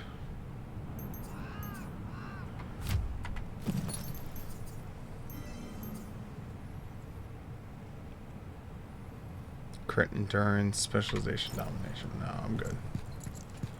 What time is it? Alright, guys. It is 4 o'clock in the morning. I need to, like, try and get some sort of rest before I wake up tomorrow. I think I have to be up at, like, 10 o'clock in the morning or something like that. Which is in, like, 6 hours. So I need to try and get some kind of sleep. A big thank you for everyone for hanging out this evening. Unfortunately, we are going to do the ending credits where we're going to thank all the people for hanging out this evening. Down below is that thank you for me. Wow, my green screen is acting up. I gotta work on that. Especially when I put my arm over here. Down below is a thank you from me to you for hanging out this evening. The ending credit music is brought to you by Electromina. If you enjoy their music, make sure you look them up on Spotify or YouTube. The music is free to listen to, free to download, and if you enjoy the music, make sure you support the artists. They're badasses for having their entire catalog out there for free. Also support your local and online artists. Don't just go to store. Don't just go to the store and buy some bullshit ass cop pasta to hang up your wall. Look into a local or online artist, have them make something original for you. That way you can support the local and online arts, and not some bullshit ass Xerox print a copy of the same damn thing. Finally, if you are new to the program, if you're on Twitch, make sure you hit that follow button. If you are on Twitch, if you're on the YouTube side of things, hit the bell, the thumbs up, the subscribe, like, comment, then like a comment, and then share, and then post, and there's a lot of buttons on YouTube. So if you're a person who likes instantaneous gratification, head on over to the Twitch side of things, press the follow button there, even if we're not live. And during the next broadcast, I will make sure you get a personal shout out as a way of saying thank you. See? Instantaneous gratifications, or stay on YouTube and press 900 buttons. Either or, thank you so much.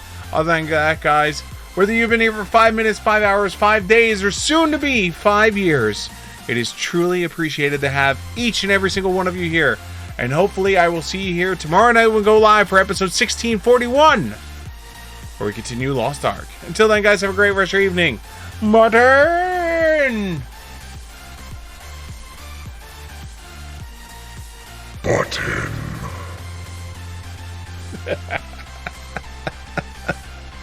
Oh, good night, everyone.